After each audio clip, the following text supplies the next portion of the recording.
Chapter 40. Are we going to look for the Scorching Wind mercenary group? Chu Yao was a little hesitant. Lin Muyu asked, Big Sister Chu Yao, what do you think? Chu Yao's brows tightly knit together. Originally, it would have been best for us to silently go to Lanyan City, but there have been more and more mercenaries chasing us these past few days. You're also heavily injured. I'm worried that if we run into a group of mercenaries, we won't be a match for them. Scorching Wind Mountain is less than 100 miles from here. How about we go? Lin Muyu nodded. His injuries had indeed not completely healed, and he could only use less than 70% of his strength. If he really met experts like Yi Liang and Guanyang again, he might really be in danger. In just half a day they arrived at the Scorching Wind Mountain. This was a mountain peak located in the volcanic belt. From afar they could even see the magnificent scene of volcanoes erupting. When the two of them arrived at the foot of the mountain, they encountered a few minions. Lin Muyu took out Lei Baijian's letter and was brought up the mountain. Rather than calling it a mercenary group, it would be better to call it a bandit group that had gathered in the mountain stronghold. Each and every mercenary didn't look like a soldier at all. Their faces were like bandits, causing Lin Muyu and Chu Yao to feel a little uneasy. The leader is in the hall, please come in. One of the minions said respectfully. Lin Muyu took down the Scorching Wind sword and carefully entered the hall with her hand on the hilt. There were dozens of chairs on both sides of the hall, and all the leaders were present. The leader's seat was occupied by a middle-aged mercenary who looked to be around 35 years old. His eyes shone brightly. You're Lin Muyu? The corner of his mouth rose. Yes, you're the leader of the Scorching Wind mercenary group, Lei Qianhai? Yes, that's me. Lei Qianhai walked down from his chair and laughed. Little brother, you were actually able to single-handedly slaughter Hua Tian and Hua Wan, the father and son who had been tyrannical for many years. You're indeed a young hero. Come, sit. You're all tired, right? Servants, prepare dinner. Lin Muyu cupped her hands and respectfully refused. Senior sister and I have been chased along the way, so we don't dare to disturb leader too much. Let's skip this meal, we plan to set off immediately. If it's possible, I hope that leader can send some brothers to protect us along the way. I can pay them handsomely. What are you talking about, young hero? Lei Qianhai patted his chest and said, My brother asked me to protect you. If I, Lei Qianhai, were to accept your reward, then what kind of person would I be? Since young hero doesn't want to stay the night, that's fine too. I'll choose 100 of the most agile people on the mountain to accompany young hero. 100 people? Lin Muyu was taken aback. No need for that many. 20 is enough. Haha, young hero is too polite. Servants, immediately choose 20 elite soldiers and prepare to set off. In addition, prepare enough food, water, and horses. We must escort young hero Lin safely to the place he wishes to go. As he spoke, Lei Qianhai suddenly bent down and looked at Lin Muyu and Chu Yao with a burning gaze. It said that Hua Tian lost his life in order to seize a copy of the Divine Medicine Codex. Young hero should have already retrieved the Divine Medicine Codex, right? Chu Yao was stunned. Lin Muyu indifferently said, When we escaped, it was raining heavily and I was injured. My blood mixed with the rainwater, and by the time I remembered, the Divine Medicine Codex had already become a pile of grass pulp. So, the Divine Medicine Codex no longer exists in this world. Oh, so it's like that? Lei Qianhai faintly smiled, but the disappointment in his eyes did not escape Lin Muyu's eyes. He then looked at the long sword in Lin Muyu's hand and his eyes lit up. This sword seems to be a soul-refining artifact. What is its name? Lin Muyu inwardly cursed. How was this Lei Qianhai a good person? He was obviously a bandit. This sword is called Prairie Fire. It was given to me by Yi Liang, one of the 7 martial saints. Yi Liang gave it to you? Lei Qianhai squinted his eyes. I'm afraid, with Yi Liang's personality he wouldn't be so generous. He even gave his protective sword to someone else. Could there be some misunderstanding? Lin Muyu faintly smiled. Then I'll tell you the truth. It's Yi Liang's relic. What? Yi Liang is dead. Lei Qianhai was extremely shocked. He muttered, Yi Liang, ranked 3rd among the 7 martial saints, is actually dead. Heavens, could it be that he died at young hero's hands? Lin Muyu nodded. He wanted to kill me. I had no choice but to take his life. A trace of shock flashed through Lei Qianhai's eyes. He raised his gaze and looked at the high-ranking officer of the mercenary group. He said in a clear voice, The mountain road is rugged and dangerous. Xinglan, will you escort young hero Lin to the north? Among the crowd, a general holding a spear stood up and cupped his fists. Yes, Captain. Lei Qianhai faintly smiled. Young hero Lin Xinglan is the best spear user in our Scorching Wind mercenary group. Her ability to fight on horseback is second to none. She has the strength of a level 46 battle elder. I believe she can help young hero Lin and Miss Chu overcome this difficult time. Lin Muyu took a deep breath and said, "Thank you, Captain Lei." Chu Yao looked at him with a trace of worry in her eyes. How could Lin Muyu not be worried? The greed in Lei Qianhai's eyes was too obvious. The more people he sent, the more he wanted the treasure in Lin Muyu's hands. Lei Qianhai's gaze towards Chu Yao was also filled with greed. It seemed that this mercenary group leader was determined to get his hands on the great beauty Chu Yao. The reason why he didn't make a move on the mountain was probably because he wanted to take into account the reputation of the Scorching Wind mercenary group in the mercenary world. If he made a move at the foot of the mountain, wouldn't he be able to push the blame onto others? This was also Lin Muyu's only chance. If she went down the mountain and faced 21 experts, she might have a chance to survive. However, if she were to face over 2,000 mercenaries on the mountain, she would have no chance at all. Lei Qianhai also prepared a horse for Chu Yao, but it looked sickly. Following that, the 21 mercenaries including Xinglan, all mounted their horses. However, they didn't bring much food and water, which was enough to prove that they didn't plan on traveling for too long. Perhaps they planned to make a move the moment they reached the foot of the Scorching Wind mountain.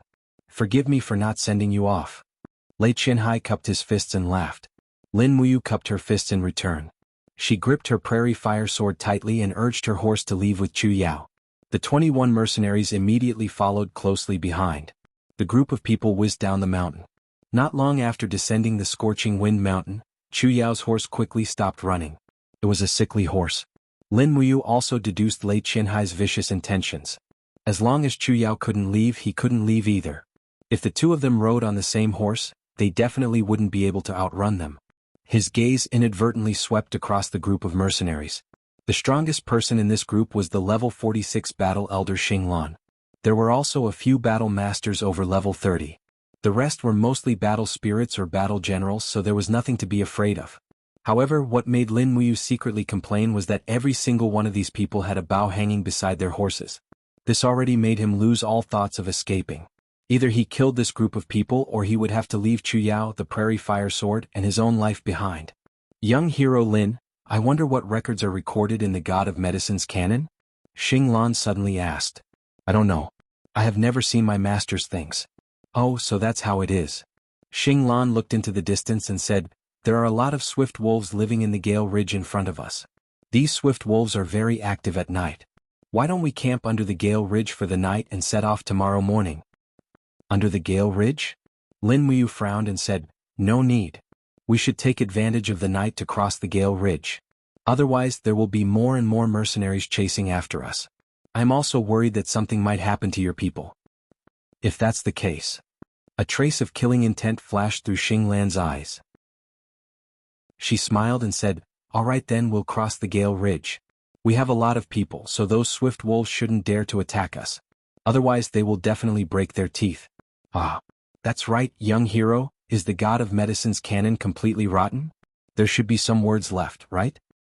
It's all rotten. I can't see a single word clearly.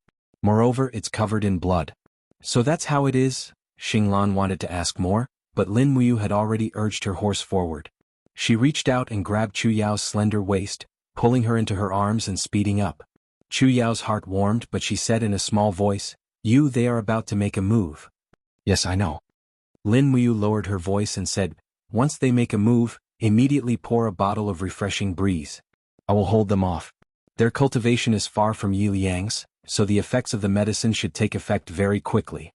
However, before they make a move, we cannot make a move.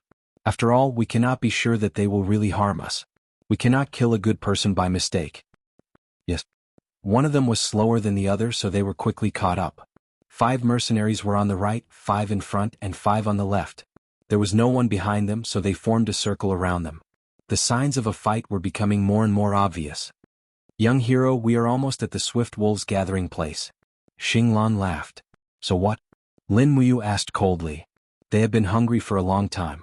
Xinglan's smile became even wider. Young hero, you should know how to cut meat to feed the wolves, right? Aha, they are really hungry. The surrounding mercenaries all took out their weapons. Some of them had already drawn their longbows and pointed them at Lin Muyu. Xinglan even raised her spear and laughed loudly. Lin Muyu, your head is worth 100,000 Jinin coins. Don't blame us. Do it. Lin Muyu said indifferently. Chu Yao quickly poured the refreshing breeze on the grass. At the same time, the green gourd martial spirit came out of her body and condensed into a complete gourd shape, covering the two people and the horse. The mystic tortoise shell also formed a circle and blocked the arrows. Xinglan soared into the sky and raised her spear with both hands. Her martial spirit came out of her body, and icicles surged on the spear and landed on the mystic tortoise shell with great force. Bam! The ice crystal shattered and Xinglan was bounced back. However, Lin Muyu did not fare well either. Her blood and chi were in turmoil from the attack. She raised her hand and threw out the demonic noise saber. Amidst the whistling sound, the two mercenaries quickly screamed and died. Chapter 41. You're courting death. When Xinglan saw that two mercenaries had been killed, he immediately flew into a rage out of humiliation. Icicles surged on his spear, and his entire body entered an extremely cold domain. His martial soul was an ice beast, and he also cultivated the law of ice, causing his entire body to be as cold as ice. At this moment, his entire body was like an ice-cold spear, charging straight at Lin Muyu. Break! The spear in his hand spun rapidly, forming an extremely powerful spiraling penetrating force. With a bang, it collided with the black tortoise shell. The powerful penetrating force caused Lin Muyu to shiver uncontrollably. In the next moment, the black tortoise shell was directly pierced through, and the tip of the spear struck his shoulder. Before the blood could spurt out, it had already frozen. The power of the ice seal was too strong, and Lin Muyu's left arm had already lost the ability to move. Poison liquid. With a low roar, green vines suddenly rose from the surrounding ground, binding Xinglan and his horse within. He had never seen such a formation before, and hurriedly raised his spear to block in front of him. However, how could he block the poison liquid? With a splash, a mouthful of poison liquid directly enveloped his entire body. Under the corrosion, the face and chest of this level 46 war venerable began to fester, and he fell off his horse while howling miserably. Lin Muyu suddenly pulled the reins, turned around, and took advantage of the situation to sweep her sword across. The sharp prairie fire sword slashed open Xinglan's neck and blood flowed out. After struggling for a while, he stopped moving. Xinglan was dead. The other mercenaries were dumbfounded. They brandished their weapons and wanted to attack, but two of them were killed by the demonic noise blade. Lin Muyu didn't dare to move his left arm, and carefully circulated his true chi to dissolve Xinglan's ice force. Chu Yao leaped onto a warhorse at the side, and with a raise of her hand, a few silver needles flew out, blinding the eyes of a few mercenaries. This kid killed Captain Xinglan. Little bastard. A mercenary wielding a battle axe roared in anger as he raised his battle axe and charged forward. Lin Muyu placed her long sword horizontally on the back of her horse and raised her hand to unleash demonic sonic punch. Under the impact of the sound waves, the mercenary spat out blood and died. Even the surrounding mercenaries didn't understand what had happened. Only a 50-year-old veteran soldier's face paled. That's demonic sonic punch. Heavens, this kid knows the fire cauldron Choo-Choo's secret technique. Perhaps no one knew who Lin Muyu was, but everyone knew of the fire cauldron Choo-Choo. This name was already very famous in the continent. As long as one was a cultivator of the empire, there was no one who didn't know who Choo-Choo was. Moreover, there was no one who didn't know how unparalleled the might of Choo-Choo's fire cauldron martial soul was. We can't kill them. Let's go. A mercenary with a longbow quickly retreated. The other mercenaries also retreated, but in the process they fell off their horses one after another. This was the effect of the clear breeze intoxication. Lin Muyu originally planned to use her treasure-carving bow to kill a few people, but the coldness on her arm couldn't be dispelled. She couldn't pull the bow with both hands, so she could only give up. Looking at the corpses on the ground, she didn't say anything. She pulled the reins and said, "Sister Chu Yao, let's go. They'll catch up soon. We can't stay here for too long."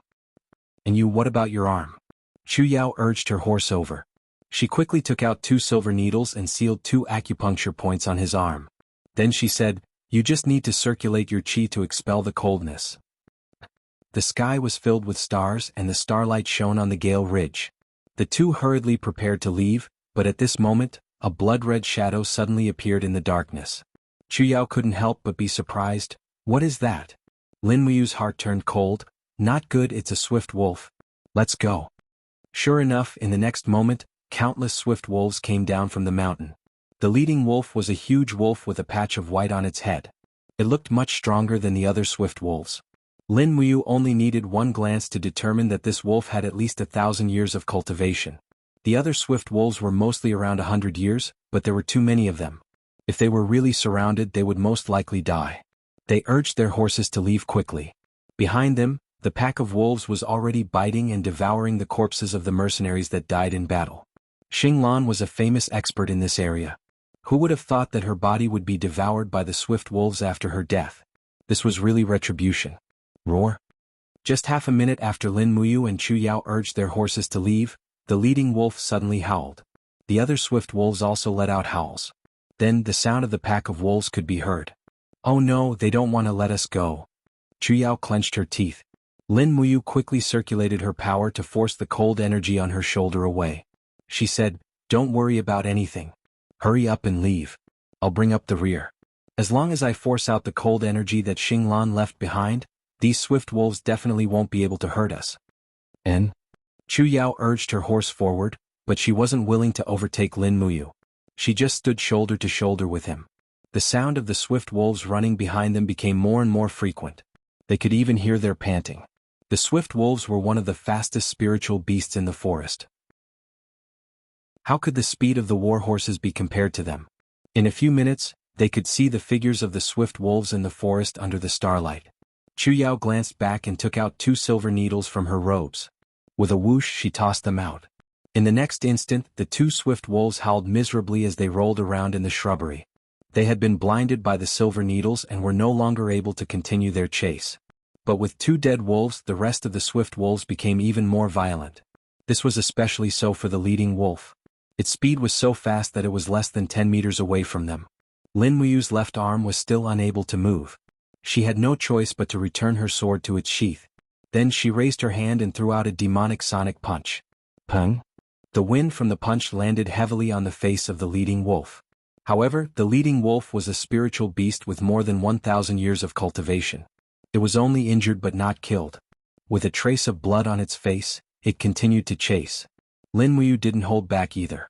She threw out a few more demonic sonic punches, causing the leading wolf's face to be covered in blood. Even its skull had been shattered. At this moment, a howl suddenly came from the side of the forest. 2 huge wolves pounced out. "Be careful," Lin Muyu hurriedly shouted.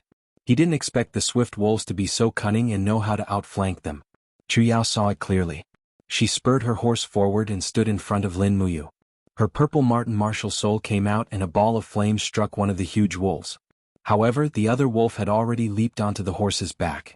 Its sharp claws tore open the war horse's butt, causing blood to flow. It opened its mouth and bit towards Chu Yao's back. After all, Chu Yao was already at the first level of the earth realm. She was very agile. The moment her shoulder was bitten by the wolf's teeth, she stabbed the dagger in her right hand into the wolf's neck. Pooh! Another wolf's corpse fell to the ground. Lin Muyu frowned. "Is it badly injured?" Chu Yao shook her head. "It's fine.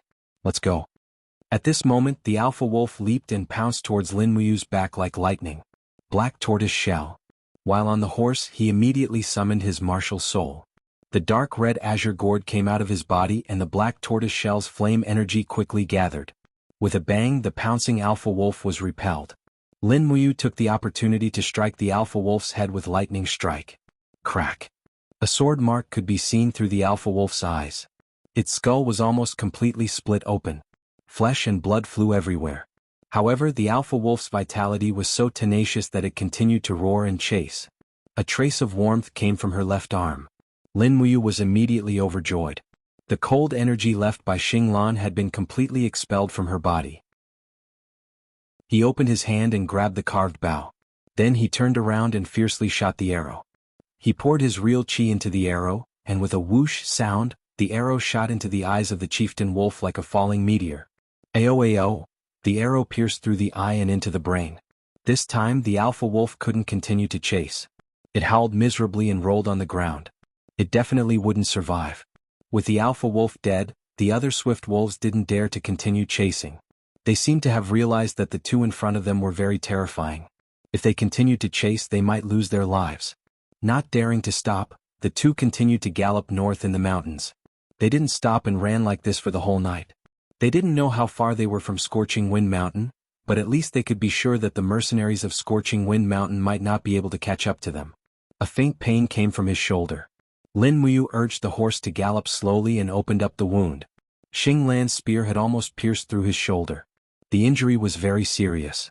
Chu Yao felt sorry for him. Thus, she tore a strip of cloth from her skirt and bandaged it for him. Chu Yao's shoulder had also been bitten by the swift wolves. She bit on one end of the cloth and bandaged it herself. Lin Muyu couldn't help but blush with shame. Over the past few days, Chu Yao had really changed from that weak herb-gathering girl to a true warrior. While bandaging the wound, Chu Yao raised her head and looked at him. She smiled. "What's wrong?" "Nothing." He quickly turned his face away. Chu Yao giggled. "Idiot." Although he felt that he had been scolded, Lin Muyu felt a faint warmth in his heart. A few hundred miles away from the Seven Stars Forest. The dragon-seeking forest was a deep forest around the capital, Lanyan City. The dragon-seeking forest was filled with demonic beasts. It was every cultivator's dream paradise. However, this forest was completely protected by the capital's military. Only special cultivators or nobles could enter to search for the spiritual beasts they needed. Thud, thud, thud. The intense sound of hooves broke the silence of the dragon-seeking forest. A few hundred cavalrymen were galloping on a small path in the forest. At the front was a beautiful young lady in a dark red cloak. She had an anxious expression on her face as she galloped along the way. "Princess, slow down." A guard caught up to her and said, "The mountain path is rugged, and there are many ferocious beasts in the dragon-seeking forest. Don't wander around recklessly. Otherwise you won't be able to save that brat called Lin Muyu. You might even lose your life." Tang Xiaoxi's heart was in a mess. She couldn't help but close her eyes. She didn't want to think about what would happen if Lin Muyu couldn't escape the pursuit of the seven martial saints. At this moment, a bird's cry suddenly came from the sky. A white bird quickly descended from the sky. The guard hurriedly raised his hand and took the letter from the bird's leg. He said, "It's a letter from Silver Fir City. Is there any news?" Tang Xiaoxi didn't wait for the guard to read it. She raised her hand and snatched the letter. There were only 3 lines of words on it. One of the 7 martial saints, Guanyang, was killed while pursuing Lin Muyu. One of the 7 martial saints, Yi Liang, was killed while pursuing Lin Muyu. Don't worry, princess. He's still alive. Chapter 42. Bang! Hu Tianing, the governor of Cangnan province, flew into a rage and shouted in a low voice, "What did you say? Say it again." He slammed his palm heavily on the desk made of black wood, causing the teacups and documents to fall to the ground. A messenger knelt on one knee in front of him, trembling with fear, said, "Your Excellency, the soldiers of the Flying Mount camp found the bodies of Guanyang and Yi Liang in the Seven Stars Forest. Guanyang's death was very similar to Hua Tian's. Yi Liang was poisoned and died with his throat cut. His warhorse and weapons were all taken away. A bunch of good-for-nothings, a bunch of good-for-nothings." Hu Tianing's face was ferocious and he kept inhaling cold air. After a while he said, "Is the Flying Mount camp still chasing us?" "Yes, but we were attacked by several spirit beasts on the way and lost some men and horses." "How many men and horses were lost?" 300. They encountered a giant python at least 4,000 years old. Bastard! Hu Tianing slammed the table again and said, "If I don't kill Lin Muyu, I, Hu Tianing, am not worthy of being the governor of Cangnan province. Write a letter to General Xiang Yu immediately and ask him to set up an inescapable net outside Lanyan City. Once we capture Lin Muyu, we can execute her on the spot." Yes. On the 9th day of exile in the Seven Stars Forest, Chu Yao was washing and changing clothes by a clear stream, while Lin Muyu was herding horses. She opened the map and looked at the marks on it. She frowned and said, "This map. I really don't understand it, but we should not be far from the territory of Lanyan City. We can enter the dragon-seeking forest outside Lanyan City in 1 day at most. Sister Chu Yao, are we going to enter the dragon-seeking forest?" "Yes."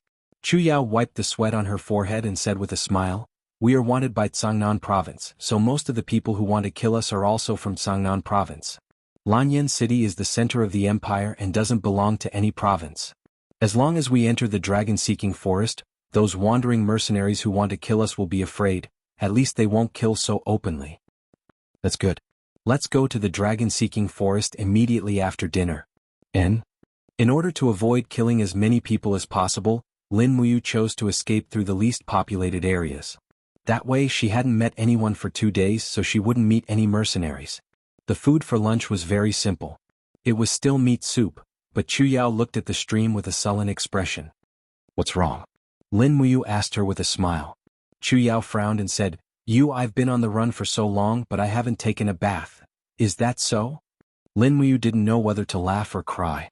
As a man, he didn't care if his body smelled or not when he was on the run for his life.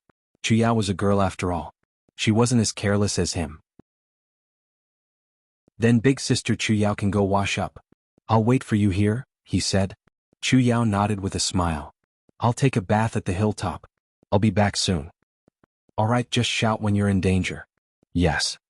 Lin Muyu continued to boil the meat soup in the pot, while Chu Yao carried a change of clothes. The fragrance of the meat soup was getting stronger and stronger. It was still venison. Not long after, Lin Muyu's stomach was growling non-stop. Just as he was considering whether or not to secretly eat a piece of meat, he suddenly heard Chu Yao scream from the other side of the hill. Something had happened. He quickly rushed over with his sword in hand. Falling star steps made him rush over like a gust of wind. Sweeping over the hilltop, he saw Chu Yao's snow-white body in the stream.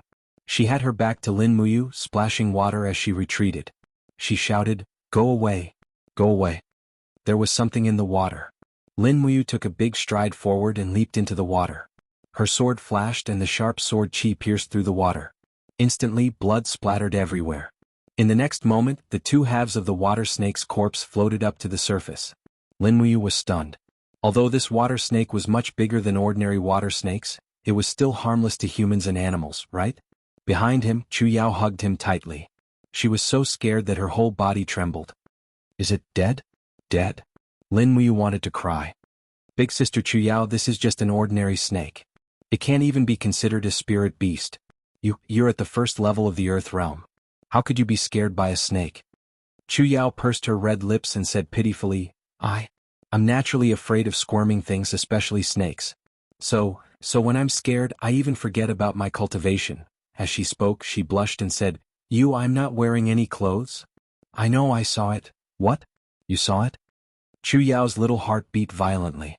Lin Muyu couldn't help but laugh and said, "Big sister Chu Yao's back is still very beautiful. I won't look at the front. Sink your body into the water. I'll go back now. You should come back quickly to eat too." "Okay." Chu Yao slowly lowered her body, while Lin Muyu leapt up and whizzed past the mountain ridge without looking back. "Silly boy," Chu Yao looked at his back. She didn't know if she was happy or disappointed. Not long after, Chu Yao came over in a new set of clothes. Her short hair was still a little wet. Lin Muyu looked up and said with a smile, "Big sister Chu Yao is indeed a real beauty." Chu Yao blushed. "Of course.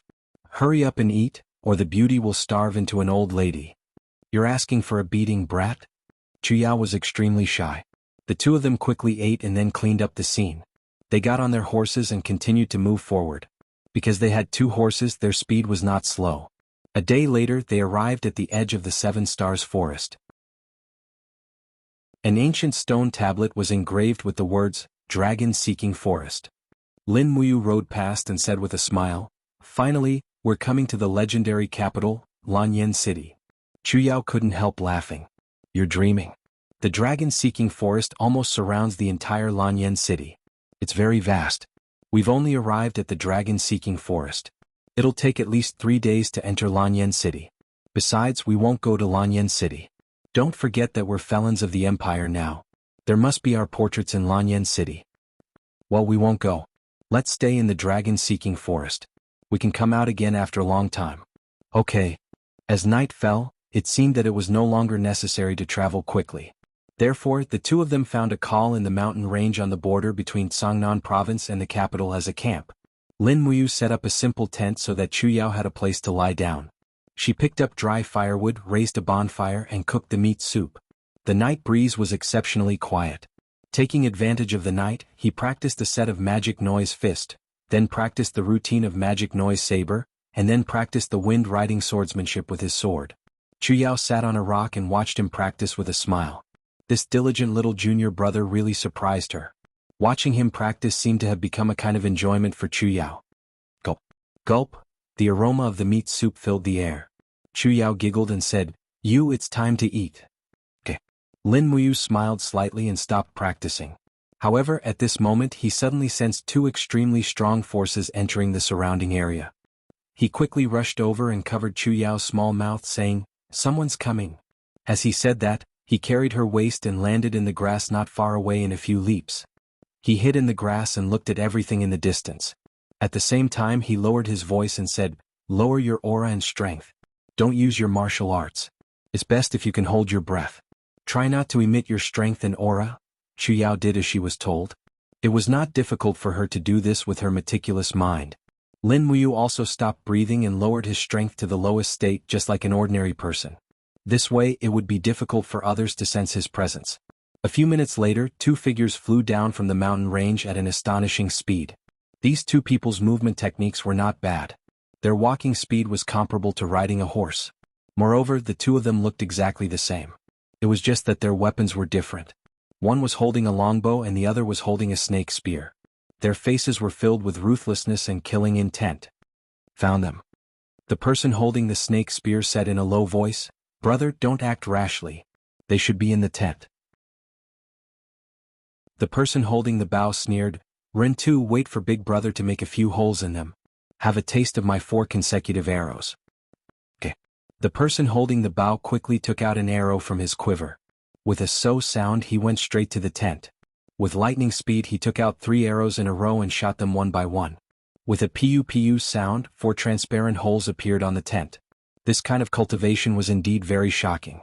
He could be considered as an extraordinary cultivator in archery. The person holding the spear roared and rushed over. The spear fiercely smashed down and raged with flames. The tent was instantly torn into pieces and completely turned into a pile of ashes. "They're not here?" The person holding the bow was stunned. "They couldn't have already left, right? Continue to chase." "Okay." The two of them shot out like lightning. Their movements were so agile that it was somewhat shocking. When the two of them disappeared from sight, Lin Muyu let out a sigh of relief and said, "Who are these people?" Chu Yao took a deep breath. Twin cultivators. They should be the twin saints of the 7 martial saints. Let's hurry and get the horses.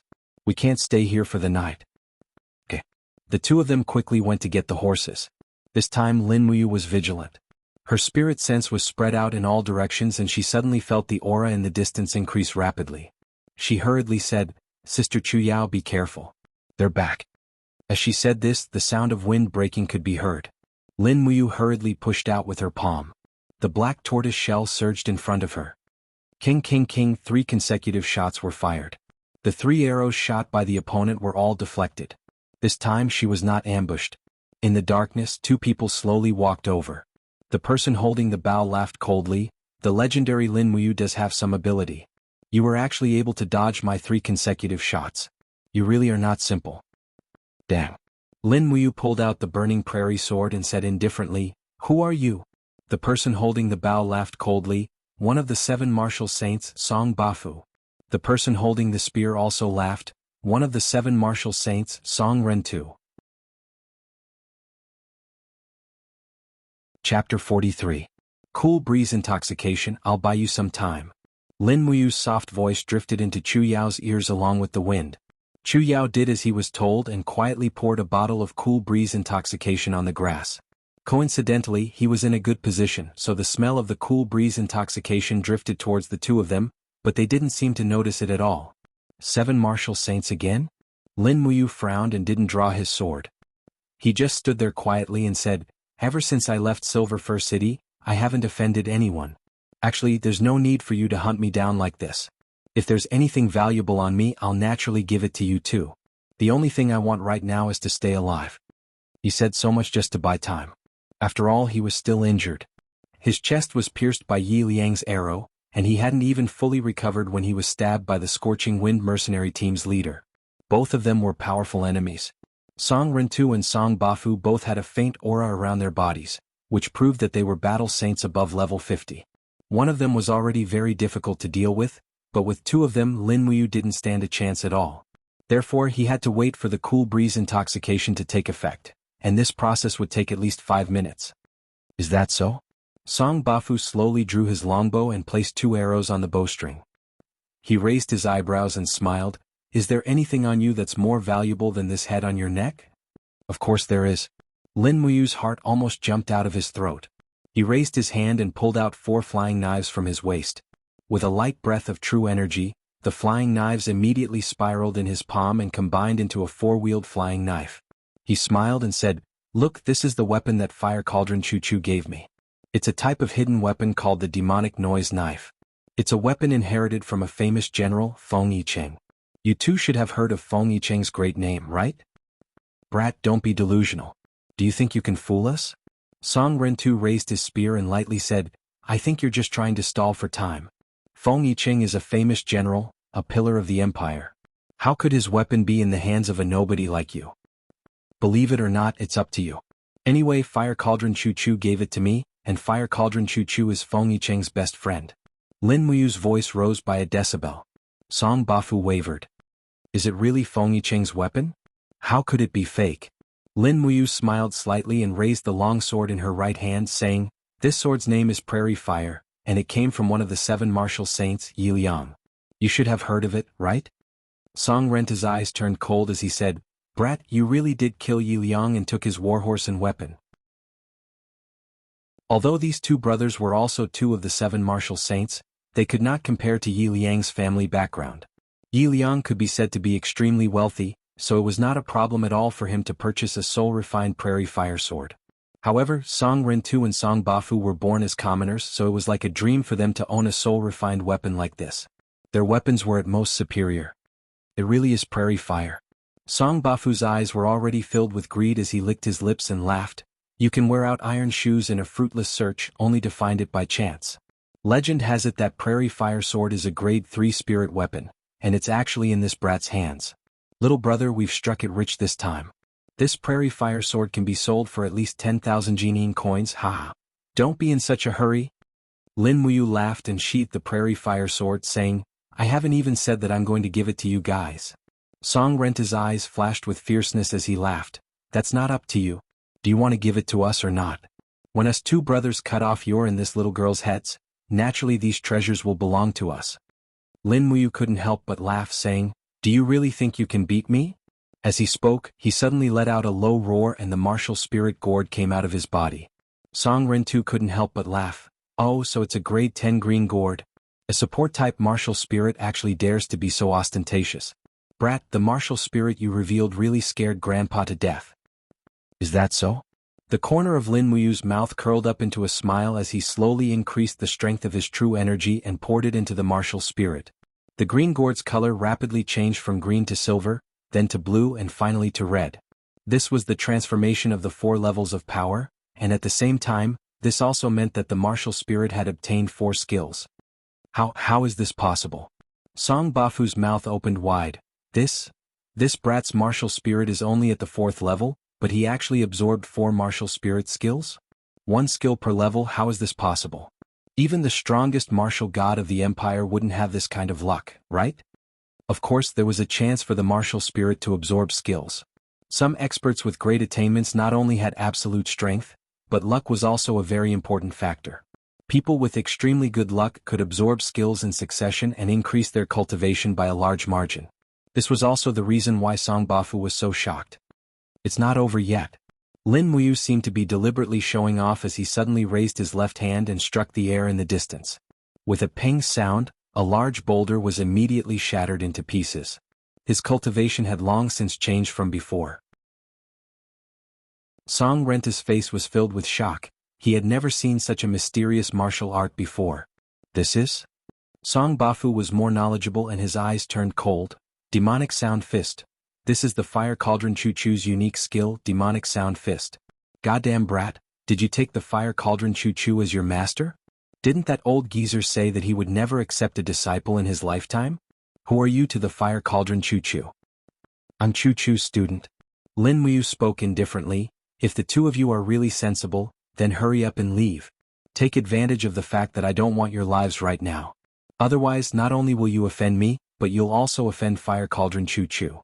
Once he finds out about this, do you think he'll let the 2 of you go?" Song Rentu was a bit timid. But Song Bafu's face was filled with greed and determination. He sneered, "It doesn't matter, the dead can't talk. Little brother, get ready." Yes. The 2 summoned their martial spirits. Sure enough, they were of the same origin. The two brothers' martial spirits were black bears, extremely powerful beast spirits. You be careful, Chu Yao said softly. Lin Muyu gently waved his hand, signaling Chu Yao not to make a move. He can do it himself. Slowly increasing his Zhen Qi, the green gourd martial spirit's red luster became more intense. At the same time, gourd vines rose up to protect the outer walls of the gourd, and beyond that was the fiery red-black tortoise shell. This time Lin Muyu didn't have a choice. 1 against 2, he had to use defensive tactics because the green gourd martial spirit wasn't good at attacking, but with the black tortoise shell, its defense was greatly increased. He needed time. As long as the clear breeze intoxication took effect, he would be able to defeat the two in front of him. But there should still be a minute or two left. Kill. Song Bafu roared, 3 arrows shot out like meteors.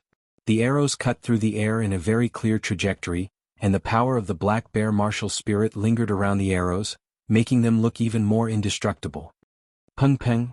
2 loud sounds. Lin Muyu's body trembled slightly, and a crack appeared on the black tortoise shell. Fortunately, the defense was not bad and it didn't immediately collapse. He quickly raised his hand and 4 flying knives flew out together. Whoosh whoosh whoosh, with a biting cold killing intent in the air, Song Bafu could only move to dodge with his longbow. He couldn't stand still and shoot arrows. The fiery red-black tortoise shell lingered around Lin Muyu, and he even condensed most of his Zhen Qi into a green rock armor close to his skin to protect himself. It was a pity that he didn't see iron pear flower along the way, otherwise, it would be more perfect to refine some stone skin potion. Courting death. Song Rentu shouted, holding a spear and stabbing over. The spear was surrounded by a fiery red flame. From the side it was a sudden attack. Suddenly, a gap appeared on the black tortoise shell. This Song Rentu's strength was stronger than his brother's. There was a sweet taste in his throat and Lin Muyu secretly complained. Just 1 attack was enough to make his chi and blood surge. Such an opponent was indeed very difficult to deal with. In the blink of an eye, the wall of the gourd had been stabbed 7 or 8 times, and it was already full of holes. Puchi. Song Rentu once again made a tricky attack, and instantly broke through the defense of the black tortoise shell. The tip of the spear pierced through 2 layers of the wall formed by the gourd vines, and with a puchi sound, it passed by Lin Muyu's neck, leaving a horrifying bloodstain on his skin. Fortunately, Lin Muyu dodged quickly, or else his throat would have been pierced by the spear. His heart was cold, and his Zhen Qi actually produced a sense of powerlessness, and he was almost unable to raise his Zhen Qi. At this time, the sound of Chu Yao's silver needles pierced through the air, and landed on Song Rentu's Qi armor one after another, bursting into sparks. Still not dead. Song Rentu burst into laughter, and the sparks on his spear skyrocketed. Ignoring Chu Yao's attack, he aimed at Lin Muyu's chest with a determined strike. Pooh! A hand grabbed the head of the spear and blood immediately spread. Lin Muyu endured the excruciating pain to prevent the spear from piercing into her chest. At the same time, she raised her sword and slashed at the middle of the spear. With a clang, sparks flew but the spear could not be cut off. It only left a mark about 1 centimeter deep. The sharpness of the burning prairie sword was not enough to cut this pure iron spear. Die. Song Rentu's face was full of viciousness. With a roar, he straightened the spear, and the tip of the spear slowly pierced into Lin Muyu's chest, about 3 centimeters deep. At the moment of life and death, Lin Muyu felt that a stream of fire was surging in the burning prairie sword. It was the effect of soul refining. When its master was about to die, the beast's soul in the burning prairie sword was trying to save its master. With a bestial roar, the energy of a fierce fire tiger pounced out of the burning prairie sword and pierced through Song Rentu's chest. Pooh! Song Rentu's eyes widened and he slowly fell backward. A huge bloody hole appeared in his chest. This was the power of a 3rd-stage spiritual weapon. Brother? Song Bafu was shocked and he hurriedly pulled the longbow. Suddenly, he felt that his vision was blurred, and the Zhen Qi in his arms was quickly draining. He could not even pull the bow. What's going on? He was already shocked. Chapter 44. Plop. Song Bafu weakly knelt on the ground. Spirit tools and 100,000 Jining coins were already in the past. At this moment, there was nothing more important than surviving. In his blurred vision, he saw that his twin brother had already fallen to the ground with a frightening bloody hole in his chest. Song Rentu dead. Song Bafu could only run for his life. He waved his arms and crawled on the grass, even abandoning the longbow he carried with him. However, his true qi and strength were constantly flowing away in the clear wind drunk, and he didn't even have the strength to crawl and escape. Ah! Lin Muyu took a deep breath and sat on the ground. In order to defend against the two experts' attacks, he had almost instantly consumed more than half of his true qi. His martial spirit was seriously injured, so his internal organs were also affected, and his aura was unstable. Chu Yao stood up and probed Song Rentu's aura, saying, "He's dead, what about the other one?" Lin Muyu sat there quietly and said, "We have already killed many people, but if we let Song Bafu escape, he will definitely find an opportunity to take revenge on us. Big Sister Chu Yao, you do as you see fit. I am very tired now and my whole body can't lift an ounce of strength." The expression in Chu Yao's eyes became more firm and decisive. She stood up and grabbed the spear that was stained with Lin Muyu's blood. She jumped up and directly pierced the back of Song Bafu, who was crawling on the ground. Blood suddenly spurted out, and Song Bafu's body trembled violently under the pain. His limbs danced frantically, but Chu Yao gritted her teeth and quickly used her strength to insert half of the iron spear into the ground, nailing Song Bafu to the ground and letting him wait for death. She slowly turned around, her short hair gently swaying in the night wind. Her face no longer had the innocence and immaturity of a little girl, but instead had a bit more steadiness and determination. Lin Muyu looked up at her speechlessly, but her heart felt like it was being stabbed by a knife. What kind of world made Chu Yao like this? If it wasn't for these people endlessly chasing after them for genieing coins, perhaps Chu Yao would not be like this now. Of course, the death of Chu Feng's grandfather was also a big blow to Chu Yao. Looking at the soup pot on the side, Chu Yao turned to him and smiled warmly. Fortunately, our dinner was not affected by the battle. Let's eat first. You're injured, how about we leave tomorrow?" Lin Muyu nodded, "And whatever sister says." Okay.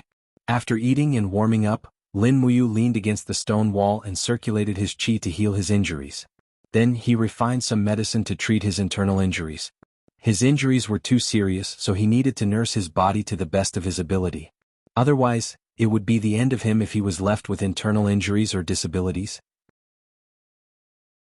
To a martial artist, what was more valuable than a healthy body? He did not cultivate much that night. The main thing he did was to recover from his injuries. Lin Muyu leaned against the stone wall, his mind replaying the many experiences he had experienced in the past few days. After coming to this world, it seemed that killing and being hunted had become a normal thing. He was deeply opposed to killing, but now that there were two corpses lying not far from him, he was actually used to it. Then he thought of Tang Xiaoxi. What would this beautiful and kind little princess be doing? If she knew that he had become a serious criminal of the empire, how would she react? Suddenly, Tang Xiaoxi's sleeping face under the moonlight appeared in his mind. It was so beautiful and tranquil. She was probably the most beautiful girl he had ever seen in his life. There was a faint burning pain from his wounds. He stopped thinking about it and went to sleep. The vital energy in his body was almost depleted in the battle, so he had to rest and recover as soon as possible. Who knew how many more dangers were waiting for him on the road ahead? In the blink of an eye, it was already dawn. The faint howls of wolves could be heard in the distance in the forest. Suddenly, Lin Muyu woke up from his sleep. There was a faint pain in his heart, but he did not know what had happened. He could only grit his teeth and continue to force himself to sleep, but he could not fall asleep no matter what. At the same time, deep in the dragon-seeking forest, piles of bonfires were burning the last of their energy in a small valley. Almost everyone was asleep, except for 7 or 8 guards who were leaning against a tree with their eyes closed. They had been in the dragon-seeking forest for several days, but there had been no news of Lin Muyu. In fact, everyone wanted to go back to the capital to enjoy life, but the willful little princess was unwilling. The fire danced and flickered on the girl's beautiful face. Tang Xiaoxi was lying in a blanket, which wrapped her delicate body. Her body was slightly shivering. The late night of autumn was very cold, and it was obvious that a blanket was not enough to keep out the cold. She opened her eyes slowly. Her dark eyes were as deep and beautiful as gemstones. She looked at the stars in the sky and suddenly felt very cold. Her heart felt as if it was stabbed by a knife. She sobbed silently and tears swirled in her eyes. She called out softly, "Mu, where are you? Don't die, you must wait for me." So. 2 soft sounds came from the night sky, followed by 2 putong sounds. 2 guards who were standing guard slowly fell down. There was a black arrow pierced through their hearts. Moreover, it was a steel arrow. A king-level expert who was killed at close range. "Assassin!" someone shouted. That voice stopped abruptly in the cold night, as if someone's throat had been cut. A cold light flashed in the night. Tang Xiaoxi jumped up in alarm. The firefox martial soul came out of her body, and at the same time she grabbed the long sword and sheath beside the rock to block. King, the sound of metal clashing could be heard. The other party used a long sword and it was a masked man. Only a pair of emotionless eyes could be seen. When his attack missed, he immediately lowered his body and swept his leg. Tang Xiaoxi gritted her teeth and said angrily, "Who are you people? How dare you sneak attack people from the Seven Seas City's Duke's mansion?" At the same time she raised her slender snow-white leg. Flames quickly lingered around it, and with a kacha sound she stepped down, directly breaking the assassin's leg sweep. Moreover, with her extraordinary strength she broke his calf. The assassin did not say a word and turned around to slash again. However, Tang Xiaoxi's speed was even faster. With a flick of her wrist, the scabbard left her hand and a smear of blood flew out. The assassin's throat had already been slit. Waves of miserable screams came from the surroundings. More than 10 guards quickly approached and shouted, "Protect the princess! Protect the princess!" But the arrows flew out and people fell one after another.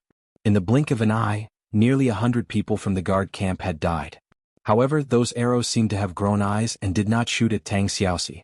It was as if they were deliberately avoiding her. These people wanted to capture her alive. Tang Xiaoxi's heart was as clear as a mirror. She suddenly opened her arms, and the light of the firefox rose from the sky, forming a flame impact that swept across the area. Suddenly, 4 assassins fell to the ground and died howling. "Let's rush out." Tang Xiaoxi was the strongest among this group of guards, so she took the lead to rush out with the others. "Don't let them escape. Capture the princess of Seven Seas City alive." A cold voice came from the mountain ridge on the right, which made Tang Xiaoxi's heart cold.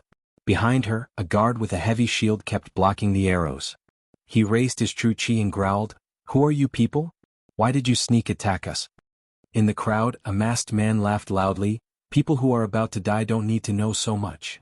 However, Tang Xiaoxi said coldly, "You are from the House of Chivalry, right?" "Oh, as expected of the second most beautiful woman in Lanyan City, Tang Xiaoxi. You're so smart. This trip was not in vain." In the darkness, an unusually sharp voice laughed.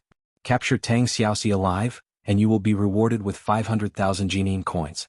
As for those insignificant people, send them on their way. They are no longer of any value." At least a few hundred people dressed in black with swords in their hands rushed over from all directions. Tang Xiaoxi's heart was cold. She looked at the group of guards apologetically and said with a trembling voice, "I'm sorry. I caused you to lose your lives here. It's all my fault. I shouldn't have acted on my own." "I'm sorry." One of the guards had a resolute look in his eyes as he said, "Princess Shi, this isn't your fault. It's just that the House of Chivalry actually dared to target you. They're truly audacious. As long as we kill our way out, the Grand Duke will definitely mobilize his army and flatten every House of Chivalry on this mainland. These bastards are committing treason." Before he could finish speaking, his throat was suddenly pierced by a sharp arrow. He could no longer speak and fell straight to the ground. The strongest among the group of guards was only at the first heaven of the Earth realm. There was no way they could defend against so many people from the House of Chivalry. "Princess, we will cover your retreat. Your firefox has the ability to increase speed. Moreover, we are in the forest. They definitely won't be able to catch up to you. Let's go." A guard rushed over with his heavy shield. He hid his head under the shield, but his legs were continuously hit by arrows. He staggered and almost fell to the ground again and again, but he still maintained his forward momentum. The other dozen guards also rushed over.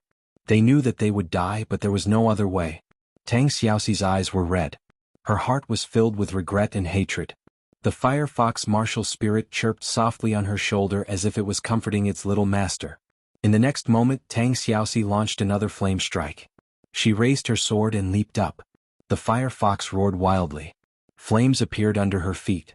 Although her speed was not as fast as Falling Star's steps, it was enough to shake off the House of Chivalry's wanderers. Screams came from behind her. The guards fell to the ground and died. Tang Xiaoxi felt as if thousands of arrows had pierced her heart. Tears fell in the night wind. She rushed in the direction of Lanyan City without looking back. She knew that she could no longer save Lin Muyu. She did not even know if she could make it back alive. The thorns tore through her luxurious clothes and pierced her skin. However, Tang Xiaoxi did not seem to feel any pain. She controlled the firefox martial spirit and rushed into the distance of the dragon-seeking forest. Behind her, the sounds of people chasing after her did not stop. After the people from the House of Chivalry discovered the firefox's ability to increase speed, they regretted it. They even shot arrows at her again and again. Pfft. She suddenly felt a burning sensation on her back. Tang Xiaoxi staggered and almost fell to the ground. Her back began to hurt. She had been hit by an arrow.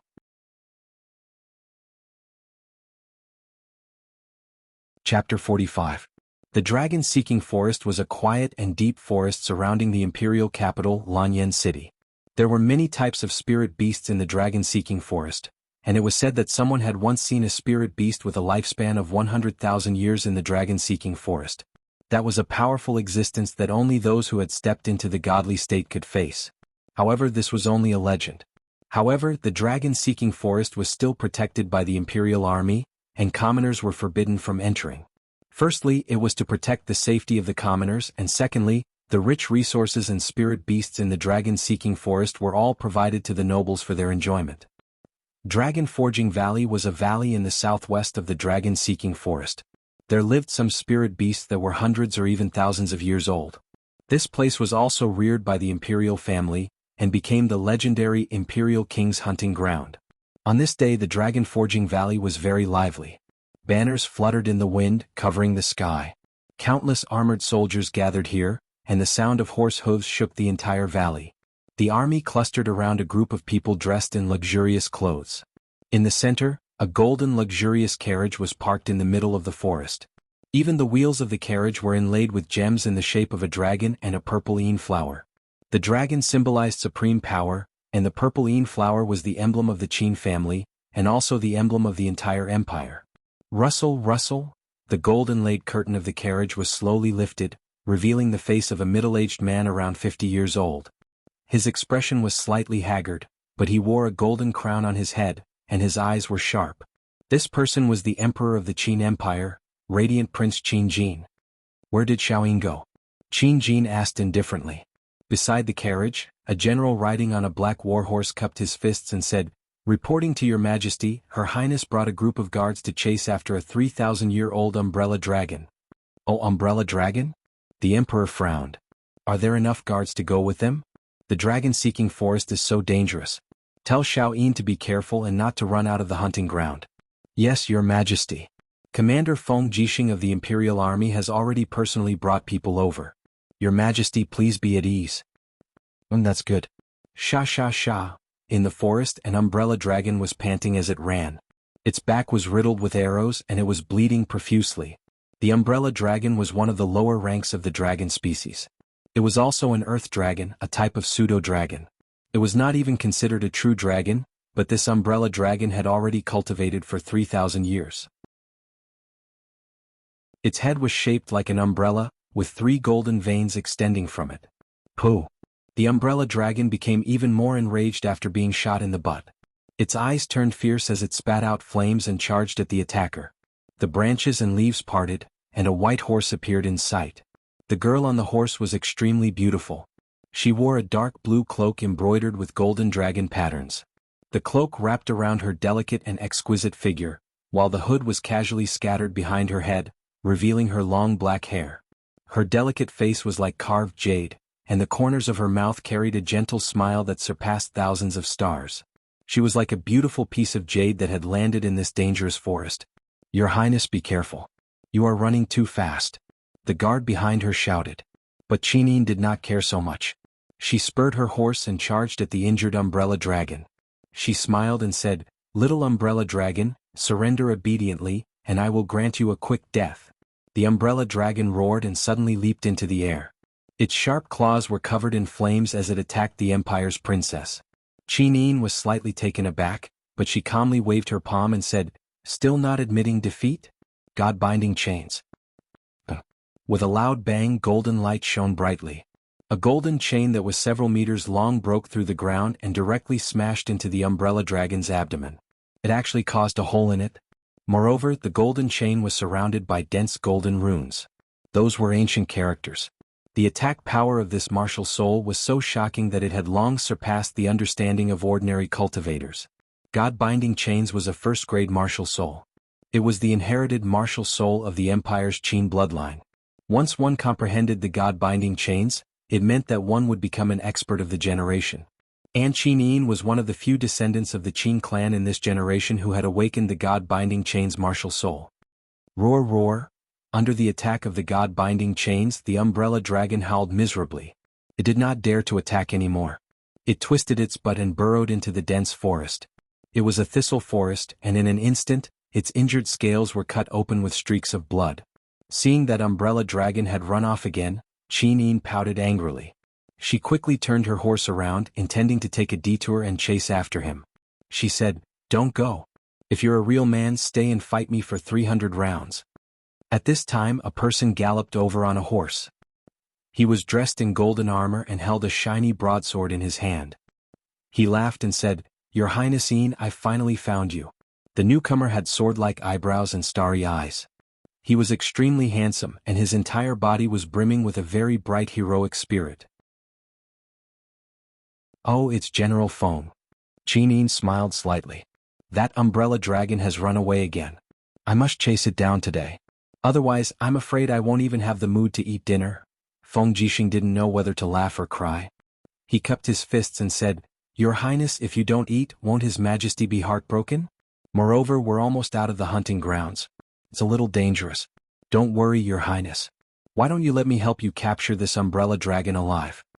Qin Yin's starry eyes swept across his face. She hesitated for a few seconds and said, "I don't trust you. How about this?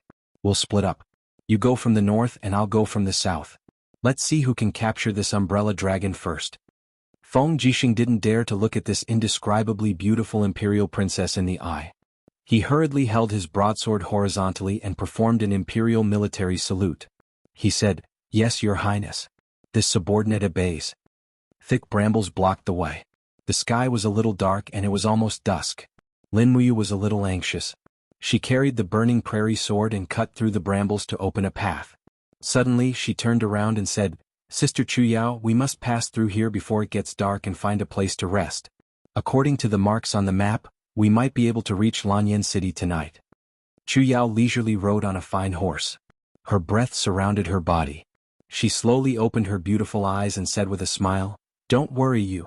If it's not really necessary, we don't have to enter the imperial city at all.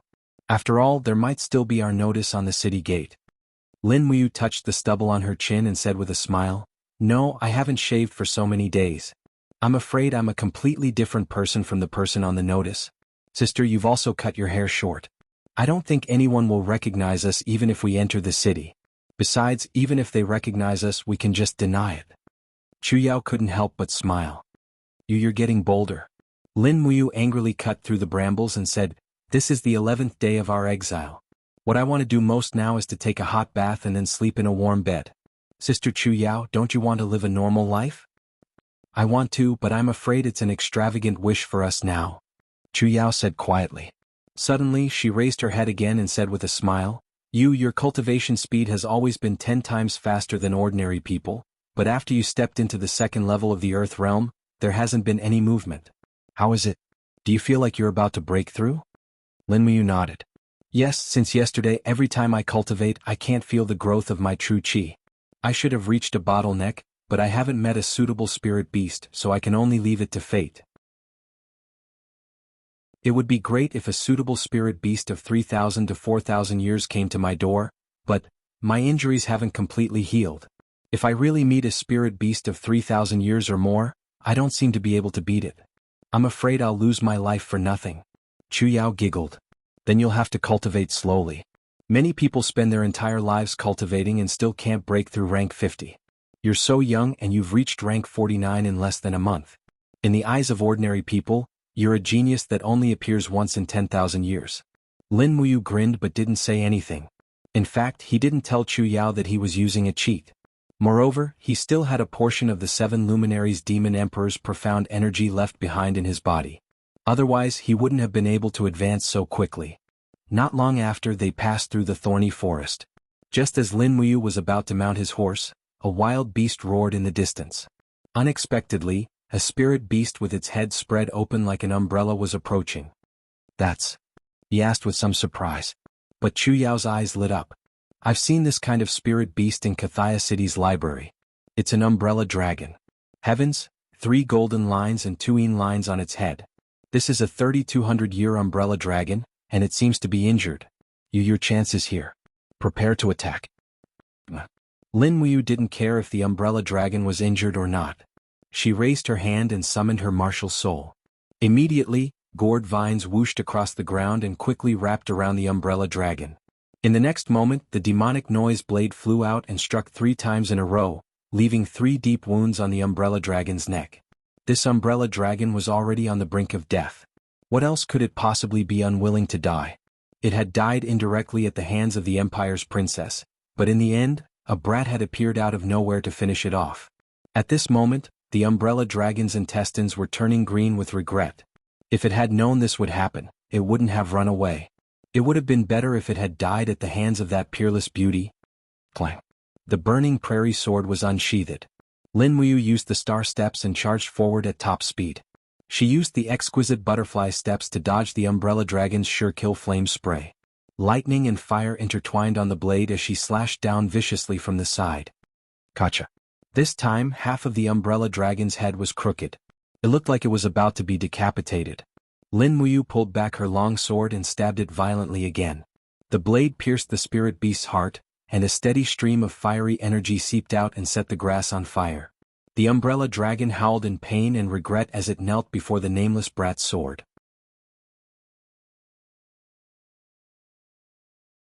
Chapter 46.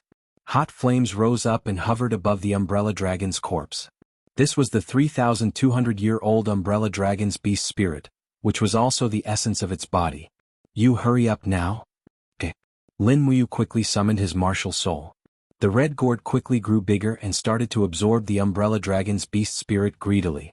At the same time, Lin Muyu summoned the crafting cauldron. The cauldron turned into an energy form and enveloped Lin Muyu and the spirit beast. Lulu flapped her transparent wings and flew out. She giggled and said, "Brother, it's not easy to completely refine this beast spirit. You still need enough water to cool down the flames in the umbrella dragon's beast spirit." Okay. Lin Muyu turned his gaze and said to Chu Yao, "Sister, help me get some water." Okay. They passed by a small stream on their way here. Chu Yao immediately took a water bag and went there. 10 minutes later, she returned and poured the water in the water bag into the energy halo in the air. The water moved with the wind and slowly evaporated. It was very novel.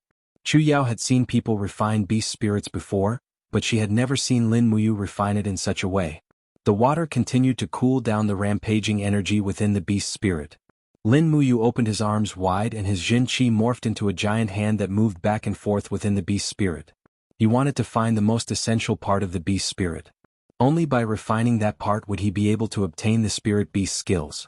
After nearly 20 minutes, he finally found a very thick beast spirit. It was very pure. When Lin Muyu tried to grab it, he was hit by a very strong counterattack.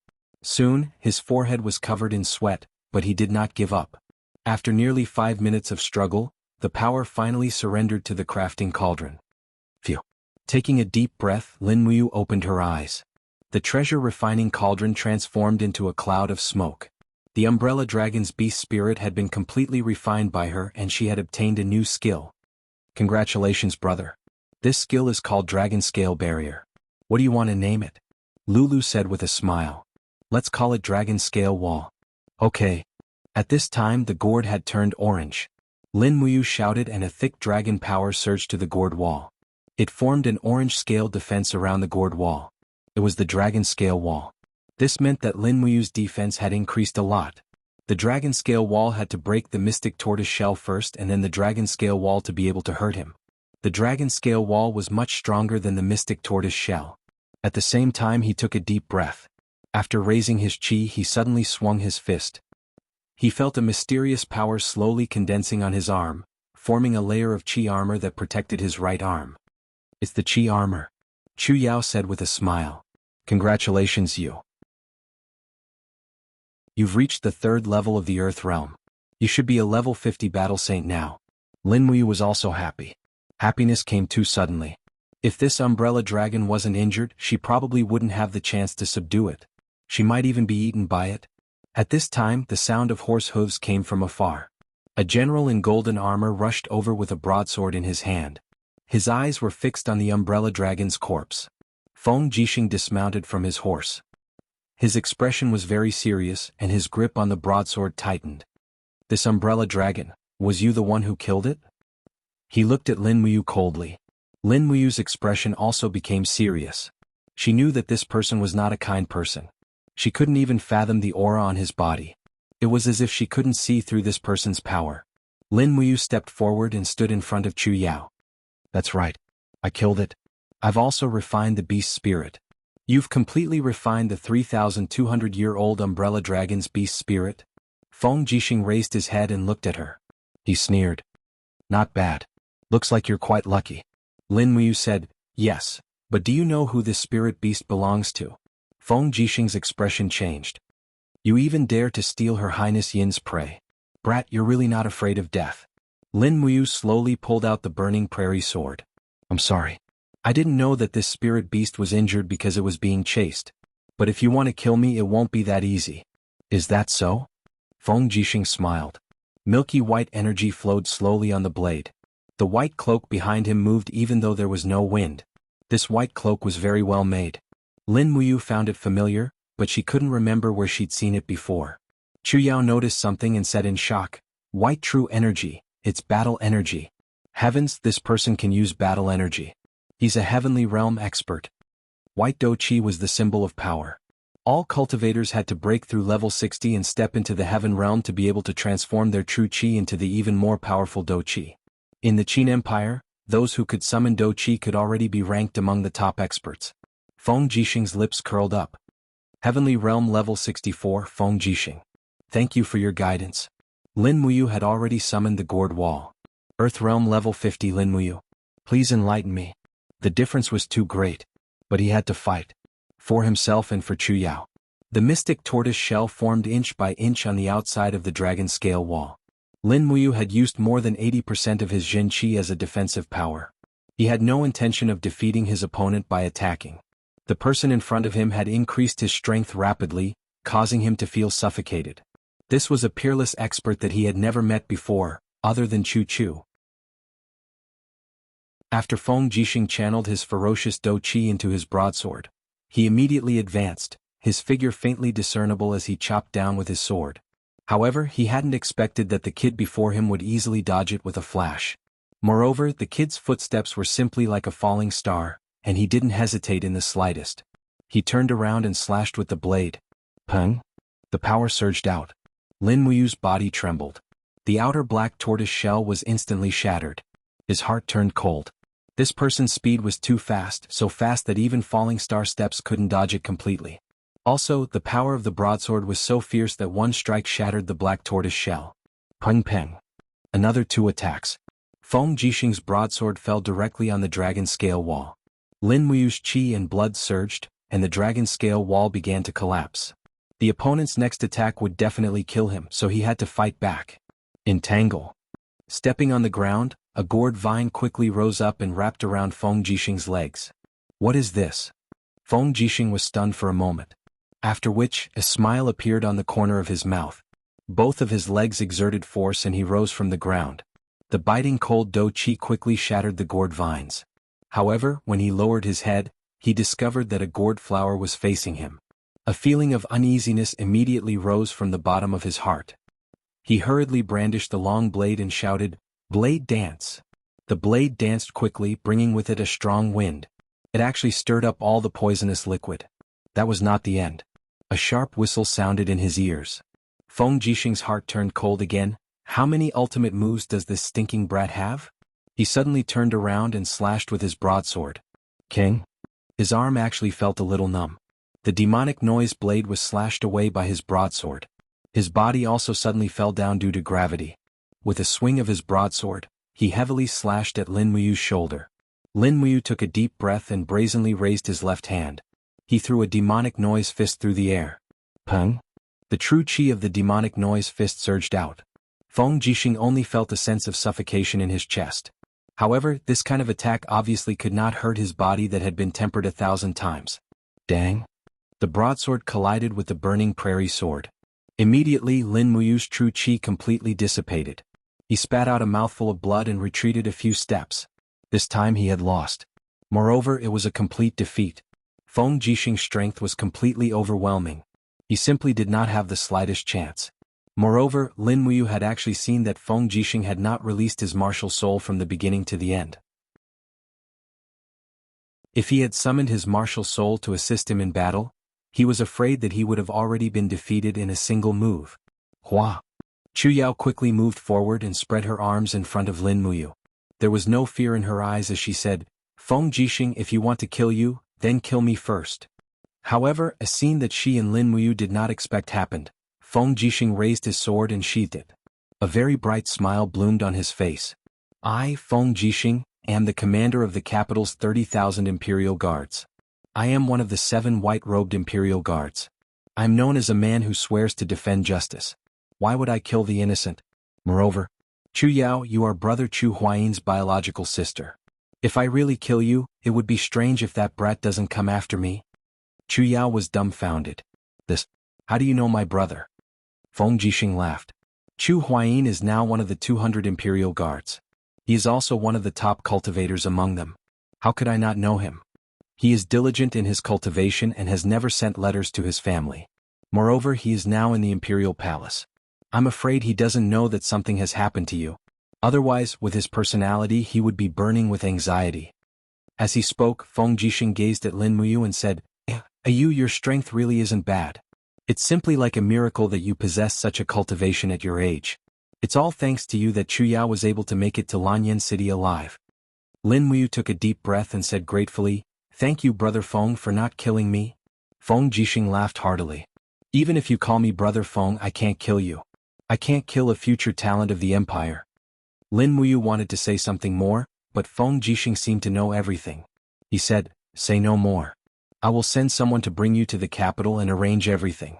As for Silver Fir City, I have already sent a friend to investigate Hua Tian's murder 3 days ago. Everything will come to light and your innocence will be cleared." Lin Muyu was truly grateful this time.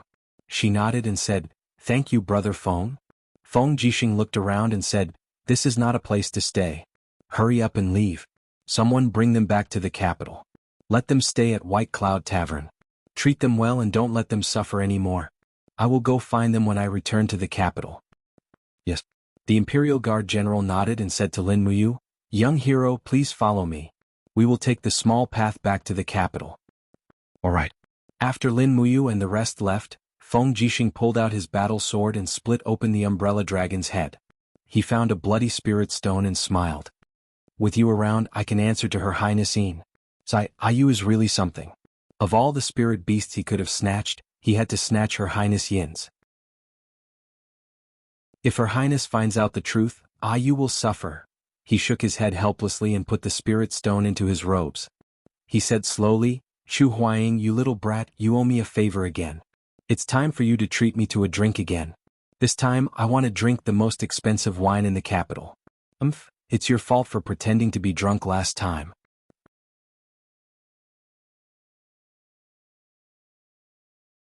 Chapter 47. A cool breeze ruffled the branches and leaves on the treetops. Feng Jixing, dressed in a white robe, galloped away on horseback. A group of Imperial cavalry followed behind him. The broadswords in his hands glowed with a faint glow of fighting spirit. Although the war horses were galloping, the sound of their hooves was not very loud. In terms of horsemanship, Feng Jixing could already become one with his steed. He could be said to be the best in the imperial capital. In the dense forest, there was a towering tree that was at least 1,000 years old. Under the tree, the empire's eldest princess, Qin, was holding the reins of her steed. She pouted as she kicked the gravel on the ground. The few guards beside her had ugly expressions on their faces. After losing the umbrella dragon, Her Royal Highness was in a bad mood. No one dared to provoke her. Feng Jixing dismounted and knelt down on one knee. He said respectfully, "Your Highness, I have returned." Qin smiled and asked, "General Feng, did you catch the umbrella dragon?" "I did." Feng Jixing nodded and said, "Unfortunately, the umbrella dragon was too heavily injured. When I found it, it was already gone. The beast's spirit had also dispersed. I had no choice but to plunder its spirit stone and bring it back to your Highness. I hope that this spirit stone will be useful for your Highness' cultivation." Qin Yin looked at the spirit stone in Feng Jisheng's hands and her beautiful eyes swept over him. She smiled and said, "All right, General Feng, you have worked hard. I will accept this spirit stone. Thank you." Feng Jisheng smiled slightly. "It is my greatest honor to be able to satisfy your highness. It is getting late. Your highness, let's go back early. His Majesty must be waiting anxiously. We still have to rush back to Lanyan City before nightfall. All right." This continent was known as the Broken Cauldron Realm, meaning that the cauldrons of the world were broken. However, due to the conquest and governance of Qin's first sage, Qin Yi, for hundreds of years, he finally built the Qin Empire, an unprecedented alliance of empires. The territory of the Shattered Cauldron Realm was divided into the north and the south.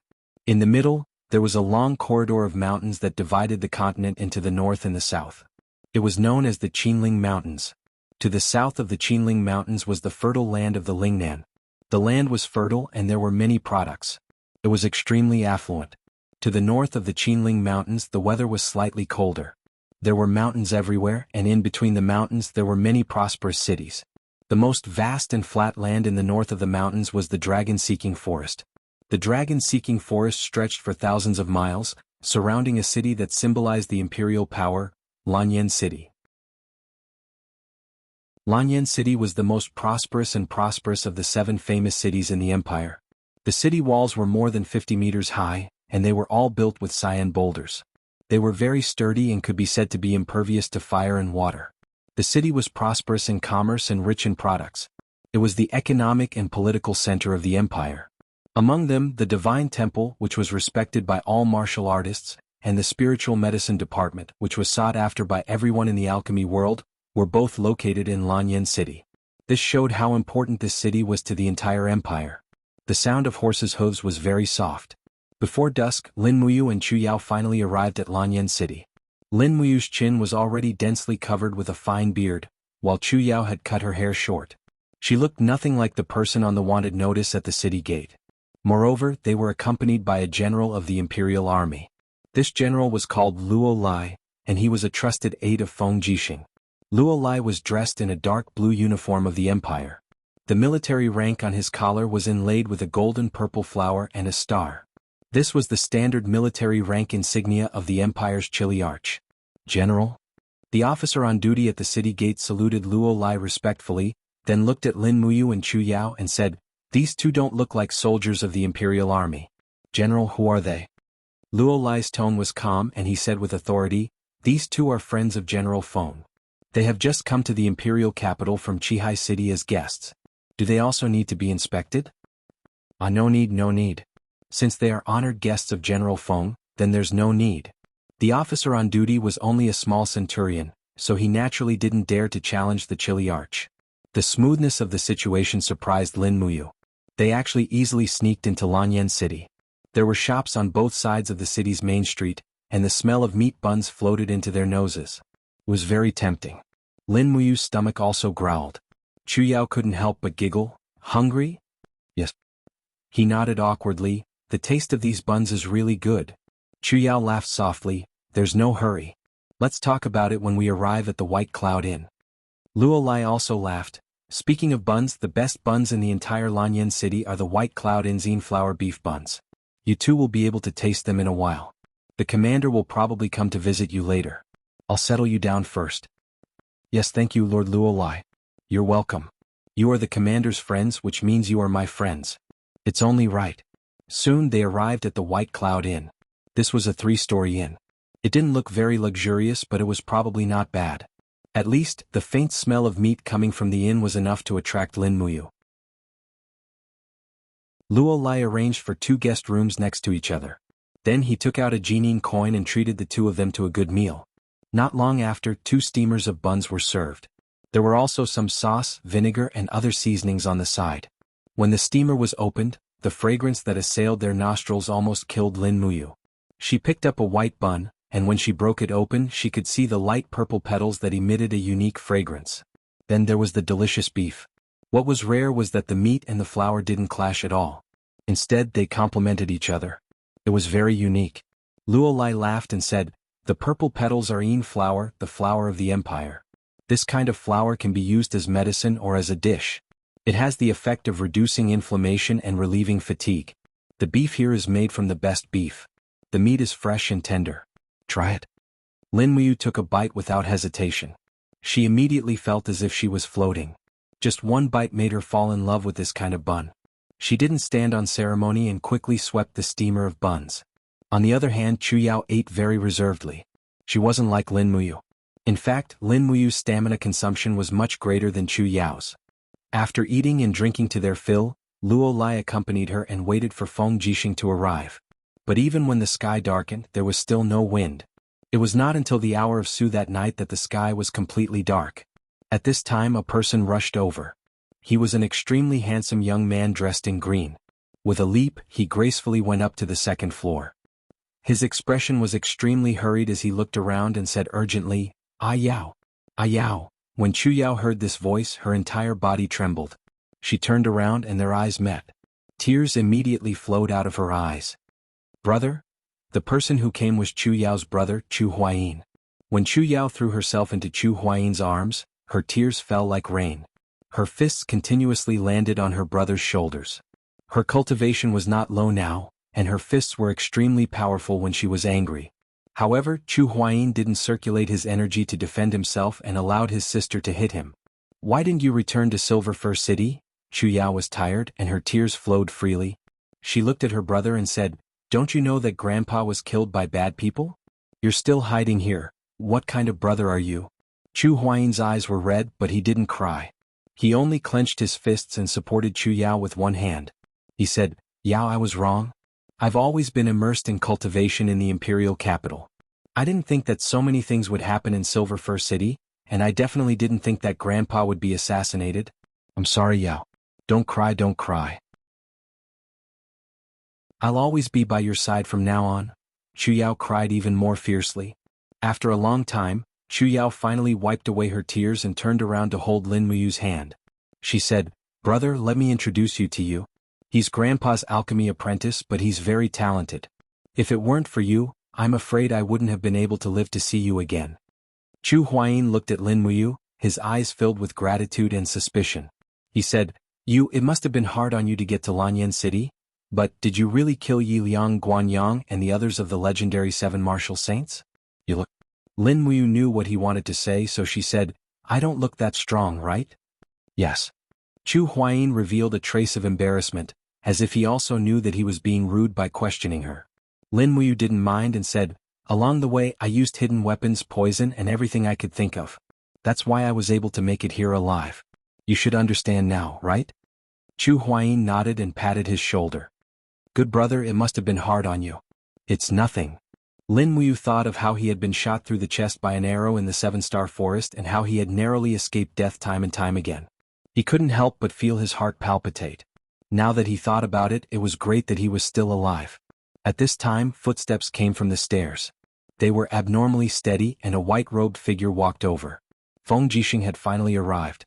Chu Huayin cupped his fists and smiled. "Brother Feng, thank you. I can't thank you enough." "Oh, you've reunited?" Feng Jixing's lips curled into a mocking smile. "Brother Chu, you really are a heartless fellow. How could you be at ease leaving such a beautiful little sister alone in Cathaya City? If it were me, I would have brought her to live in the imperial capital a long time ago. I've helped you so much this time. You should at least treat me to a drink at Tingyu Tower." Chu Huayin's expression turned ugly. A drink at Tingyu Tower costs at least 20 Jinin coins. That's too extravagant. Let's just stay at White Cloud Tavern. You're so stingy. I only get a salary of 10 Jinin coins every month. How can it compare to you, a commander of the Imperial Guard and a second-rank Guardian General? What's the point of saying all this? Let's drink to our heart's content downstairs. All right. Chu Huayin acted as the host and set up a table of wine downstairs. Feng Jixing, Lin Muyu, Chu Yao and Luo Lai sat around the table. Chu Yao's mood finally improved and she was willing to eat again. Lin Muyu hadn't had a good meal these past few days in the dragon-seeking forest and 7-star forest. Naturally, she ate to her heart's content. After 3 rounds of wine, Chu Huayin looked at Lin Muyu. Lin Muyu immediately felt uneasy. What was to come had come. I heard that your cultivation isn't bad. How about we spar after drinking?" "All right." Lin Muyu made up her mind. Chu Huayin was able to rank among the top 200 imperial guards and become the emperor's personal bodyguard. He was definitely not a weakling. It would be good to use this opportunity to learn from him. Chu Huayin was a martial arts fanatic. He naturally wouldn't let a good opponent like Lin Muyu go. This was also the biggest reason he was able to become good friends with Feng Jixing.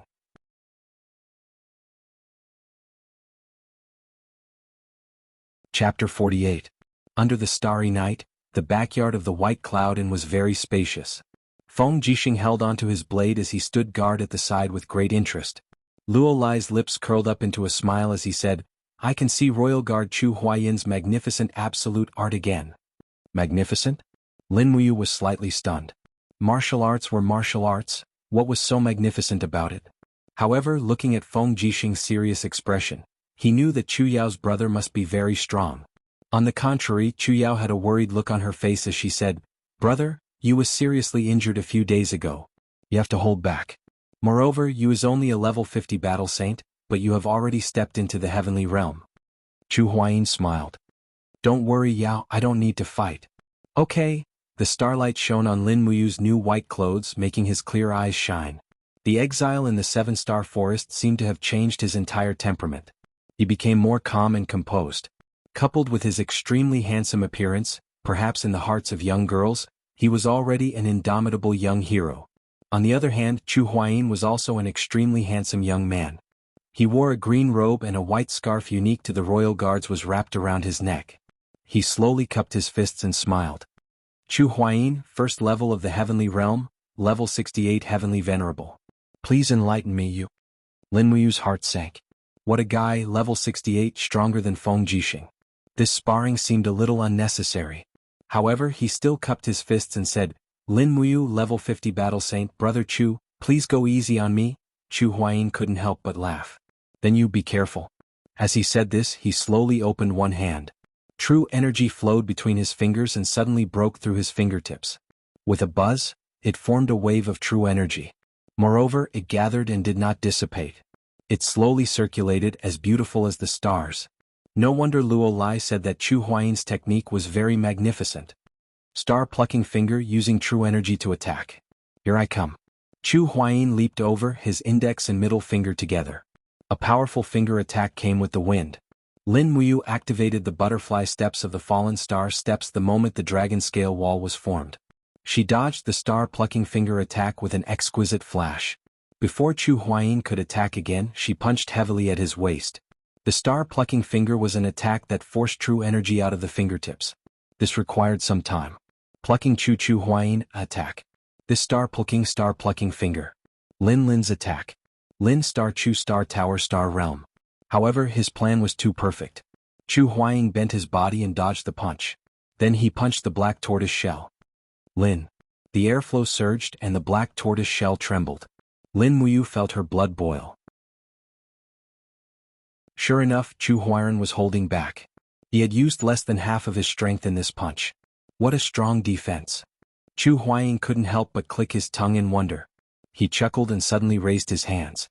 Suddenly, the sound of wind breaking could be heard. The power of the star-plucking finger landed on the mystic tortoise shell 3 times in a row. The first layer of the mystic tortoise shell quickly shattered, and the power of the star-plucking finger fell on the mystic tortoise shell like a meteor. She could only rely on the dragon scale wall. Lin Muyu stomped on the ground. Suddenly, gourd vines broke out of the ground and wrapped around her opponent's feet. Chu Huayin didn't panic. The purple marten martial soul came out of his body. It was a sonic attack. It tore the gourd vines into pieces. However, the moment the gourd vines were torn apart, a strong force came from the air. It was the demonic sonic fist. Boom! Chu Huayin was caught off guard. He retreated a few steps. His expression changed and he felt a heavy pressure on his chest. He raised his finger and condensed a star energy. This time he used 70% of his strength. He smiled and said, "You be careful." This star-plucking finger was very powerful. It actually pierced through the dragon scale wall. Fortunately, the force was almost completely dissipated by the time it landed on Lin Muyu's chest. However, Lin Muyu was shocked. He thought that his dragon scale wall was already very strong, but it was as fragile as a piece of paper under Chu Huayin's star-plucking finger. With a light lift of her hand, streaks of lightning crackled on her palm. Lin Muyu's palm turned into a saber, and with the star steps she launched a powerful lightning slash with her bare hands. Boom! The cyclone dissipated. The chi armor on Chu Huaying's chest was directly shattered. He retreated a few steps and the force on his finger became stronger. However, a few seconds later, he waved his hand and dispersed the force.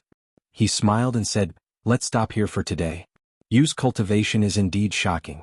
He's so strong at such a young age. No wonder those mercenaries in Silver Fir City are in trouble." Lin Muyu panted heavily. He knew very well that if Chu Huaying attacked again, he definitely wouldn't be able to block it. Feng Jixing also laughed.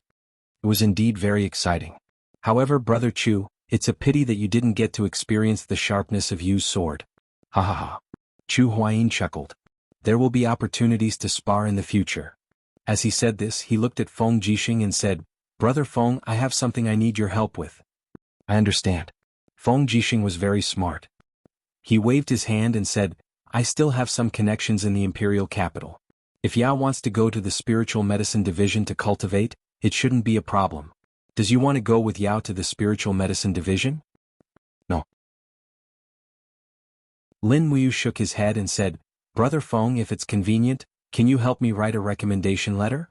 I want to enter the Holy Temple to cultivate martial arts." "You want to enter the Holy Temple?" "Yes. It's not that I can't." Feng Jixing thought for a moment and said, "But the Holy Temple is a place where strength speaks. There are many Heaven Realm cultivators there.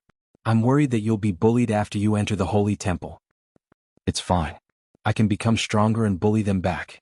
"Okay." Feng Jixing wrote 2 recommendation letters on the spot.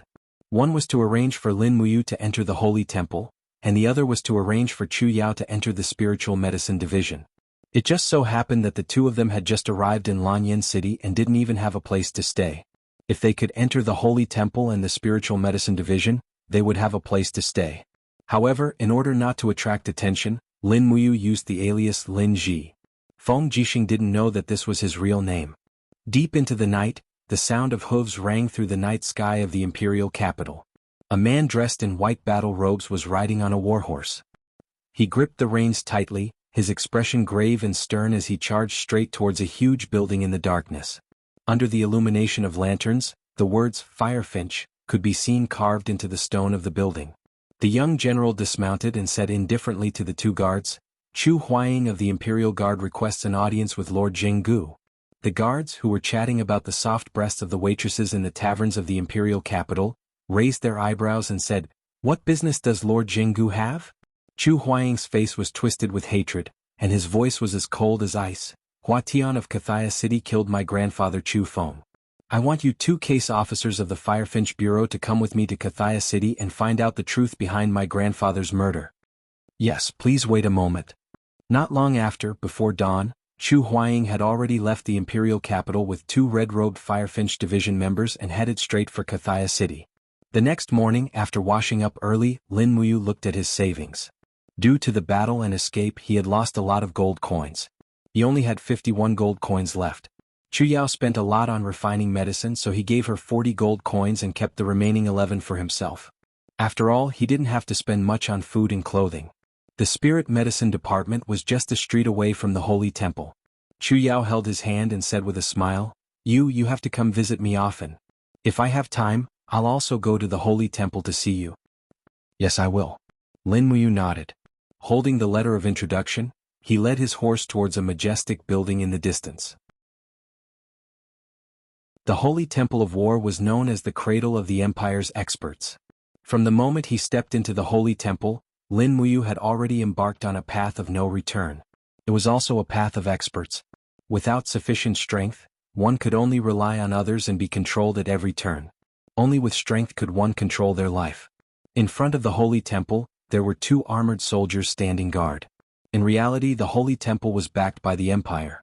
The talents it nurtured would also enter the Empire's army to serve the Empire, so it was not surprising that there were soldiers guarding this place. "Young man, what do you want?" one of the soldiers asked. Lin Muyu handed over the letter of introduction and said, "This is a letter of introduction from the Imperial Army's commander, Feng Jixing. I want to enter the Holy Temple to cultivate." "Oh, a letter of introduction from General Feng?" The soldier took the letter and opened it. He smiled and said, since you are a friend of General Feng, then come in. I'll bring you to see the deacon. Okay. The heavy door of the holy temple opened to a small door. Light shone in from the outside, like a sharp knife piercing into the darkness. The holy temple's light came from the torches on both sides of the corridor. Lin Muyu looked up and found that there were a total of 12 lifelike bronze statues erected on both sides of the corridor. They should be the 12 heroes of the empire, but no one knew who they were. After passing through the long corridor, they finally arrived at the training ground. However, there were not many people on the training ground. There were less than 20 people cultivating in silence. Some were practicing with their swords while others were meditating. Streams of qi lingered around their bodies. They must be strong people. Further ahead, they arrived at a domed holy temple. This was the true center of the holy temple. Dong dong! The soldier knocked on the door and said, "Deacons, the Imperial Army's commander, Feng Jixing, has introduced a young man to the holy temple to cultivate. Let him in." Yes. The door slowly opened and Lin Muyu stepped in. He handed the warhorse to the soldier to take to the stable. This horse was left behind by Yi Liang, and its leg strength and endurance were not bad, so he was not willing to abandon it. There were a total of 12 steel seats in the holy temple, but only 3 of them were occupied. 2 of them were old men and the last one was a young man around 30 years old. The highest power in the holy temple was in the hands of the 12 deacons, and the 3 people here were 3 of the 12. "Young man, what is your name?" the white-bearded old man asked. "Linji. Stand on the center of the round platform, and push all the strength in your body to the peak." Yes. Lin Muyu followed the instructions and walked over. There seemed to be a huge crystal at the foot of the round platform. When he circulated his qi, the crystal actually flashed along with him. The stronger his qi, the more intense the crystal flashed. Finally, when his strength reached the peak, the old man smiled and said, "Not bad. A level 50 battle saint who has just stepped into the third sky of the Earth realm can assume the position of a Bronze Star instructor. How old are you now?" 24 years old. What is a Bronze Star instructor? Lin Muyu was confused. Another old man laughed. Stepping into the third sky of the Earth realm at the age of 24, this advancement speed seems to be above Sir Zhenfang. At this moment, the young deacon who was sitting in the corner stood up with a smile on his face. "Deacon Guyang, he is so young and yet he is already an instructor. I'm afraid he won't be able to convince the masses." Guyang was stunned. "Sir Zhenfang, what's your opinion?" Zhenfang smiled faintly. "Why don't we let him be a sparring partner first?" "All right." Guyang didn't object.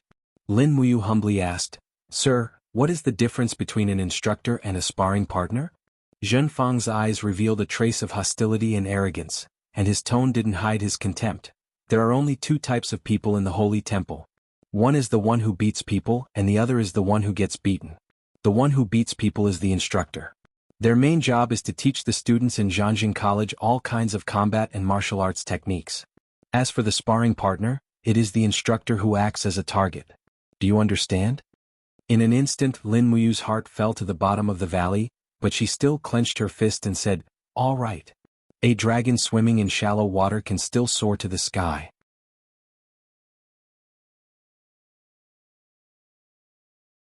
Chapter 49. "All right, Linji, come with me." At this moment, a middle-aged man came in from outside. He had a face full of beard as if he had never shaved. He raised his eyebrows and said, "What are you dawdling about for, kid? Hurry up and follow me. I will arrange your accommodation. You will start working tomorrow." "Heh, don't blame me for not reminding you, being a sparring partner is not a job just anyone can do." Lin Muyu nodded and followed behind him. On the way, she couldn't help but ask, "Uncle, what's your name?" The uncle felt a sharp pain in his chest. He blew his beard and roared, "My name is Jianghu, a level 58 battle saint, a silver star instructor of the sanctum. I am 32 years old this year. If you call me uncle again, I will break your neck." Lin Muyu nodded and said, "Master Jianghu, is silver star instructor very strong?" "You will know soon enough."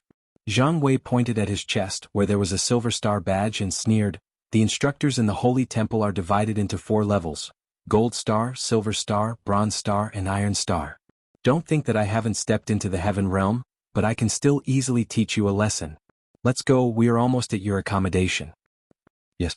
There weren't many accommodations in the temple, but at least it was a single room. Lin Muyu's accommodation was a bit shabby. There was a large crack in the wall and the cold wind blew in. He touched the quilt and it was as hard as a brick. God knows how long it had been since it was washed. Jianghu brought it and left, only telling him where the canteen was and where he needed to work tomorrow. Since he was already here, he might as well take things as they came. After putting down the burning prairie sword, he went to the stable to find his horse. After feeding it some fodder, he returned to his room. The sun was shining brightly outside. He took apart the quilt and washed it. Just as he was drying the bedsheets, he heard a series of ouch ouch ouch coming from next door. It seemed that someone was moaning. He had just arrived and shouldn't be nosy. But after enduring for a while, the sound kept coming. He finally couldn't take it anymore and knocked on the door. "Are you all right, brother?" "I'm fine. Who are you?" the person inside asked. "My name is Lin Ji, the new sparring partner." "Oh, new here?" He hesitated for a moment, then said, "Lin Ji, come in." When he pushed the door open, he found a person lying on the bed, moaning constantly. There was a large bruise on his arm and forehead, and his eye was swollen.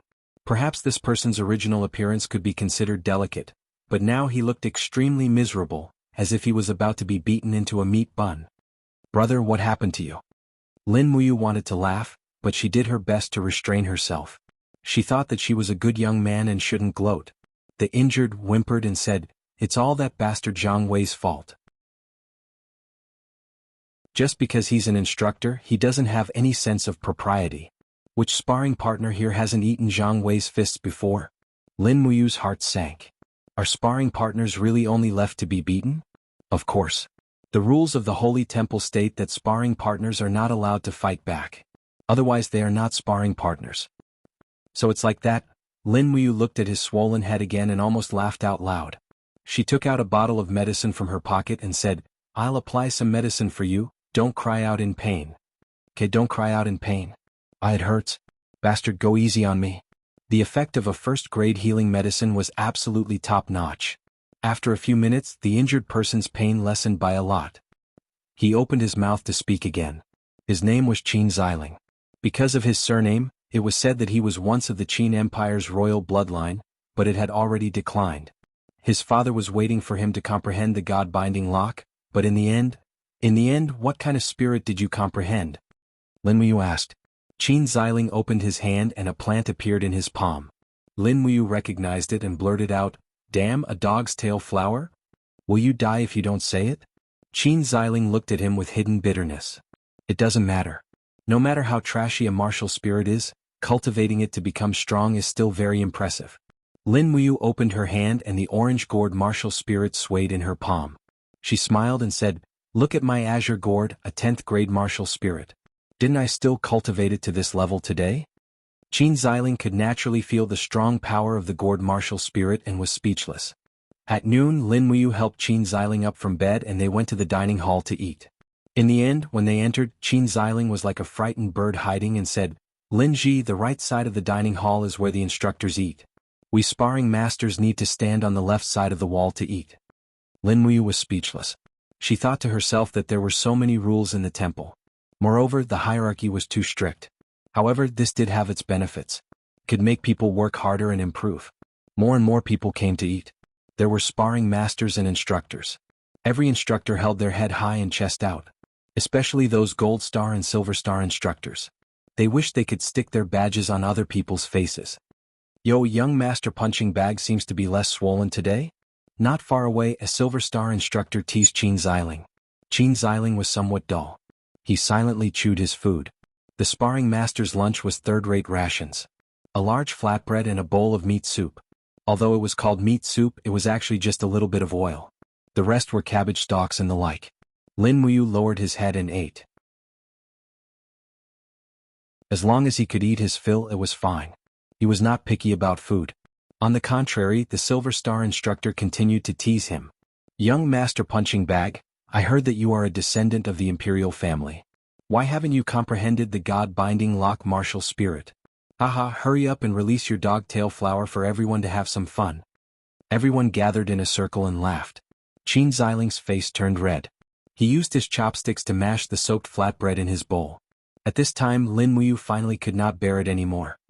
He stood up and said to the Silver Star instructor, "He is a worker of the temple. He is no different from you. Don't humiliate him like this. It is the same as humiliating yourself." The instructor immediately became angry. He raised his eyes and said, Who do you think you are, a mere sparring master? Do you think you have the right to speak here? As he said this, he suddenly bent his body slightly. In the next moment, the image of a bear martial spirit appeared on his shoulder. This was a strength-type cultivator. No wonder he was so savage. Who knew how many people had suffered under this move?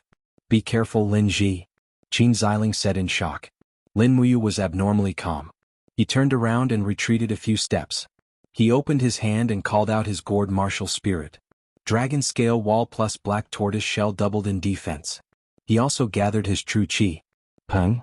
A loud sound rang out. A wave of air rippled out in all directions. Qin Xiling didn't dare to look and closed his eyes, but when he opened his eyes, he found that the Silver Star instructor had been sent flying and fell to the ground in a sorry state, while Lin Muyu was standing there as if nothing had happened, not moving at all. Ah! Instructor Liang, what happened to you? The surrounding group of instructors began to laugh at the instructor called Liang. Liang's face was red. But he knew that this brat was very strong. He coldly snorted and turned around to leave. On the way back, Qin Xiling was so happy that he looked like he was about to dance with joy. Lin Ji, this is really satisfying. You don't know how angry Lei Ying's donkey face was. Haha, many sparring masters were injured by his bear martial spirit. Today you have helped all the sparring masters vent their anger. Lin Muyu smiled and said, Xiling, you also need to quickly become strong. Otherwise you will still be reduced to a beaten-up role. Qin Xiling's expression darkened. Do you think I don't want to become strong? Father has always forced me to cultivate since I was young. But there is a difference in talent. I know how much I can do. I am almost 30 years old, but I have not even entered the Earth realm. I have even comprehended a trash martial spirit. I think this is all I can do for the rest of my life. Lin Muyu did not know how to comfort him. She patted his shoulder and said, It's fine. I am born with talent. Qin Xiling did not understand what she meant, but he felt that it was very reasonable. In the evening, Lin Muyu left the temple and went to the spirit medicine department to find Chu Yao. Sure enough, Chu Yao was highly regarded in the spirit medicine department because of her cultivation in the God of Medicine canon. On the first day she was listed as a second-grade alchemist. In comparison, she was doing even better than her in the temple. After seeing Lin Muyu, Chu Yao was very happy. She brought him around the spirit medicine department. In fact, there was not much fun. Apart from refining medicine, it was refining medicine. As for everything related to medicinal herbs, Lin Muyu was already used to it and did not mind. When the sky darkened, they returned to the temple. They cultivated in the room. The space was too small to practice the demonic noise blade, so they could only silently refine the strength of their true qi. In fact, cultivation was nothing more than refining the purity of their true qi. In the process they would obtain even more power. At this time in the dragon-seeking forest, under the moonlight, a row of rock walls stood erect in the forest like sharp blades. There was a small depression at the bottom of the rock wall, and a trace of fire came from there. Dew dripped down from the pine trees on the rocks and landed on the girl's white shoulders. She gently pulled open her clothes and poured the medicine she had just refined on the wound on her back. However, waves of burning pain made her clench her teeth and endure the pain. She could not hold it in any longer, and a trace of tears flowed down from the corner of her eyes along her long eyelashes. Her stomach rumbled. She looked at the dark forest and sniffed. She said to herself in an aggrieved manner, Did I make a mistake with this golden sore medicine? Why does it hurt so much? If it was Mu's medicine, it would not hurt, right? As she spoke, she raised her head to look at the stars in the sky and murmured, Mu, you definitely did not die, right?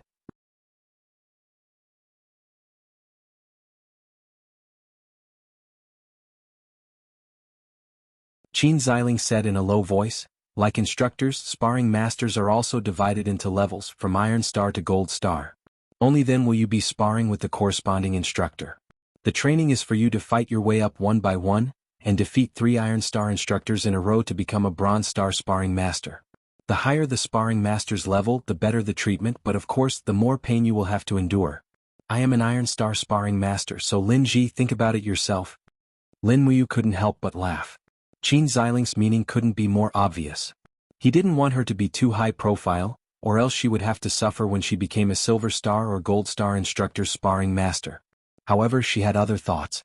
The stronger the opponent, the stronger she would be, so she strived to become a Gold Star sparring master. Then let's begin. Lei Hong flicked his long sleeves and said, The sparring master trial is very simple. You can't fight back and you have to endure 1 minute of attacks from instructors of the same level without being defeated. If you defeat 3 people in a row you can advance. Let's start with Iron Star. Lin Ji, do you understand? Lin Ji nodded. Understood, Great Deacon. As he spoke, he strode to the center of the trial hall and stood there proudly. His feet stepped on the ground like a towering mountain. Although he didn't say anything, an invisible aura had already slowly spread out around him. Even Great Deacon Lei Hong cast a praising gaze at him. Among the group of instructors, a group of people wearing Iron Star insignias looked at each other. Finally, one of them said, Sir Wang Xing, why don't you go first? That person called Wang Xing was tall and sturdy. He nodded and said, Then let me snatch the first prize. As he spoke, he leaped up and directly dashed towards Lin Muyu. A ball of raging flames lingered on his fist, and his martial spirit was also released. This Iron Star instructor was around rank 45, so there was nothing to be afraid of. Lin Muyu opened one hand, and the orange-gourd martial spirit emerged from her body. Immediately, a group of instructors roared with laughter. A few Copper Star instructors even laughed to the point of tears. A mere 10th grade gourd dares to be a sparring master. Haha, this kid and that dog-tailed flower Qin Xiling are both here to be a laughing stock? Lei Hong frowned and didn't say anything. The other instructors didn't make fun of her either. A true expert would instead know how to observe. Streaks of fiery red energy gathered around the gourd, forming a mystic tortoise shell. Lin Muyu didn't even need to use the dragon scale wall, because just the mystic tortoise shell was enough to handle 1 minute. Peng! The raging flames blossomed, and for the first time, it was forcefully defended by Lin Muyu. No, it should be said that he was pushed back. Wang Xing took a few steps back and the blood in his chest churned. His face was extremely pale. His opponent's defense was far stronger than his attack. A powerful force rebounded from his arm, and actually made his right arm numb and unable to move for a short period of time. However, Wang Xing was still a member of the Sacred Hall's instructors. How could he endure such humiliation? He immediately raised his left arm and punched out again. Peng! The result was the same. This time, both of Wang Xing's arms were completely numb and he couldn't move them. He couldn't use his legs, right? It would be even more embarrassing if he couldn't stand. He gritted his teeth and said, I lost. Victory in less than a minute. Lin Muyu smiled and cupped her fists. Thank you for letting me win. Wang Xing couldn't do the same, so he could only nod and leave. Good lad. Another Iron Star instructor rushed over. He was as skinny as a monkey, and when he spread his 5 fingers, a green true qi revolved around him. This was a person who was good at using claw techniques. Furthermore, there was an eagle beast spirit on his arm. It was no wonder that he could use such a martial art. Peng peng peng. The black tortoise shell suffered a series of fierce attacks. Lin Muyu continued to increase her defense, making the black tortoise shell even more sturdy. This Iron Star instructor's strength was originally inferior to his opponent, and with the addition of blindly attacking, he naturally became weaker. After a minute, his claws were already bleeding, and on the other hand Lin Muyu was completely fine. The group of Iron Star instructors were all shocked. No one would have thought that this ordinary-looking lad could actually defeat 2 Iron Star instructors in a row, and it was a crushing defeat. All of them clenched their teeth, waiting to see who would be the one to take revenge. At this moment, Lei Hong suddenly raised his hand and said, There is no need for the 3rd challenger. Lin Ji will directly advance to Bronze Star. Come on, which 3 Bronze Star instructors want to challenge him? Soon, a man wearing silver armor walked out with a sword in his hand and said with a smile, Little brother Lin Ji has a good cultivation. Let me, Zhou Tu, experience the defense of your gourd. As he spoke, Zhou Tu let out a shout. Frost appeared around the blade of the sword, and the shape of an ice snake martial spirit was faintly discernible in his arm. This world was indeed full of everything, and there was actually such a martial spirit. Lin Muyu took a deep breath and continued to raise her true qi. This Zhou Tu might already be an expert at the 3rd level of the Earth Realm, and his strength was comparable to hers. She could not underestimate him. Buzz. The blade of the sword left her hand and spun rapidly in the air, bringing with it a spiraling penetrating energy. Those who could enter the sacred temple were indeed not weak. The moment this Zhou Tu made his move, she could already see some of his abilities. Lin Muyu did not dare to be careless. In an instant, she circulated her true qi out of the dragon scale wall, double defense. Bang! The long sword struck the wall of the gourd with a metallic clang. The double effects of the Mystic Tortoise Shell and Dragon Scale Wall had completely raised the defense to a whole new level. Under the counterforce, a layer of chi appeared on Zhou Tu's arm. As expected, this was an expert above level 50. After taking a few steps back, Zhou Tu calmed himself down. In fact, Lin Muyu's defense should not have been able to withstand Zhou Tu's attack. However, his gourd had evolved 5 times and obtained 5 skills. What was even more miraculous was that 2 of the 5 skills were defensive skills, and they were the spirits of spirit beasts that had lived for thousands of years.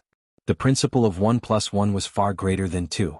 With the double protection of the Mystic Tortoise Shell and Dragon Scale Wall, Lin Muyu was not afraid of Zhou Tu's attack at all. Actually, Zhou Tu was not the only one who was shocked. Lin Muyu was also shocked by the double defense. If he had killed the Umbrella Dragon earlier and obtained the Dragon Scale Wall, it would have been much easier for him to fight against Guanyang, Yiliang, and the others. After a few more attacks, Zhou Tu's sword left shallow marks on the Mystic Tortoise Shell. However, he was unable to break through it. Finally, the minute was up. He cupped his fist and said with a depressed expression, "Little brother Lin Ji, you win. Thank you for letting me win," Lin Muyu said humbly. At this time, head deacon Lei Hong nodded with a smile. He was beginning to admire this young sparring partner of Lin Muyu more and more. Very quickly, another 2 Copper Star instructors were unable to break through Lin Muyu's defense. This caused a group of sparring instructors to cheer for her. Among them, Qin Xiling was the most excited. Lin Muyu had fought hard for the sparring instructors this time. Lin Ji challenged the Silver Star instructors. Lei Hong said with a laugh. "Young man, not bad." Deacon Guyang said with a smile, "The number of sparring partners in the Holy Temple is decreasing. Currently there is not a single Gold Star sparring partner. There are only 2 Silver Star sparring partners. If you can win, Lin Ji, it will be a great contribution to the Holy Temple." Lin Muyu found it funny. Actually, no one with a high cultivation would be willing to be beaten. This was the reason why there were so few sparring partners, wasn't it? Moreover, there were no Gold Star sparring partners in the Holy Temple. It must be the Silver Star sparring partners who were of a higher rank than the Gold Star instructors. They must have been beaten up many times. This was the main reason why the dozens of sparring partners were complaining. "Lin Ji, do your best." A sparring partner with a face full of bruises shouted at the top of his lungs. His shout immediately attracted the other sparring partners to shout as well. Soon, dozens of sparring partners were shouting, "Lin Ji, do your best." This made Lei Hong laugh. The Holy Temple has not been this lively in a long time.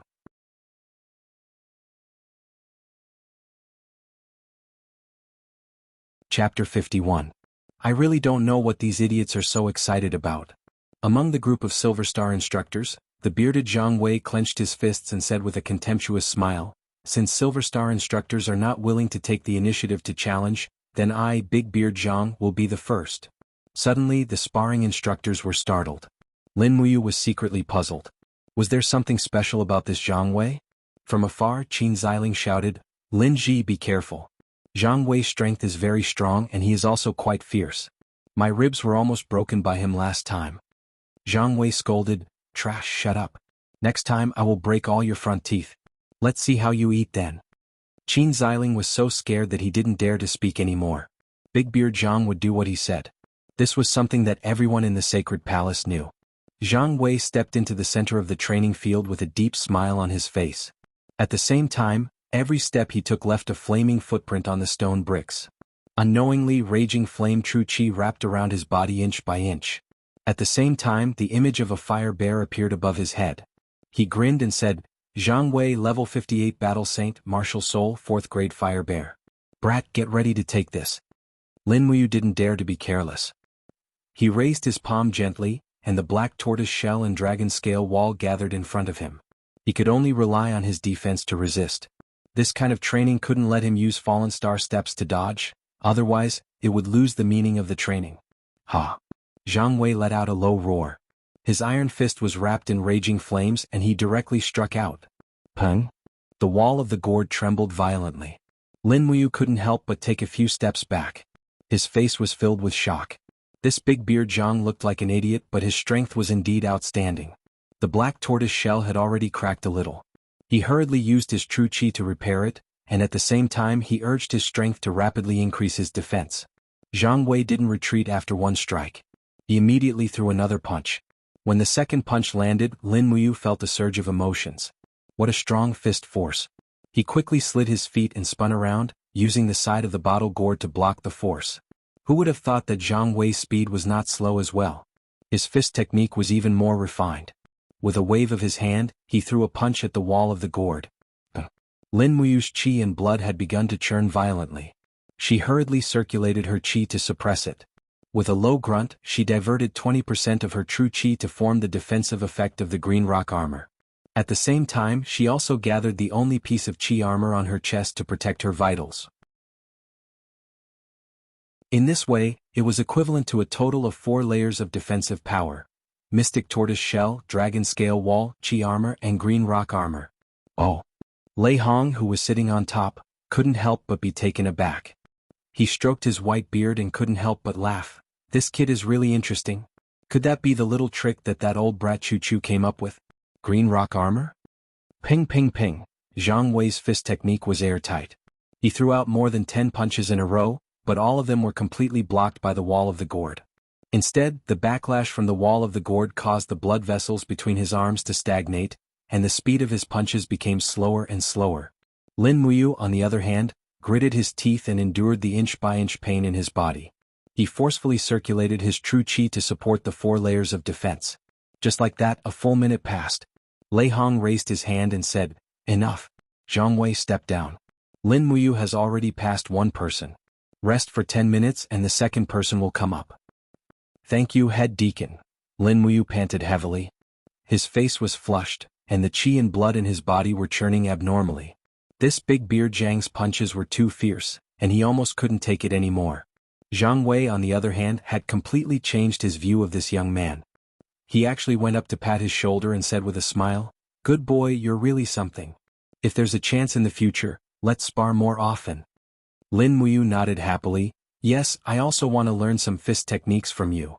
"Ah, it's nothing." As soon as Jiang Wei was defeated, another Silver Star instructor was already ready to make a move. It was Lei Ying, the Silver Star instructor who was humiliated by Lin Muyu in the canteen yesterday. "It's my turn," Lei Ying said while holding a saber. In his heart, however, he was thinking, "Damn it, I didn't bring a weapon yesterday and was humiliated by him. Today I've brought a weapon and I'll take this opportunity to kill him."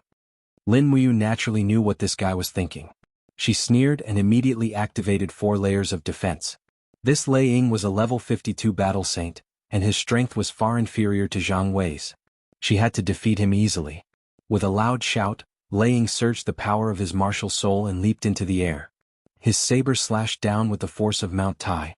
Lin Muyu didn't want to waste too much true qi and physical strength on him.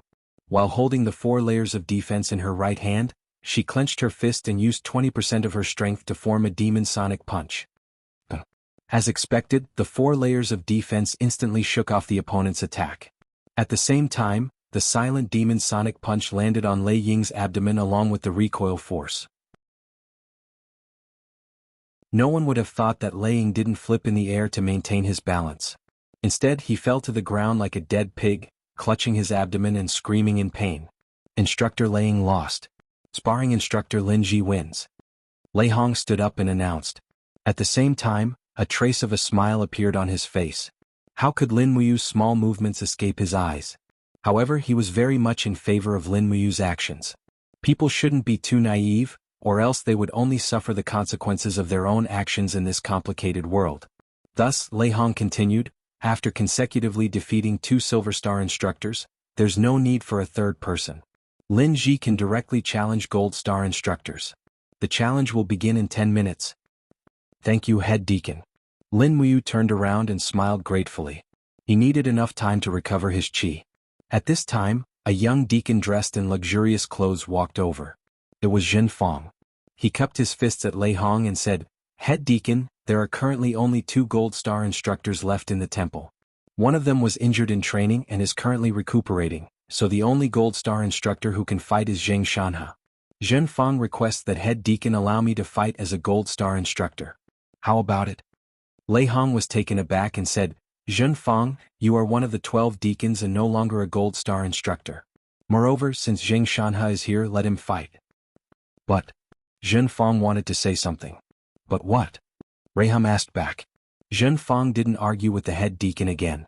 He just glared at Lin Muyu from afar and didn't say anything else. Lin Muyu was secretly shocked. Why did this Zhen Fang hate her so much? It had been like this since the first day he entered the temple? Qin Xiling said with a smile, "Congratulations, Lin Ji. You are most likely the #1 gold star sparring instructor in the temple." What? Zheng Shanhe is the only gold star instructor left in the temple today. He has the strength of a level 61 heavenly venerable, but don't worry.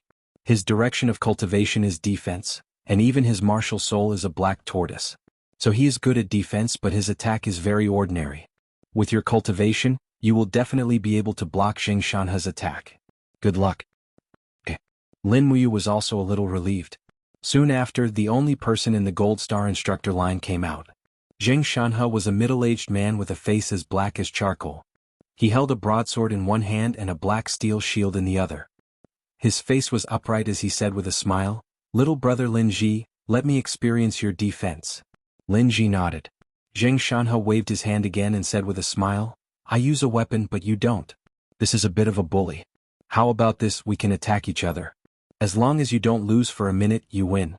What do you think?" "Thank you very much." Lin Muyu immediately turned around and pulled out the burning prairie sword from her bag next to the pillar. This directly stunned Zheng Shanhe. "Oh, this is a spiritual weapon? Yes, if you regret it, I won't use it." Ha ha ha.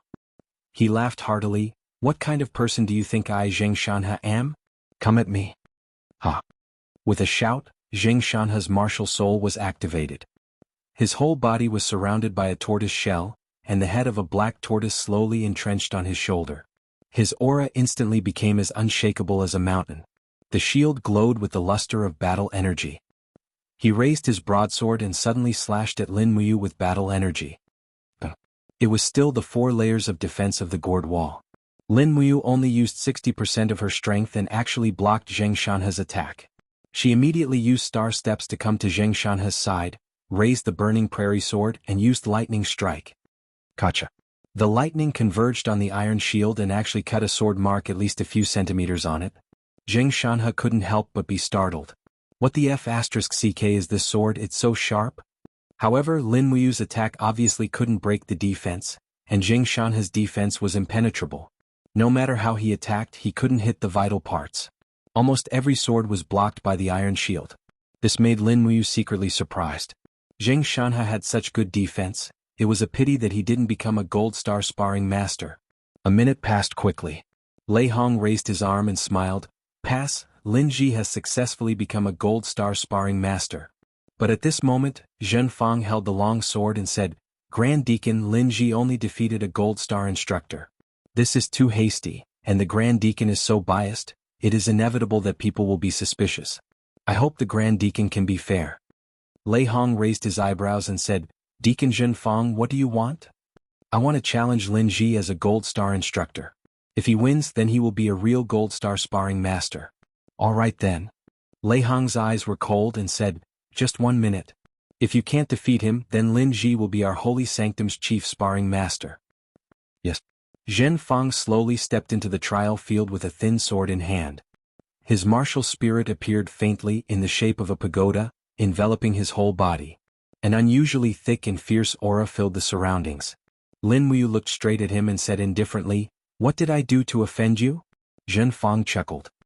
His expression was slightly ferocious as he walked forward and whispered into Lin Muyu's ear, "Gourd martial spirit, lightning strike, demonic sonic fist, and the blazing prairie sword in your hand. Do you think these idiots can't tell? Do you think I, Zhen Fang, can't tell that you're the Empire's most wanted criminal, Lin Muyu? You killed my brother Hua Wan, and you dare to come to the imperial capital to die? But it doesn't matter, I will not hand you over to the authorities, I will kill you with my own hands. Because of me, killing you is as easy as stepping on an ant."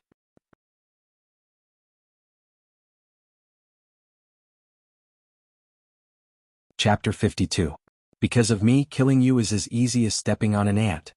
Zhen Fang's words echoed in Lin Muyu's heart like a giant bell.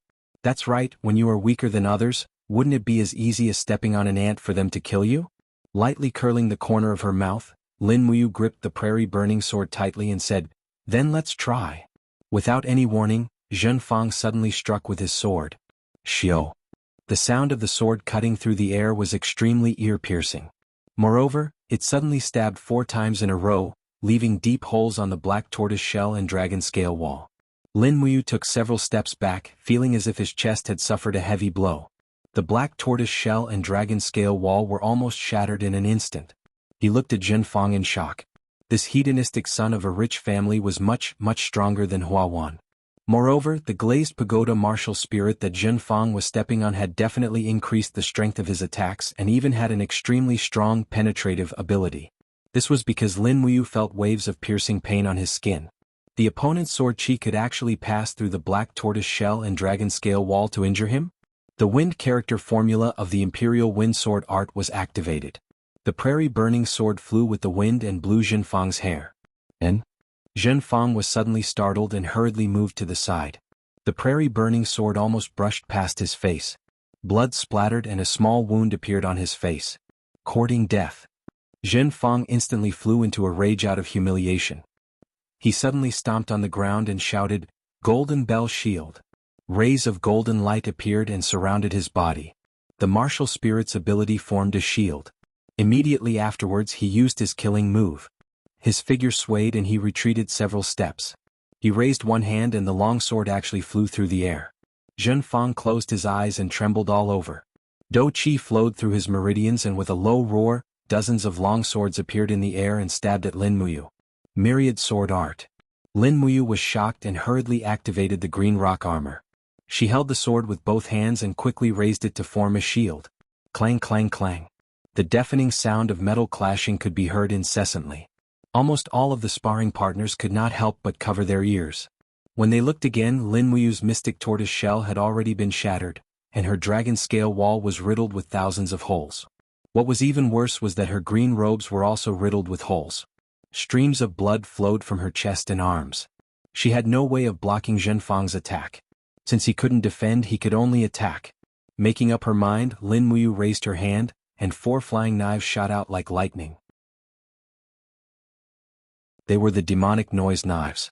At the same time, she let out a low roar and gathered her Zhen Qi once again. Streaks of lightning poured into the burning prairie sword, and the martial spirit gourd shone brightly. Streaks of green vines rolled out from the ground, heading straight for Zhenfang's feet. Zhenfang sneered and raised his palm. His Do Qi turned into a gust of wind. With a hua sound, the green vines were immediately crushed.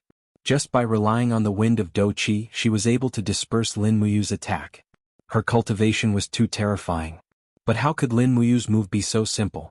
Before Zhenfang could be proud of himself, a warm current came from behind him. Poisonous liquid. What? Zhenfang was startled and hurriedly dodged. However, he was multitasking.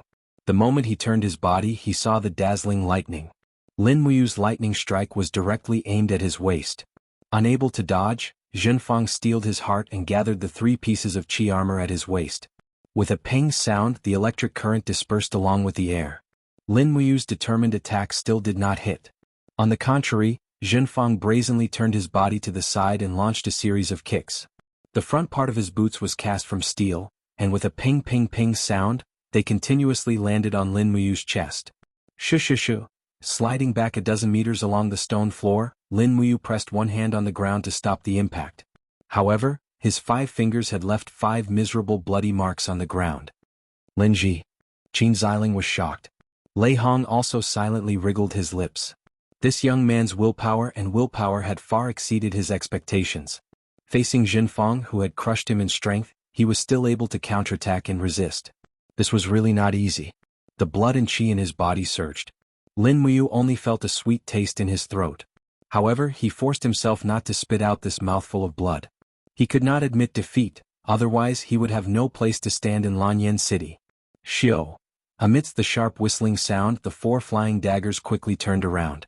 Zhenfang turned his head and consecutively slashed out several times, quickly knocking away the 4 flying daggers one by one. However, what he did not expect was that the 4 flying daggers seemed to have a mind of their own and quickly gathered together, forming a 4-wheeled flying dagger. The air silently exploded, and the demonic noise dagger quickly turned around and launched another fierce attack. I can't bear it. Zhenfang roared angrily as he suddenly opened up his palms. Every finger was protected by the halo of the golden bell shield. He actually wanted to block the demonic noise dagger with his bare hands? Lin Muyu stood at his original position, and with a wave of his hand, the sound waves from the demonic noise fist rapidly exploded under the demonic noise dagger. With a ping sound, the demonic noise dagger trembled and changed its trajectory. In the end, it slashed across Jinfang's shoulder. Pooh! Another bloody wound appeared. This was the second time Jinfang had been injured. Bastard! Jinfang's face was flushed red as he turned around and rushed towards Lin Muyu. His long sword shone with a golden light, and the martial spirit glazed pagoda rapidly rose and fell, like a prison cell, trapping Lin Muyu within. Lin Muyu's heart turned cold and he hurriedly tried to break free. However, his entire body was unable to move. Still thinking of escaping from this daddy's spirit-locked pagoda? Jinfang's handsome face was contorted. This brat named Lin Muyu had caused him to suffer great humiliation. A Heaven Realm martial artist was actually injured by an Earth Realm martial artist. This was something he could not accept. Trapped within the spirit-locked pagoda, Lin Muyu saw that Jinfang's sure-kill attack was about to reach him. Lin Muyu roared madly and used all the true qi in his body, but was still unable to break free. At the moment of imminent peril, a sudden pressure descended from the sky. Stop! The spirit-locked pagoda's do qi halo quickly dissipated. This do qi was far stronger than Jinfang's. In the end, he and Lin Muyu both looked up, only to see the head deacon Lei Hong standing proudly in the air, with the Saint Realm energy in his hands. His eyes were filled with an unparalleled majesty as he said, "This battle has ended. Lin Ji has held on for a minute without dying. He has officially become a gold star sparring master of the temple." Lin Muyu finally heaved a sigh of relief. In that instant she felt as though death was shrouding her. Indeed, Jinfang had already made up his mind to kill her. If it wasn't for Lei Hong, she would most likely have lost her life here. Lei Hong floated back to his seat. Deacon Guiyang, who was not far away, slowly walked down the steps and arrived in front of Lin Muyu. He then took out a golden insignia and wore it on his chest. It was a gold star insignia, the same as the gold star instructors. The difference was that the gold star instructor's insignia was a gold star with a sword in front of it, while Lin Muyu's insignia was a shield. Alright, Lin Ji's skills are extraordinary, and young Duke Jinfang's is also powerful and invincible. This battle ends here. Guiyang was a good person. He smiled and said with a trembling voice, "Congratulations, Lin Ji. From now on, you are a gold star instructor of the Holy Temple. Your salary is 100 Jinin coins from the treasury every month. Hey, your luck is not bad. This kind of treatment is the same as the gold star instructor. Work hard." Lin Muyu nodded. At the same time he looked down. There were a total of 11 sword holes and 8 wounds on his clothes. Although they were not deep and could not be considered serious injuries, this Jinfang's strength was too terrifying. Jinfang was also looking at him from afar. A cruel smile appeared on the corner of his mouth. He said, "Just you wait, I will come again to learn from you." Lei Hong had already stood up. He said, "The trial is over. Deacon Guiyang will arrange the training tasks for this morning." As he spoke, Lei Hong, the great deacon, had already flicked his sleeves and left. Guiyang unfolded a scroll and announced with an old voice, "The training for this morning is Zheng Shanhe against Lu Feng, Zhang Wei against Lin Ji, Laying against Lu Kai, Sun Wei against Qin Xiling." After a long time, Qin Xiling's opponent was finally reported. His opponent was called Sun Wei. This made him heave a sigh of relief. Fortunately, it is Iron Star instructor Sun Wei. "Alright, Lin Ji, how are your injuries? Can you still continue training?" "I can." After Lin Muyu used his qi to heal his injuries, all the bleeding had stopped. However, his clothes were covered with bloody sword holes, which looked a little frightening. The only bad thing about him was that his qi was severely damaged. He only had less than 60% of it left. "Brother Lin Ji, let's go this way." Zhang Wei was a straightforward person. He put his arm around Lin Muyu's shoulder and walked towards a training room not far away. The steel door was opened by a servant and the two of them entered. They then quickly closed the door as if afraid that the battle inside would affect others. "You went through a continuous battle this morning. You should not have much qi left, right?" Zhang Wei asked with a smile. Although he looked like a hot-tempered boorish person, he was still quite meticulous. Lin Muyu smiled gratefully. "I still have about 60% left." "That's good. That's enough. I will also use 60% of my strength to train with you." Jiang Wei raised his hand and summoned his martial soul, the fire bear. The flames on his fists rose sharply. He smiled and said, I practice a fist technique called the fiery soul fist. My fist moves in all directions. It is very powerful and straightforward. It is derived from the god of war Xiang Wentian's fiery fist. It is very suitable for killing enemies on the battlefield. Lin Muyu had already experienced Jiang Wei's fist technique. It was indeed powerful and natural. On the other hand, the demon sound fist that she learned from Chu Chu was more focused on long-range attacks and neglected close combat. It seemed that Jiang Wei's fiery soul fist was a good complement to the demon sound fist. She should not spar with Jiang Wei but rather learn. Master Jiang Wei, can I use my fist technique to spar with you? Lin Muyu asked with a smile. Jiang Wei nodded straightforwardly. Why not? There are only the two of us in this training room. We can spar however we want. Many thanks. Very soon, sparks began to burst out from the training room. The two of them practiced back and forth and were having a great time. However, Lin Muyu's close combat fist technique was really terrible. She was in a situation where she could only rely on the gourd to defend herself. Peng! With one strike the airflow surged. Jiang Wei's horizontal punch was actually predicted and blocked by this brat. He couldn't help but laugh and say, delightful, satisfying. Jiang Wei's lips curled up. Brother Lin Ji, how did you offend one of the 12 deacons Zhen Fang? I don't know either. Lin Muyu made up an excuse and asked, who is this Zhen Fang? He's very strong, and he became a deacon of the holy sanctum at such a young age. He should have a strong background, right? It's more than just having a strong background. Jiang Wei raised his eyebrows and smiled. The empire's current prosperity is all thanks to a famous general, Zhen Yifan. He led 50,000 soldiers of the empire and defeated 170,000 soldiers in the Battle of Liaobei. He killed 100,000 of the enemy and captured 40,000 of them. He solved the crisis in the north in one fell swoop. Later on, he was worshipped as the imperial advisor by the current emperor. He was honored as the empire's god of war and conferred the title of Divine Marquis. This Zhen Fang is the son of Divine Marquis Zhen Yifan.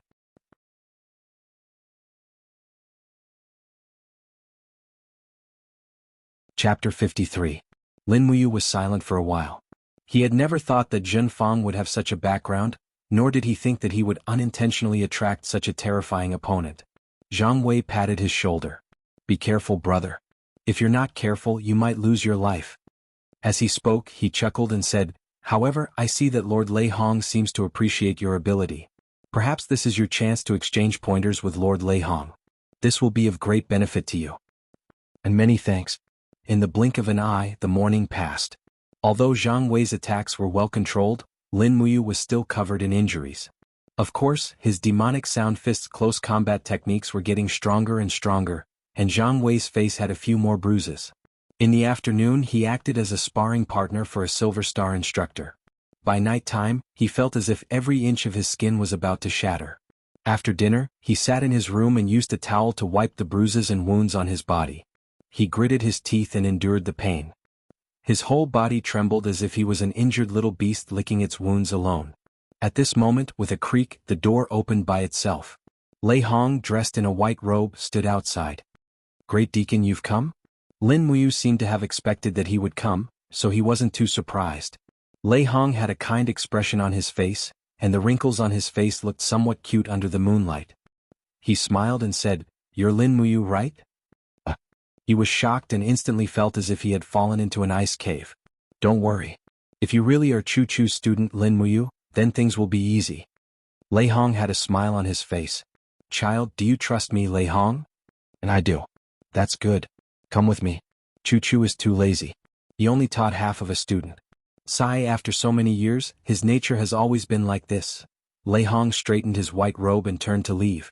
Lin Muyu hurriedly put on his clothes and followed him out with the burning prairie sword. The starlight fell on the courtyard of the temple, the stone-paved path reflected the mottled shadows of the trees. Lei Hong rushed the entire way, forcing Lin Muyu to use falling star steps to keep up. His figure was like a ghost. Lei Hong Yihai could sense that Lin Muyu was still following closely. He could not help but feel gratified. This brat was truly a talent. A few minutes later, they stopped at an old mansion in the backyard of the sanctum. Rahum slowly pointed at a pond in front of him and said, Come here to cultivate every day from now on. Oh, this is? Lin Muyu walked forward and reached out to scoop up the water in the pond, only to find that it was not water at all. It was clearly a pile of gravel. Great Deacon, what's the use of these stones? Don't call me Grand Deacon anymore. Call me Grandpa Lei Hong. Lei Hong smiled kindly and said, I'm about the same age as Chu Chu, so it's not too much to accept you calling me grandfather, right? It's not too much, Grandpa Lei Hong. Haha. This term grandpa made Lei Hong feel very comfortable. He twirled his beard and said, these stones are all strange stones picked from the depths of the mountains.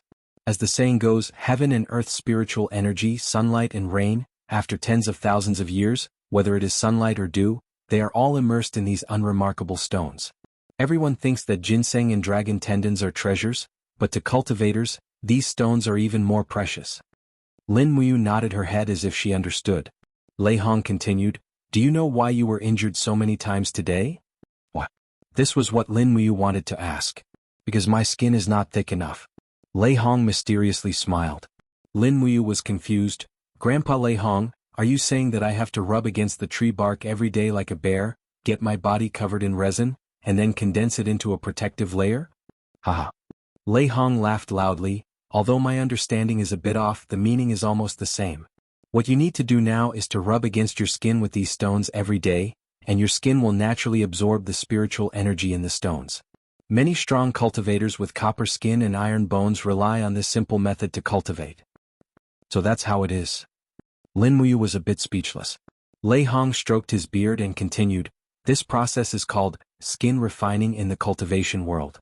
Although you have passed the human realm, you haven't built a good foundation, so you hurriedly refined your skin like those ordinary people. It is not too much to do it again. Yes, thank you, Grandpa. All right, I'm going back to sleep. You cultivate well. Yes. Lei Hong quietly left, leaving Lin Muyu alone to face a stone mountain and a pile of stones. He jumped into the pile of stones and his arm was quickly cut by the sharp stones, bleeding profusely. He couldn't help but wonder if this kind of cultivation method would really work. However, at this moment his mind suddenly lit up, and a beautiful elf flew out of his eye. It was the female elf official Lulu. Brother. Lulu flapped her wings and flew around Lin Muyu excitedly and said with a smile, I heard your conversation just now. Actually, brother doesn't need to use such a clumsy method. Did brother forget that you are a refining grandmaster? The refining cauldron can refine the spiritual energy in these stones, and then refine your skin again. Lin Muyu suddenly understood. It was as if she was sitting in a treasure mountain, but she didn't know that she was in a treasure mountain. How could she forget about the refining cauldron? It seemed that she had always used the refining cauldron on other objects, but she had never thought of using the refining cauldron to cultivate her body. If she thought of it, she would do it. There shouldn't be anyone else here. Hua! In a flash of light, she took out the refining cauldron, and a circle of light with a radius of about 2 meters appeared around her. As long as Lin Muyu activated her true qi, it would immediately produce flames to refine the objects in the cauldron. Looking around, Lin Muyu's eyes were ordinary and she said speechlessly, but which stones contain the most spiritual energy? Is it those stones in the pond? Lulu squinted her beautiful eyes and looked around and said with a smile, Humph, how would those stupid old men in the holy temple know which stones have the most spiritual energy? They're just trying to figure it out. Actually, brother, look at that fake mountain. The biggest red stone is the one with the most spiritual energy, but they are using it to decorate it. Use your sharp sword to cut a piece and give it a try? Lin Muyu jumped onto the fake mountain, and with a swing of his sword, a stone the size of a wash basin fell into his hand. Holding the stone, he slowly landed on the ground and stepped into the refining cauldron. As soon as he let go, the stone slowly floated in front of him. He slowly breathed out his true qi, and the 4 walls of the refining cauldron immediately extended out tongues of flame to surround the stone. He closed his eyes, and his consciousness began to enter the stone, analyzing its composition. Just as Lei Hong had said, the stone had been accumulating for a long time, and each gap contained an extremely rich spiritual energy.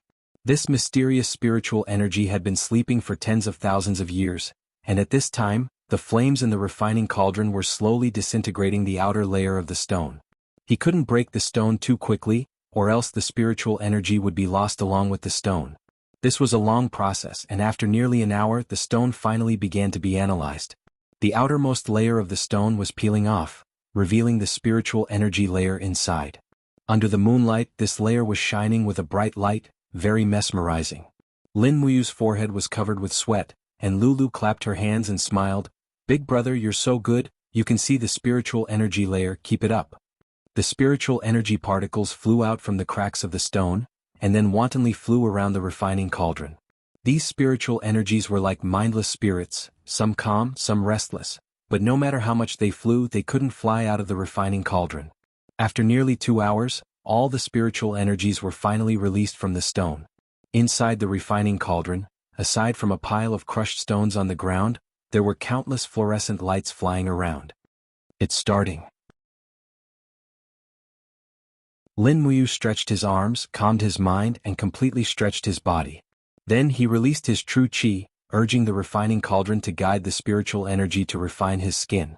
In an instant, the strong burning sensation on the surface of his skin almost made him faint, and he even wondered if refining his own skin was really possible. "Keep it up, big brother." Lulu opened her big watery eyes to cheer him on. Lulu was one with him and she would never harm him. Lin Muyu knew this, so he persevered.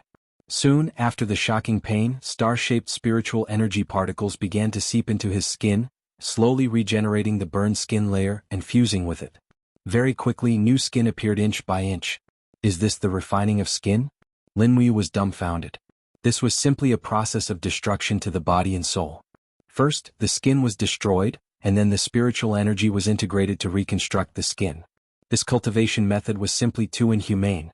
However, after more than an hour, he had completely refined the stone. His skin looked as if it had been reborn, and even the wounds from the day had been completely healed. Lightly clenching his fist, he could feel a faint and thick energy around his fist. He didn't need to test it to know that this layer of skin had been reborn, and the defensive power it could provide was definitely not something that could be compared to before. Suddenly he punched out, and with a ping, a piece of green stone was smashed into pieces. His fist and wrist felt a pulse, but there wasn't much pain. In other words, the feeling of his skin was still there, but it was much tougher. Even when he punched the stone, he didn't feel much. He tried again and no longer used his true qi to attack. Pung! The green stone trembled slightly and a fist pit was left on it. His fist also felt some pain, and in general his skin was indeed different from before. Excited, he waved his sword and cut off another piece of red stone, and continued to cultivate. Under the starlight, 2 old men stood on top of a pavilion in the distance. One of them was Lei Hong. "This kid chose the scarlet essence stone to cultivate," Lei Hong said. The other old man was one of the 12 deacons, the good old Guiyang. He stroked his beard and said with a smile, "The scarlet essence stone is known as one of the hardest stones in the world. It's too difficult to absorb the spirit qi in the scarlet essence stone. But he seems to have done it. What is the origin of that ball of light? I don't know, but this kid is getting more and more interesting," Guiyang said with a smile. "Ah, that's right. A talent that old devil Chu Chu likes is definitely not ordinary. Alright, what should we do about Jinfang? If the Divine Marquis asks for Lin Muyu to be punished, I'm afraid we won't be able to do anything," Lei Hong said worriedly. Guiyang shook his head. "Brother, you don't need to worry about that. Jinfang is an arrogant person, and he definitely wants to kill Lin Muyu with his own hands. As long as we make Lin Muyu unkillable, we can naturally protect this good seedling." N.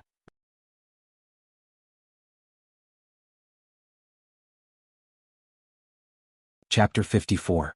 In the next 2 days, apart from working as a sparring partner, Lin Muyu spent almost all of his time at the side of the fake mountain. The results of his cultivation were also very obvious. The scarlet essence stone that was at least a few meters tall had been completely refined into a pile of stone powder, and the spirit energy contained within had been completely absorbed. The effects were obvious, and he could almost be called a copper skin now. Needless to say, Zhang Wei, Lei Ying, and the other instructors were already amazed by Lin Muyu's transformation. As a sparring partner, she was not injured after a few days. This was definitely unprecedented in the history of the Holy Sanctum. In these few days, Lin Muyu did not go to visit Chu Yao because his identity had already been exposed. That Jinfang had his eyes on him, so there was no need to bring trouble to Chu Yao. On the contrary, Chu Yao had the protection of her brother Chu Huai. After all, Chu Huai was one of the 200 imperial guards in the imperial palace. His identity was special, and others might not dare to offend Chu Yao. In the evening after dinner, Lin Muyu took his leave of absence and left the divine temple. It was the day to buy daily necessities and Qin Xiling was by his side. Qin Xiling admired Lin Muyu's cultivation and had a willing-to-be-his-little-brother attitude. However, Lin Muyu did not plan on taking in a little brother, so he treated him as a friend. The streets of the imperial city were also quite lively at night. Lin Muyu carried the burning prairie sword on his back and walked briskly on the stone road. Qin Xiling followed closely behind, his forehead covered in sweat as he smiled and said, "Lin Ji, don't run so fast. Tell me, what are you looking for?" "A weapon store." "Which is the best weapon store in the imperial city? Can Xiling take me there?" "Oh." Qin Xiling muttered to himself and said, "The one with the best sales is in the northern part of the city, but the one with the most quality weapons is the Wanxing weapon store in the southern part of the city. It is said that they even sell spirit weapons." "Okay, let's go." And after running for nearly half an hour, they arrived at the southern part of the city. They could see the signboard of the Wanxing weapon store from afar, and the signboard of a brothel in the distance. After entering the store, the shop assistant did not pay attention to the two youths. However, a question from Lin Muyu caught his attention. "May I ask, where is the best weapon here?" The shop assistant was stunned and looked closely at Lin Muyu. He didn't think he had much money. He raised his eyebrows and said, "Can you afford the best weapon?" Lin Muyu smiled. I'm sorry, I'm actually here to sell weapons. Look at this." He took out the burning prairie sword and handed it over. The shop assistant pulled out half of the sword with a clang. He couldn't help but reveal a look of joy on his face as he said, "Third-grade spirit weapon, good stuff. Young hero, how did you get this?" Lin Muyu raised her eyebrows and smiled. "There's no need for you to know that. Tell me, do you have anything better than this sword?" "What are you talking about?" "Of course there is. Come with me." The shop assistant led them to a corridor and said respectfully, "Shopkeeper, there is a young hero who wants to see the most precious weapon of our Wanxing weapon store." The door opened and a spirited old man appeared in the hall. His eyes were shining. When he saw the burning prairie sword on Lin Muyu's back, a strange look flashed across his eyes. He was an expert, so he could naturally tell that the sword was not an ordinary weapon. He smiled and said, "Young hero, please come in." Lin Muyu walked in and found that the weapons in the front hall were actually ordinary weapons of the highest quality. However, the weapons in this room looked so extraordinary. He could even feel the sharpness of some of the weapons when he got close to them, which made him shudder. When he stood in front of a large saber, the old shopkeeper smiled and said, "Green Lion Saber, first stage mysterious grade. It was once used by warrior sage Lu Xianying. It's a treasure of our store, priced at 400,000 Jianghu coins, but no one can buy it." Lin Muyu was speechless. It was too expensive. His monthly salary was only 100 Jianghu coins, 1,200 a year. He would have to spend 333 years in the Holy Temple without eating or drinking to afford this saber. Moreover, he was already a tall, rich and handsome, with a high salary in the capital. If it was a poor loser like Qin Xiling with a monthly salary of 5 Jianghu coins, he would have to be beaten for tens of thousands of years before he could afford it. Soon he walked in front of a fiery red longbow. He had a carved bow, but no matter how he looked at it, it couldn't compare to this one. This was because the bowstring of this bow glowed with a sparkling and translucent light, just like moonlight. It was obvious that this was a treasure. The shopkeeper smiled and said, "Snow Jade Moon Bow, 5th stage St. Grade. Legend has it that it was the weapon of goddess Murong Yen, who stepped into the divine state more than 3,000 years ago. After she ascended, she left this bow behind. In the end, it passed through many hands and landed in this old man's hands. The price is 800,000 Jianghu coins." Lin Muyu was speechless again. This bow was indeed a good bow, but he definitely couldn't afford it. "Shopkeeper, could it be that the blacksmiths in the capital can't forge spirit grade and mysterious grade weapons? Why are these weapons so ridiculously expensive?" He asked the question in his heart. The shopkeeper laughed heartily. "Young hero, the majority of famous blacksmiths don't cultivate, so their lifespan is only 100 years. Moreover, famous blacksmiths are rarely seen in this world. Only a few of them appear in tens of thousands of years. Many people can only forge 1 or 2 representative pieces in their lifetime, so naturally, spirit grade and mysterious grade weapons are very rare." As he said this, he revealed an unfathomable smile and said, "Young hero, do you know what the people in the capital call me?" "And what do they call you?" "Sword Elder." "What?" Qin Ziling couldn't help but ask. "Because this old man has been obsessed with swordsmanship my entire life." The Sword Elder laughed heartily and suddenly raised his hand. The burning prairie sword on Lin Muyu's back was suddenly unsheathed. Under the control of an invisible force, it flipped in the air and emitted a series of whistling sounds. Lin Muyu raised his head and his face revealed a trace of shock. Without waiting for him to react, the sword elder pressed his palm down and the burning prairie sword automatically returned to its sheath. He didn't give Lin Muyu much time to react. "Senior, your swordsmanship is truly outstanding and unparalleled." Lin Muyu's heart was full of respect.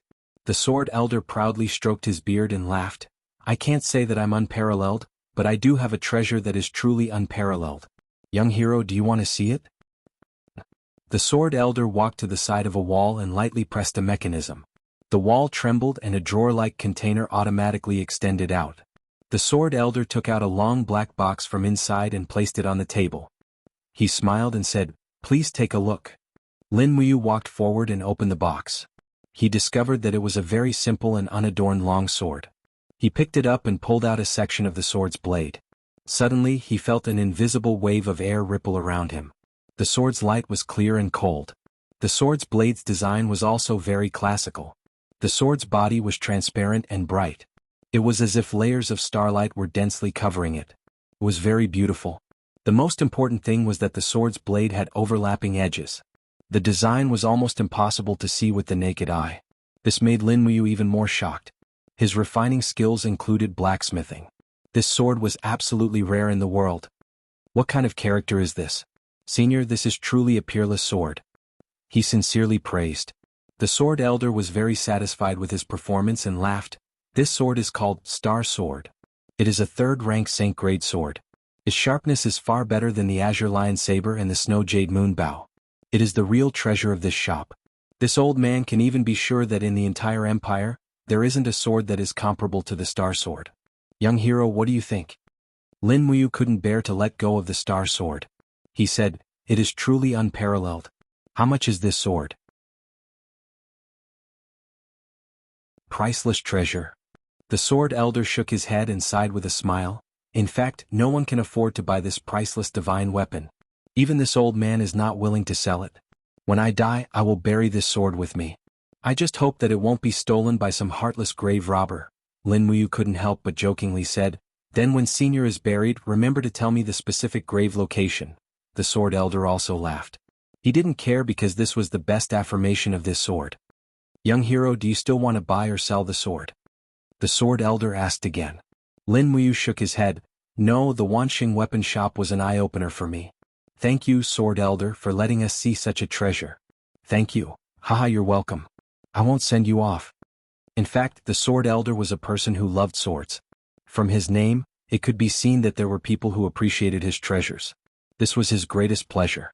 Lin Muyu was thinking about what kind of achievements the weapon forging technique could achieve in this world.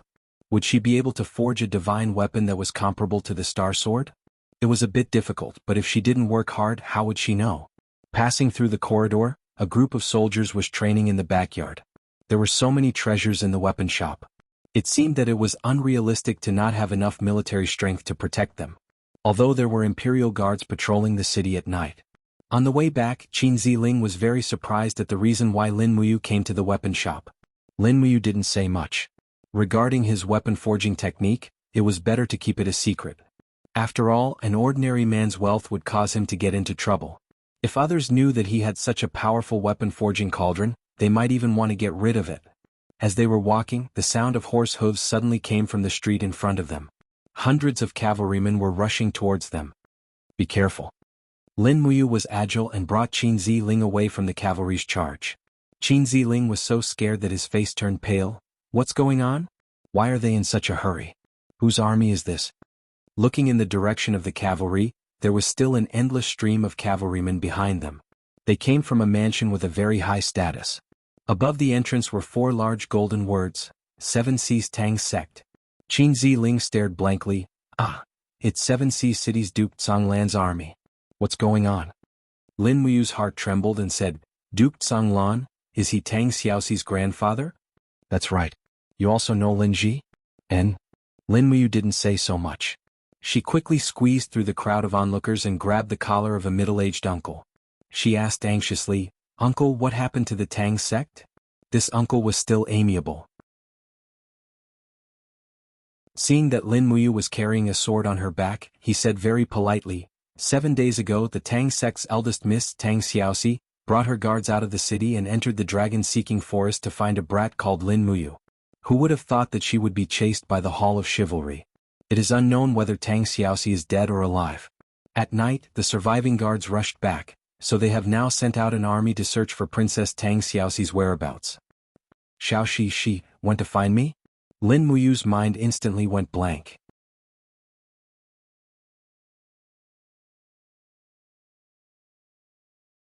Chapter 55. The moonlight shone softly on the forest, and the dragon-seeking forest was as peaceful as ever. The sound of hooves galloping could be heard. A group of people were moving in a hurry, but their numbers were not small. This was a cavalry formation of 2,000 people, led by Feng Jixing, the commander of the Imperial Army. Their mission was to find the whereabouts of Tang Xiaoxi, the Countess of the Seven Seas. If they could not find her, there was no need for Feng Jixing to return to the imperial capital. Feng Jixing was anxious, his heart was burning with anxiety. Behind him, a petite figure with a thin sword on her back followed closely. Her cloak fluttered in the night wind, revealing a beautiful face. It was the imperial princess Qinin. She gritted her teeth and said, "If anything happens to Xiaoxi, I will wipe out the entire house of chivalry in the empire.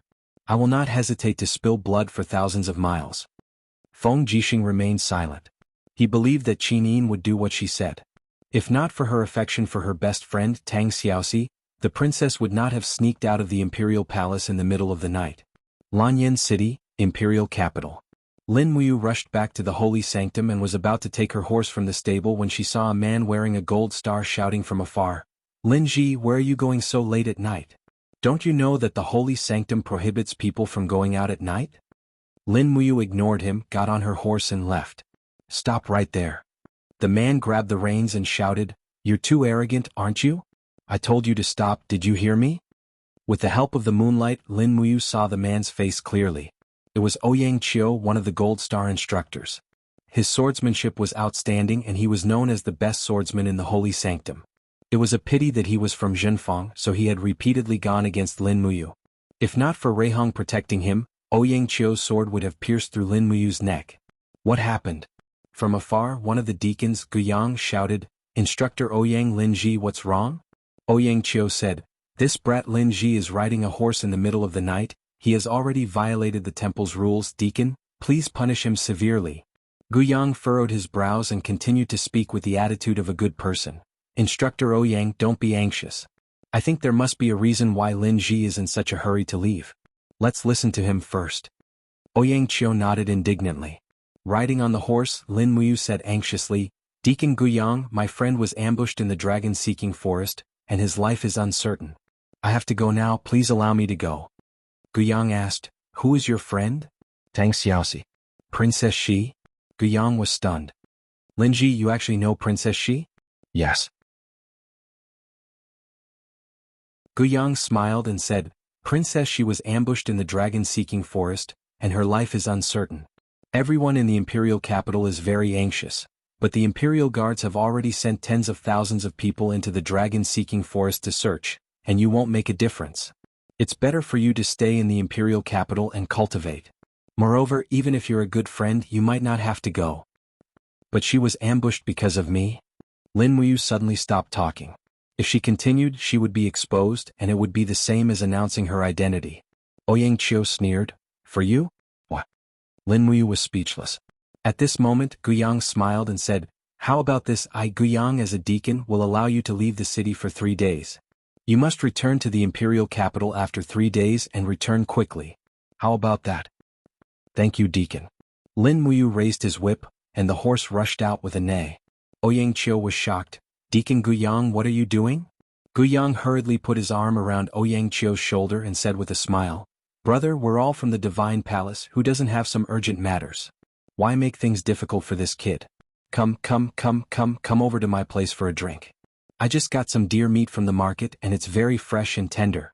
Brother, it would be a pity if you don't try it." "Yes, all right." Ouyang Qiu was after all just an instructor, and his status could not be compared to Deacon Guyang. Since the other party was so courteous, he did not continue to make things difficult for him. The moonlight shone on the mountain range, making it look pale. The road under the trees was densely packed with cavalry, and the tranquility of the dragon-seeking forest was broken. Feng Jixing held his saber and his expression did not look too good. He sniffed hard and said loudly, "Slow down, be careful, there seems to be a bloody smell here." "What's wrong, General Feng?" Qinin asked. Feng Jixing gritted his teeth and said, "Your Highness, we've already entered the unknown depths of the dragon-seeking forest. This is a forbidden area. According to the Empire's map, the spirit beasts that appear in this area are extremely powerful, and there might even be a 10,000-year-old sacred beast. It's not something that we can handle, so try to slow down and not make too much noise." Although Qinin was worried about Tang Xiaoxi's safety, she knew that some things could not be rushed. At this moment, a miserable howl came from the front, followed by the deafening roar of a wild beast, and the tranquility of the entire forest was completely broken. "What's wrong?" Feng Jixing asked loudly. A cavalry galloped over and said, "Lord Commander, there's a giant python that can spit fire in the forest ahead. No one has seen it before. The front camp has already lost close to 100 brothers." "What? Follow me." Feng Jixing was anxious and furious, and he rushed over with his saber in hand. Qinin also immediately spurred her horse forward. Under the moonlight, flames soared into the sky. A giant python twisted its huge body and wreaked havoc in the forest, entangling a dozen cavalrymen and their mounts. Then it opened its mouth and swallowed a living person. That person did not even have the time to scream. Feng Jixing looked over and felt a chill from the bottom of his heart. He said loudly, "I'll block it and protect Her Highness' retreat. We'll take a detour. There's no way to go here." Luo Lai hurriedly said, "Lord Commander, we don't know how long this python has lived, but if we attack together, we should be able to kill it." "No." Feng Jixing gritted his teeth and said, "Don't you see the two protruding marks on the python's head? This is a dragon snake with a lifespan of 10,000 years. Furthermore, it has just entered the breakthrough period and will soon evolve into a true dragon. Its strength is far above ours. Hurry up and protect Her Highness." "Yes." But at this moment, the dragon snake seemed to be able to understand human voices. It suddenly let out a long hiss, released the group of people, and directly swallowed them. It opened its mouth and a ball of flames burned dozens of cavalrymen into charcoal. "Protect Her Highness." Nearly 100 cavalrymen rushed over. Their iron swords and spears landed on the dragon snake's scales, but they could only produce sparks. They could not pierce through it all. And this dragon snake already knew that it had to kill the most important person in this group first. It was the girl in the golden cloak. She was the core of this group of people. Feng Jixing's saber was enshrouded in a vast amount of battle energy. He suddenly leaped up, and after a loud shout, the image of a purple wild wolf appeared around his body. This was his martial soul, Purple Electric Flame Wolf, a second-grade martial soul. The saber went against the wind and slashed heavily at the dragon snake's head. In the midst of the sparks, the dragon snake let out a roar. The scales on its head finally cracked slightly, revealing a pale white thing underneath.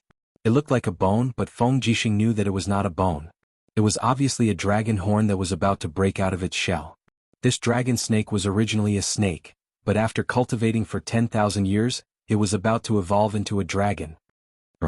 An ear-piercing hiss rang out, and the impact of the sound wave caused Feng Jixing to fall back. He spat out a mouthful of blood, and his chest felt like it had been struck heavily. He never expected this dragon snake to be so strong.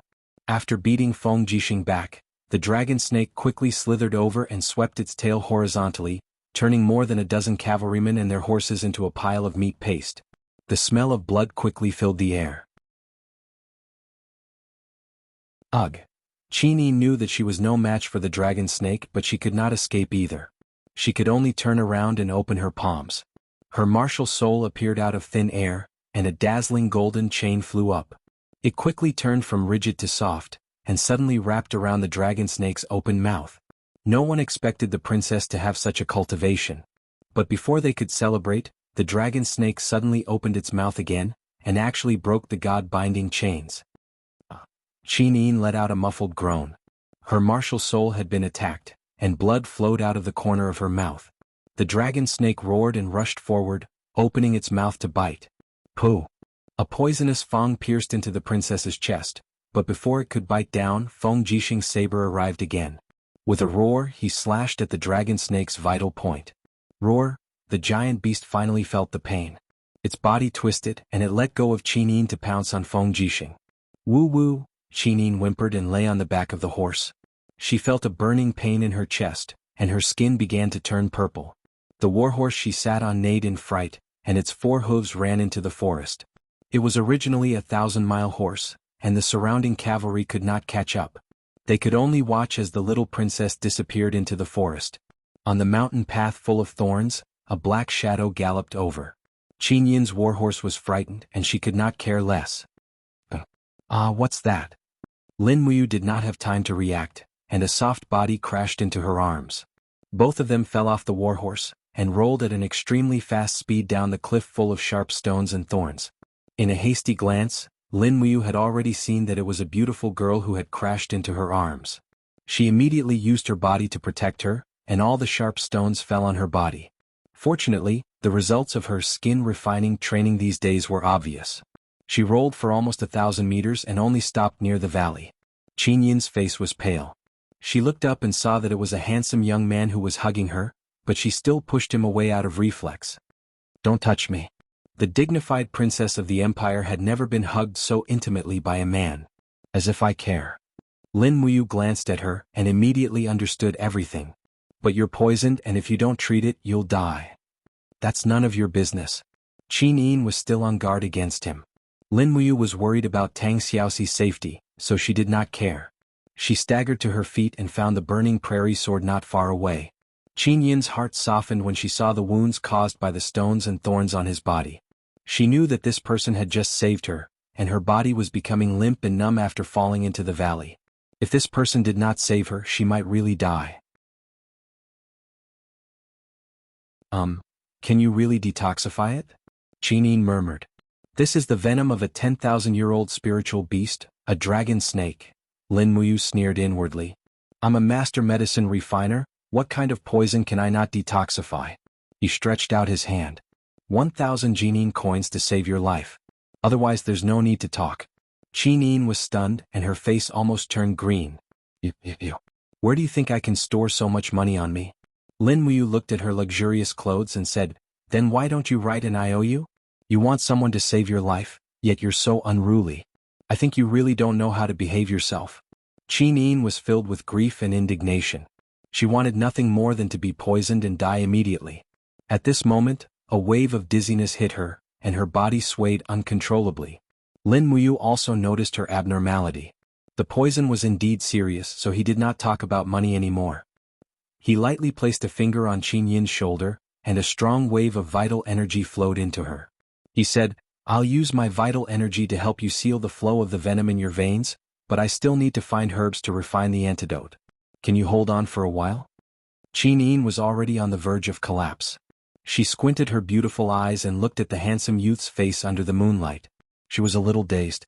She nodded and said, "Okay, hurry up."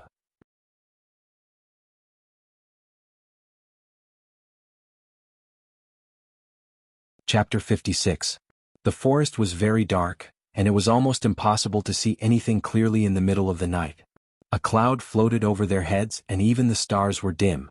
Lin Muyu had no choice but to pull out the burning prairie sword and activate her vital energy. Instantly, flames surged from the sword, illuminating the path ahead. "Antidote. Antidote?" He kept muttering, but in his heart he was thinking about the 3 antidotes in the alchemy recipe. One was a level 1 medicine which could only cure symptoms with low toxicity. The second was a level 5 medicine, and the third was a level 9 medicine. This level 9 medicine was called heart-calming powder, and most people in this world did not know how to refine it. However, only the heart-calming powder could cure this beauty's poison. After all, it was the dragon snake's poison, and normal antidotes would not be able to do anything. The spirit concentration powder could only be consumed in advance to prevent poisoning, but for symptoms that had already been poisoned, only the heart-calming powder could cure it. "Lul." He called out softly, and very quickly, a faint green light flew out of his eye. The elf female official Lulu rubbed her sleepy eyes and asked, "Brother, what's wrong?" "I'm in a deep sleep to recover the spiritual energy that I lost last time. Help me see if there are any heart-calming grass and dragon saliva grass around here." Lulu widened her eyes, looked around, and said, "Dragon-seeking forest. Let me think, I just searched for resources here a few days ago." Brother, the heart-calming grass is not far away, just 2 miles ahead. As for the dragon saliva grass, it's a bit far, 10 miles away. Do you want to look for it? It's so far and the sky is so dark. Especially the dragon saliva grass, it grows in a cave, and there's a dragon snake beast living inside. Lin Muyu clenched her teeth. It was probably this dragon snake that injured the beauty just now, right? Forget it, saving a life is better than building a 7-storied pagoda. Go. He immediately activated falling star steps and charged into the distance like a meteor. Within a few minutes, he stopped beside a huge rock and sniffed it. A familiar scent drifted over. It was the heart-calming grass. Lowering his head, he saw a faint glow coming from under the rock. It was like starlight. It was the heart-calming grass. Excited, he stretched out his arm and gently pulled at the bottom of the rock. Instantly, a stalk of heart-calming grass appeared in his palm. He continued to gather more and kept them in his arms. Then he stood up and said, "Lulu, lead the way. We're going to find the dragon saliva grass." The female elven official flapped her transparent wings and flew into the distance at an extremely fast speed. Fortunately, Lin Muyu's falling star step wasn't slow either. She followed closely behind the female elven official. 10 miles wasn't too far, but it wasn't too short either. After arriving, she was slightly out of breath. In front of the towering stone wall, an ancient tree towered into the sky. At the root of the tree was a large hole that extended all the way down. Lin Muyu guessed that the dragon snake had yet to return from its hunt, so there shouldn't be too much danger here. She took the burning prairie sword and stepped in. Ugh! An extremely fishy smell almost made him faint. Looking at the surrounding ground, there were bones of wild beasts everywhere. He could even see human skulls, which were hideous and horrifying. After walking down for almost 5 minutes, he finally saw a stalk of fluorescent dragon saliva grass on the stone wall. Dragon saliva grass was a level 9 herb. It was almost extinct on the continent. This dragon snake was about to ascend to become a real dragon, so it produced some dragon energy. Under the years of exposure, a small amount of dragon saliva grass grew. It could be considered as an opportunity. He quickly gathered all the dragon saliva grass here and put them into his pocket. He actually felt an inexplicable sense of satisfaction. Just as he was gathering all the dragon saliva grass, he suddenly thought that since he had entered deep into the tiger's den, he might as well search again. Dragons all like to collect treasures. This dragon snake had lived for at least 10,000 years, so it must have collected a lot of treasures, right? Step by step, he walked into the deepest part of the cave. However, he was disappointed. There were only 7 or 8 snake eggs placed on the dry grass. As for treasures, there was none. Crack. The eggshell of a snake egg cracked open. Accompanied by a jia-jia sound, a small dragon snake broke out of the eggshell. It innocently swam towards Lin Muyu, as if it was looking for its mother. Lin Muyu was speechless. It kicked the little snake away and said, "Go away, silly thing. This old man is not your mother. But this old man doesn't mind getting rid of your mommy." At this moment, a sharp cry came from outside. It sounded like a dragon's cry, but also like a snake's hiss. Immediately, Lin Muyu's body trembled. Was its mommy coming back soon? At this time, it didn't seem like it could deal with this with its own strength. It had to leave. It quickly left the cave, carrying the burning prairie sword and returning along the path it came from. The clouds dispersed, and the stars still softly scattered in the forest. Qin had already fainted. Her face was purple and the poison was too deep. "Wake up, miss." Lin Muyu shook her arm forcefully. Only then did Qin slowly wake up. Her head was still burning and she looked at Lin Muyu and said, "Did you find the antidote?" "Yes, but I only found some herbs. I need to refine the medicine. Don't sleep anymore or else you won't wake up." Lin Muyu looked at her face and couldn't help but feel a bit of heartache. If such a beautiful girl were to be poisoned to death, then it would be such a pity. Being able to save her life could be considered a great contribution to the world. After all, there were so many girls in the world and such a beautiful girl was rarely seen. Even Tang Xiaoxi's beauty was slightly inferior to her. He sat down on the ground and put down the heart-calming grass. He raised one hand and began to refine the medicine. This was not all. He also raised his left hand and began to refine the medicine of the dragon saliva grass. The essence condensing hand was enough for him to do this. After all, it was known as the world's #1 medicine refining technique. Qin leaned against a rock, and almost didn't have the strength to open her eyes. She could only squint her beautiful eyes and watch the youth refine medicine. Under the starlight, the light of the essence condensing hand was faintly discernible, and illuminated Lin Muyu's resolute face. Perhaps it was because of the overload of work, but his forehead began to drip with sweat. He exhaled more air than he inhaled. He was purely relying on his true qi to refine medicine. Just who is he? Qi asked again and again in her heart. She had seen the scene of imperial medicine refiners refining medicine, and even the scene of king medicine refiners working. However, she had never seen anyone like the youth in front of her, who could refine two different kinds of medicine at the same time. It should be known that there were many ways to refine medicine, and every kind of medicine had its own unique refining method. About 10 minutes later, he hurriedly refined two kinds of medicine and placed them on the white cloth. Lin Muyu took out a few small bottles and water from his waist pocket. These were all prepared in advance. After all, as an alchemist, it was necessary to carry these things with him at all times. He gently raised his finger, and his true qi guided wisps of medicine into the small bottles. Soon a bottle was filled. He closed the bottle cap and shook it hard. Then he placed the small bottle in his palm. His true qi slowly rose from his palm and lingered around the small bottle. This was the most important step in refining the heart-calming powder. Using the gentle force of his true qi to promote the combination of two kinds of medicine. Perhaps there were people in this world who knew the formula and proportion of the heart-calming powder, but there were definitely not many people who knew the technique. He might even be the only one who knew. Not long after, the first bottle of heart-calming powder was officially completed. Done. He wiped his sweat, looked up and said with a smile. Qi was slightly stunned. She didn't know what to do, so she just nodded and said softly, what? Hurry up and take off your clothes. Qi heart skipped a beat. The young girl's shyness made her instantly blush. She asked, why do I have to take off my clothes? Do I have to use blood to detoxify like those Jianghu practitioners? Lin Muyu couldn't help but laugh. Let blood? No need. How can that third-rate detoxification method enter my eyes? Besides, blood is the source of power. Letting blood to detoxify is a huge waste. Don't worry, my antidote can automatically detoxify the poison in your blood. It won't cause any harm to you. Then why do I have to take off my clothes? Qi asked in a low voice. This. Lin Muyu was instantly confused. He couldn't possibly say that he wanted to see how her breasts looked like. That seemed a little rude. After all, they had only met by chance. You need to sprinkle the antidote on your wound. Your wound is on your chest, he said. Qi nodded lightly. Her face was flushed, and she was so embarrassed that she wanted to commit suicide. But I don't have any strength in my body.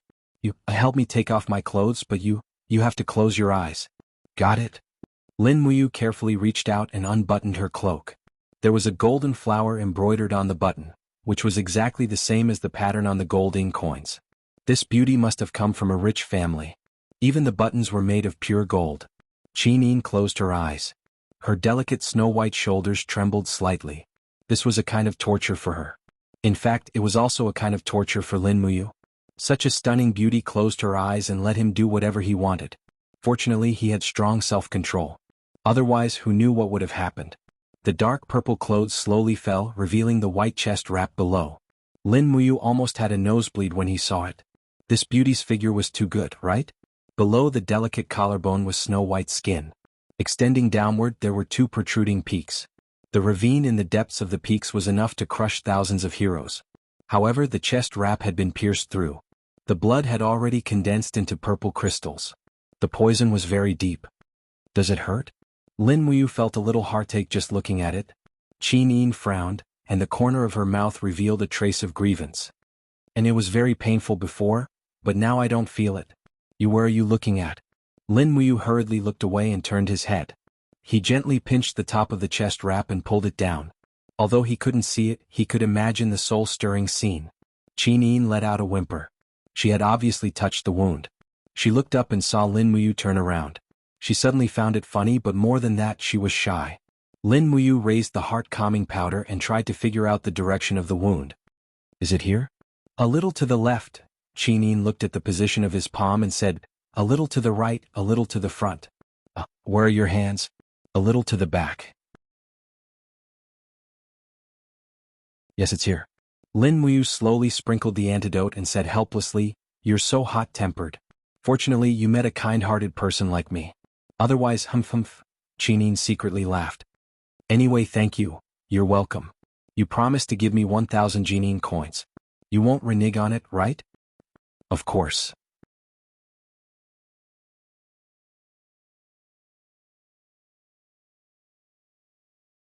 Chapter 57. Lin Muyu closed his eyes and held Chinyin in his arms. He reached behind her to help her put on her clothes. Chinyin's face was blushing, and her nose was filled with the other's scent. She seemed to have fallen into a very subtle state. After putting on her clothes, Chinyin also felt a warmth in her chest. The heart-calming powder took effect very quickly. It was like a warm current that melted the body that had been frozen by the snake venom from her wound. Even the intense pain from her wound made Chinyin understand that she had been saved. This brat really had some ability. He could even cure the dragon snake's venom. Feeling gradually returned to her arm. She quickly gathered her clothes and said, "Thank you, you're welcome. Where's the fee?" Lin Muyu was busy refining the other bottles of antidote. Why, do you care so much about money? Chin-Yin sat up straight and regained some of the Empire's princess temperament. Of course, Lin Muyu could not say that he wanted to learn blacksmithing and needed money to buy materials, so he said, "How would a daughter of a rich family like you understand the difficulties of us poor children? In short, we need money. Without money we can't do anything." As he spoke, he put away the antidote he had refined and stood up with the burning prairie sword. "I have urgent matters to attend to. Alright, tell me your address. I'll pay you a visit later to ask for money." Chin-Yin could not help but smile. "Alright, I live in the capital's Tongtian Street 1? Tongtian Street." Lin Muyu thought for a moment and said with a smile, "Then it's on the same street as the War Holy Temple. That makes things easier." "You're from the War Holy Temple?" Chin-Yin was stunned. "Yes." Lin Muyu scratched his head and said with a smile, "I still have urgent matters to attend to. I'll be leaving first." "Okay." Under Chin-Yin's gaze, Lin Muyu swept away and disappeared into the darkness in the blink of an eye. After searching for a long time in the forest, he still couldn't find the horse he had lost.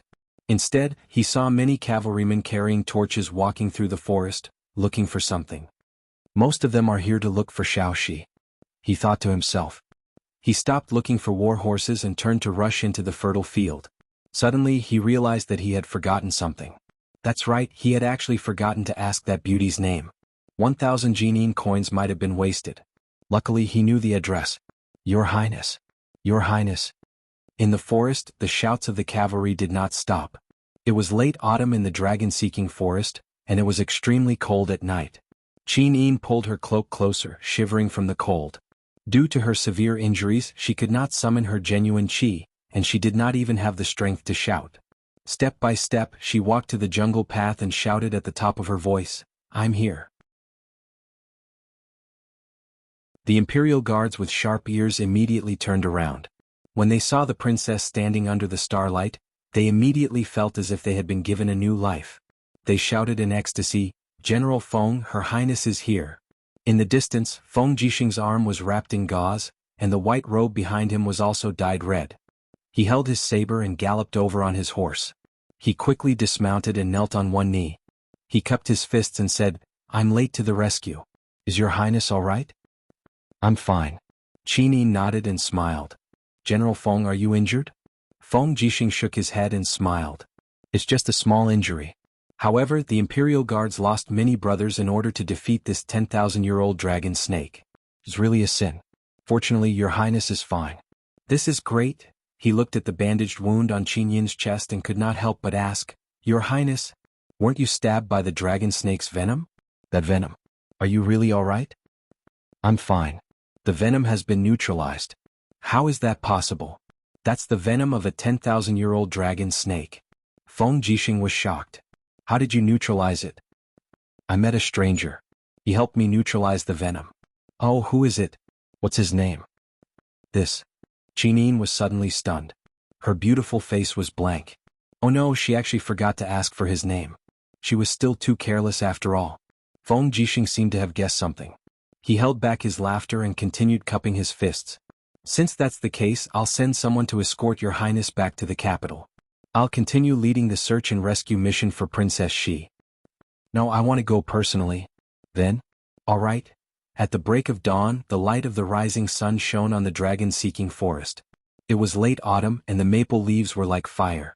A young girl held a walking stick made of tree branches and walked unsteadily in the mountains.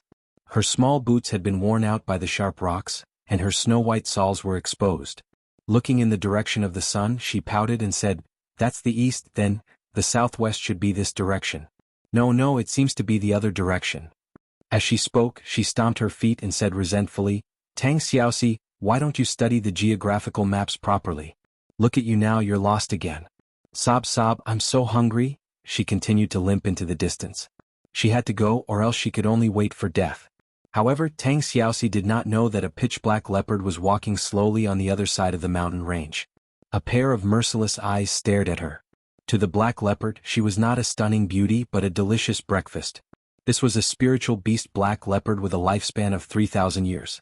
Moreover, it was in heat and needed a large amount of food to replenish its energy consumption. Its paws made no sound as it stepped on the fallen leaves and gravel, approaching Tang Xiaoxi step by step.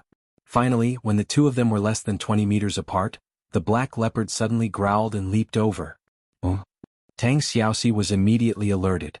She opened one hand and the firefox martial soul came out of her body. She raised the tree branch in her hand lightly and drew a cross-shaped light in the air. Bang! Who would have thought that the surface of the black leopard's body would actually have a shield made of spiritual power? It instantly broke through Tang Xiaoxi's obstruction and waved its sharp claws, leaving a terrible wound on her shoulder with a crack. If it was a normal day, Tang Xiaoxi would still have the strength to fight, but now that she was covered in wounds and hungry, how could she fight? She hurriedly stepped on the halo of the firefox martial soul and ran away. Roar! The black leopard roared and chased after her. How could it let go of such a delicious meal so easily? Just as the black leopard's sharp claws descended again, the sound of horse hooves came from afar and a familiar voice shouted, "It's Princess Shi, hurry up and follow me." In the maple forest, a white figure galloped over. It was a young man in a white robe, holding a strangely shaped saber in his hand. Before he got close, he jumped up from his horse, opened his hand and shouted in the air, "Bastard, get out of here!" Buzz! The golden light exploded and a golden iron chain appeared out of thin air, directly penetrating the black leopard's abdomen. Immediately, blood and intestines rolled out. This was actually the god-binding chain that was exactly the same as Qin Yin's martial soul. The saber fell like lightning and with a crack, the black leopard's head rolled along the grass. He carried the blood-stained saber and cupped his hands, saying, "Xiaoxi, are you all right? I brought the royal guards to save you." Tang Xiaoxi's body trembled and all the grievances burst out in an instant. Tears flowed down her face. "Brother Qinlei, you're finally here. I almost died here." Qinlei's eyes were filled with heartache. "Silly girl, it's all right now. We'll return to Lanyan City after resting for a while. Don't worry, with me here, no spirit beast can harm you." Tang Xiaoxi nodded heavily, then said, "Is there anything to eat?" "Yes." Qinlei immediately fetched some cooked meat and water. Tang Xiaoxi didn't care about being a virtuous lady and wolfed it down. After she finished eating, she wiped her small mouth and felt that she was too unreserved. Thus, she recovered some of the attitude of a princess and said, "Brother Qinlei, how's the imperial capital?" "Same as usual." Qinlei held onto his saber and stood at the side of the warhorse, saying, "But I heard that after something happened to you in the dragon-seeking forest, even the emperor was alarmed." "So, the imperial capital dispatched at least 10,000 troops to search for you in the dragon-seeking forest. Luckily I found you. Everyone was worried to death. I heard that Her Highness Yin also secretly left the palace to look for you." Xiaoyin Shi. Tang Xiaoxi pursed her red lips. "She'll be fine, right?" "Ah, don't worry. She's with Commander Feng Jixing of the Imperial Guards. Moreover, they set off with a total of 5,000 Imperial Guards. She should be fine. Look at me, I only brought 2,000 Imperial Guards." Tang Xiaoxi looked at the group of Imperial Guards behind Qinlei and was a little embarrassed. She smiled and said, "I'm really sorry to everyone causing the imperial capital to mobilize so many troops." Qinlei smiled honestly and asked, "Xiaoxi, what kind of person is that Lin Muyu? I heard that he's just a felon of the imperial capital. Why would you put yourself in danger for this kind of person?" "No, Lin Muyu is not a felon. He's not that kind of person." Tang Xiaoxi's expression was very resolute as she said, "He saved my life before, so I must come to the dragon-seeking forest to look for him. Unfortunately, I met with the ambush of the House of Chivalry and many of the Imperial Guards died. Qin Lei said. The duty of a knight is to die for the sake of protecting. Their deaths must be of value. Xiaoxi need not blame yourself too much. Let them set off back to the imperial capital. I'll release the Yu's letter now and let Her Highness Yin and Feng Jixing know about this matter as soon as possible.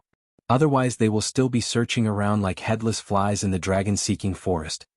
And good. The white bird flew up and flapped its wings as it swept across the sky, bringing the news of Tang Xiaoxi. On the vast land, Lin Muyu carried his long sword as he moved swiftly. He avoided all the spiritual beasts in order to find Tang Xiaoxi as soon as possible. However, the route seemed to have deviated. He would never be able to find Tang Xiaoxi in the direction he was heading. Raising his head to look, a white bird flew past. He didn't know who raised it as a messenger bird. On the other side of the continuous mountain range, the bird slowly landed on Feng Jixing's shoulder. He opened the letter and couldn't help but be overjoyed. Your Highness, General Qin Lei has found Princess Xi. Qin Yin was pleasantly surprised. Good, where is Xiaoxi? I don't know.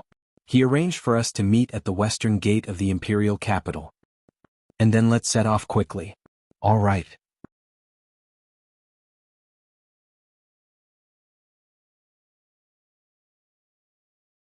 Chapter 58. Lanyan City was known as the Pearl of Great Qin. It had a population of more than 5 million and was also the capital of the empire. As the sun slowly set, a group of cavalry galloped over from the main road in the distance. Whoosh! Qin Yin suddenly pulled the hem of her cloak and stood up. She looked into the distance with her bright eyes and smiled. Xiaoxi is back. Feng Jixing was rebandaging the wound on his arm. He raised his head and grinned. Yes, Princess Xi is back. Your Highness, you don't have to continue worrying about her this time. Qin Yin galloped away. The night breeze blew her long hair and a purple flower emblem swayed on the belt of her cloak around her neck like a beautiful butterfly. Tang Xiaoxi released the reins in her hands and flew down from the horse. She threw herself into Qin Yin's arms. The two breathtakingly beautiful young ladies hugged each other just like that. Xiaoxi, are you all right? Qin Yin looked at her emotionally. Tang Xiaoxi's gaze fell on Qin Yin's chest. Her eyes couldn't help but turn red. Xiaoyin, are you hurt? Qin Yin shook her head and smiled. I'm fine. It's just a small injury. Feng Jixing sat at the side with his saber and muttered to himself.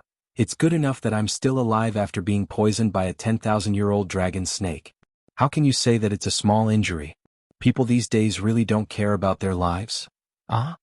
Tang Xiaoxi's mouth opened wide. Qin Yin glared at Feng Jixing and said, You talk too much. When I return to Zetian Palace, I'll complain and get my father to punish you with 2 months' worth of salary. Feng Jixing was taken aback. Your Highness, I'm just a general with a commoner background. You're taking away my salary, that's equivalent to taking away my life.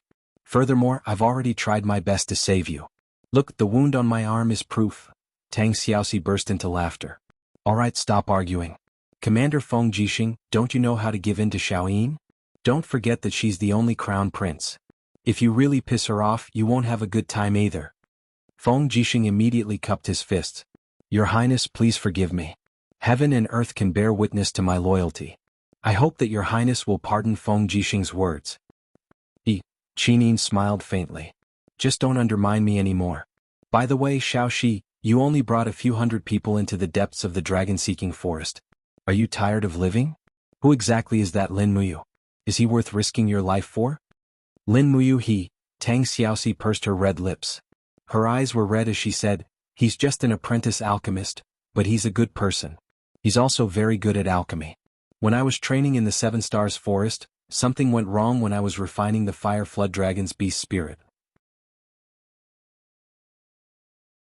If he hadn't risked his life to save me, I'm afraid I would have died in the Seven Stars Forest. Is that so? Qin Yin couldn't help but think of the young man from last night. His alchemy technique was also very unique. He could refine 2 types of medicine at the same time. However, she didn't say it out loud. It seemed unnecessary. Who knew what treasure that greedy brat was risking his life for? Let's go back to the Duke's mansion. Qin Yin said. You're injured too. You need to rest. You've lost weight. You need to eat more. Boo-hoo, Xiaoyin, you don't know how I've survived these days. When I'm hungry, I eat the fruits in the mountains. When I'm thirsty, I can only drink the water from the stream. I heard that the spiritual beasts drink and pee in the stream. All right. I'll treat you to something delicious. A day later. It was almost dusk in the dragon-seeking forest. Faint howls of wolves and tigers could be heard coming from the mountains. This place was full of danger. Almost every mountain was occupied by a spiritual beast that was more than 2,000 years old. Under the afterglow of the setting sun, the young man carried a rabbit he had just hunted and looked around. He was almost lost. Looks like I've gone the wrong way. Xiaoxi isn't here. Lin Muyu calculated the time. The 3-day leave that he had applied for from Guiyang, the deacon of the Holy Sanctum, was almost up. He had to return to Lanyan City before dawn tomorrow. Otherwise, the Holy Sanctum would definitely punish him. After all, he was a newcomer. It was better not to play truant. With a sigh, he channeled his genuine qi into his feet and dashed into the distance as light as a swallow. He wanted to rush back to Lanyan City before dawn. The horse was lost. It was probably impossible to find it. Lin Muyu secretly regretted. This trip was really an unlucky one. Not only did he lose the horse, he also failed to find Tang Xiaoxi. Before dawn, he arrived at the foot of the city, exhausted. Stop. Who are you? Don't you know that it's forbidden to enter or leave the city at night? The garrison officer at the foot of the city scolded. Lin Muyu approached slowly. The badge of a golden star sparring master of the Holy Sanctum on his chest was shining. Immediately, the expression of the garrison officer became respectful. He gave a straight military salute and said, "Oh, it's the Lord of the Holy Sanctum. Please enter the city." Thank you. The Holy Sanctum was also known as the Holy Temple. It was the most sacred temple in the eyes of all the martial artists on the continent. Although Lin Muyu was only a sparring master in the Holy Sanctum, his status was quite distinguished. At least in front of these ordinary soldiers, his status was so outstanding that the garrison officer, even though he was a centurion, was still respectful. When he stepped into the city, his legs felt as if they were filled with lead. His genuine qi was almost exhausted. After a night of running, he replaced the hooves of a horse with his legs, which naturally consumed a lot of his physical strength and genuine qi. Walking along the main street of the city, he found that the name of the street was Tongtian Street. Yes, it was the street where the beautiful girl in the dark purple cloak lived. So Lin Muyu counted the house numbers one by one. After walking for a long time, he finally reached the last few houses. Number 4 Tongtian Street, the Ministry of Justice of Lanyan City, the birthplace of all criminal laws in the Empire. No. 3 Tongtian Street, the office of the Minister of War, the residence of the Minister of War. No. 2 Tongtian Street, the Hall of Seeking Talents, opened by the Emperor himself, a place to seek talents. Number 1 Tongtian Street, Zetian Palace, the general name of the Imperial Palace of Lanyan City, and also the center of this world. In the distance, a group of Imperial Army cavalrymen slowly moved forward with shiny weapons in their hands. They were patrolling to ensure the safety of the Zetian Palace. The inner palace of the Imperial Palace was continuous, and there were thousands of houses. It was not just extravagant, so it required a lot of guards to guard it. When Lin Muyu saw the huge golden door sign of the Zetian Palace from afar, her whole body trembled. Women are all liars. From afar, a centurion of the Imperial Army rode over and said, "So it's someone from the Holy Temple. Young man, what brings you to the Zetian Palace?" As expected, even the Imperial Army was extremely respectful of the Holy Temple. "May I ask, is the number 1 Tongtian Street the Zetian Palace?" Haha, of course. Only the residence of the Emperor can afford to be called number 1 Tongtian Street. What's fine? Thank you. He turned around and walked away with a blank look on his face. 1,000 Jining coins had gone down the drain just like that. That girl was beautiful, but she was actually a liar. How unfair. For the entire morning, it was her turn to be a sparring partner for Silver Star instructor Zhang Wei. Zhang Wei's fiery soul fist was extremely violent, and the other sparring partners were not willing to face it. Fortunately, Zhang Wei had a good impression of Lin Muyu, so he allowed Lin Muyu to sleep soundly in the training room while he practiced his fist technique over and over again. After half a day's rest, her physical strength had recovered to 70%, and her vital energy had recovered to 80%. At noon, Deacon Guiyang appeared again with a paper scroll in his hand to announce the training matches in the afternoon. Coincidentally, it was Zheng Shanhe's turn to be sparring partner for Lin Muyu. This expert, who was known for his defense, was easier to deal with.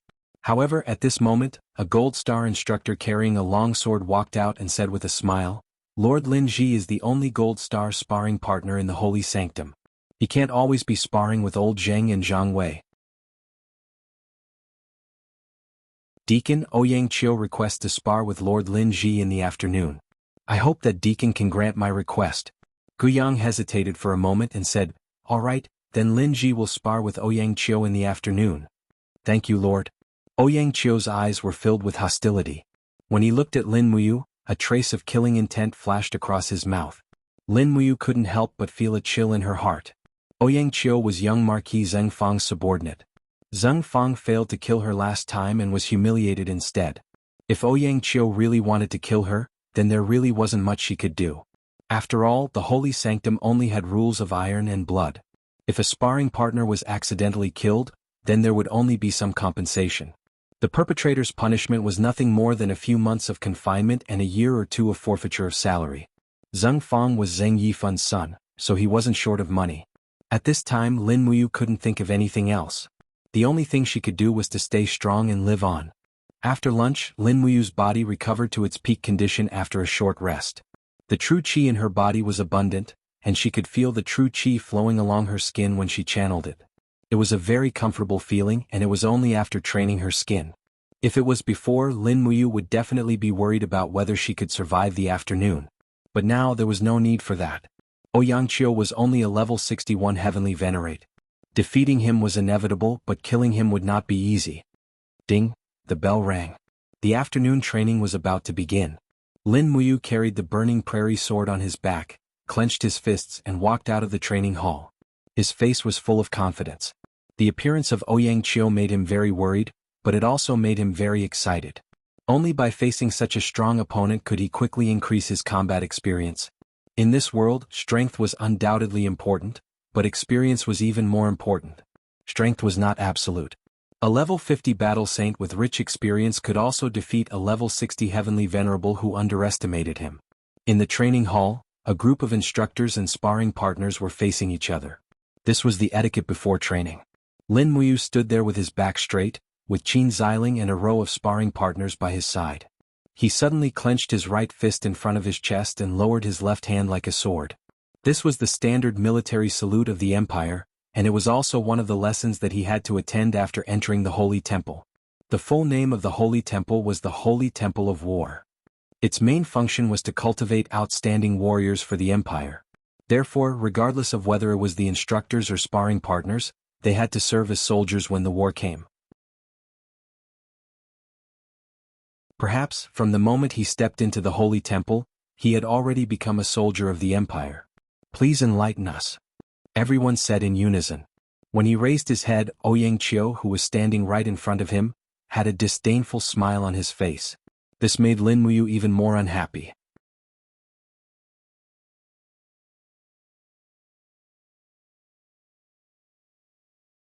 Chapter 59. At the Duke of Seven Seas' residence, the rear hall was filled with a refreshing fragrance. Princess Qin Yin's arrival terrified the servants. It was said that the emperor was so concerned about Qin Yin's safety that he almost couldn't resist coming to the duke's residence to visit his daughter. This made everyone in the duke's residence feel flattered. Tang Xiaoxi focused on a whole piece of venison. She held chopsticks in her left hand and a short dagger in her right hand as she skillfully cut the meat. Her pretty face was filled with satisfaction as she said with a smile, "The venison with sweet sauce is so delicious. Xiaoyin, you should eat more too." Qin Yin giggled and looked at her best friend dotingly. She said, "You're still at the third layer of Earth Realm. You should work hard." Tang Xiaoxi pouted with some grievance. "You're still talking. Do you think everyone has your talent and aptitude? What's more, Xiaoyin, your martial soul is the world's #1 god binding chains. My martial soul is only the second-grade firefox. Alright, what's your cultivation now?" Feng Jixing said, "Your Highness has reached the first layer of Heaven Realm at rank 57. Tang Xiaoxi opened her mouth and clenched her fists.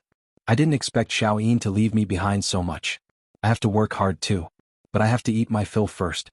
Otherwise, I won't have the energy to cultivate." Qin Yin and Feng Jixing couldn't help but smile. "I just don't know how Mu is doing. I don't even know if he's dead or alive." Tang Xiaoxi suddenly said faintly as she ate. Her eyes were red. Feng Jixing was stunned and didn't say anything. Instead, Qin Yin said, "Xiaoxi, if Lin Muyu is really that important to you, I'll go to Father Emperor and ask him to pardon Lin Muyu.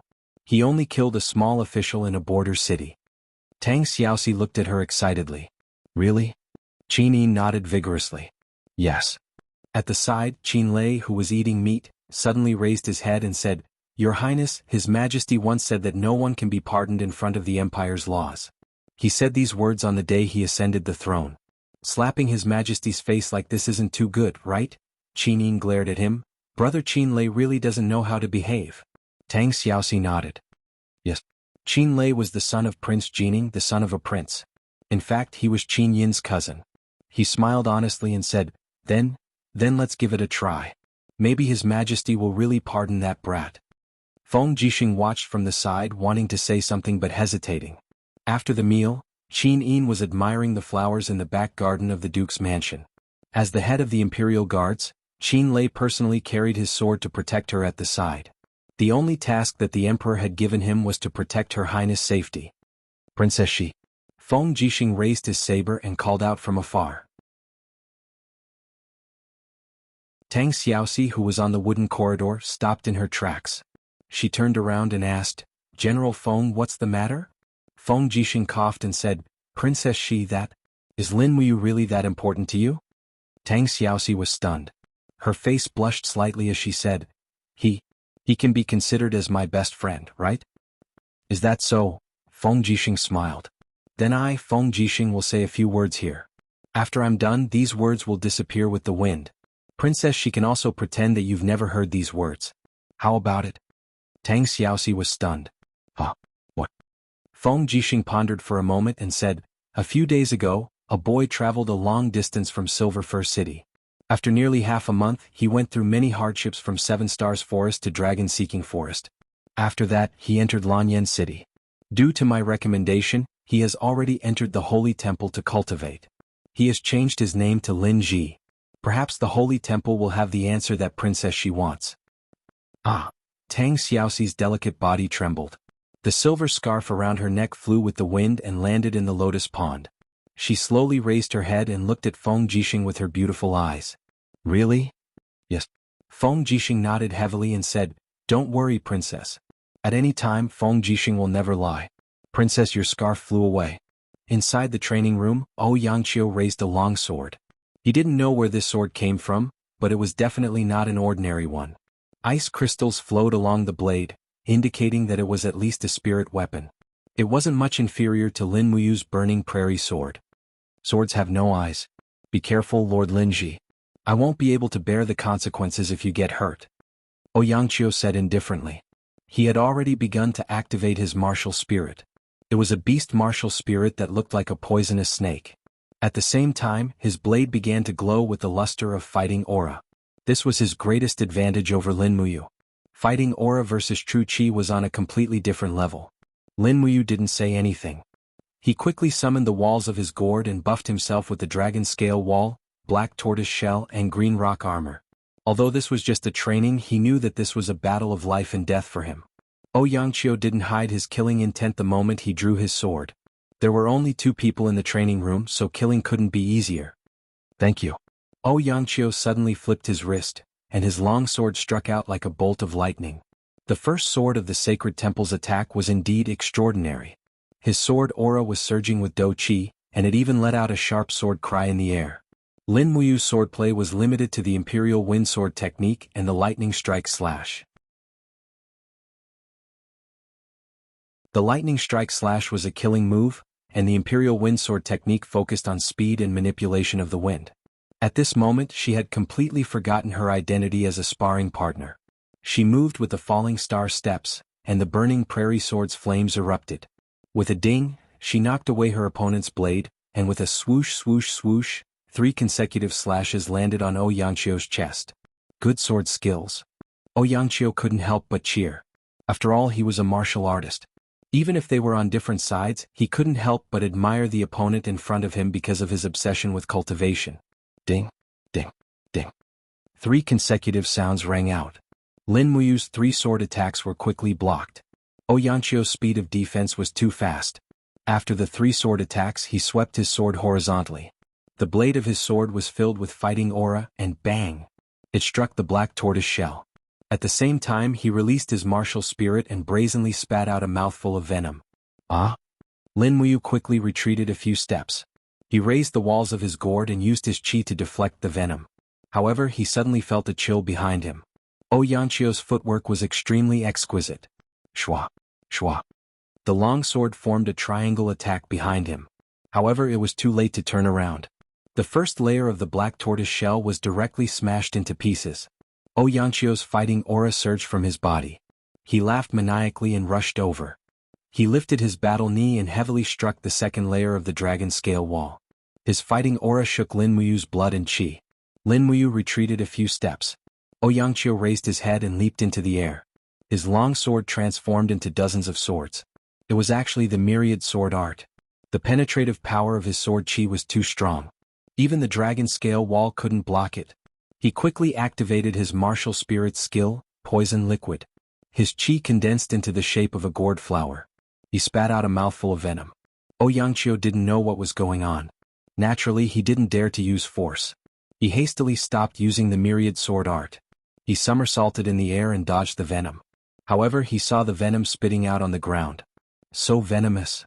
He sneered. Same to you. Lin Muyu brandished his sword and attacked again. The two of them were entangled in a fight again. After fighting for nearly 50 rounds, both of them had more wounds on their bodies. The difference was that Yanqio's arms were pierced twice and blood was flowing out. On the other hand, Lin Muyu's chest was pierced twice. However, he only broke her skin and didn't bleed too much. Her blood was just enough to soak through her clothes. Therefore, it seemed like her injuries were serious. However, Yanqio's injuries were actually more serious.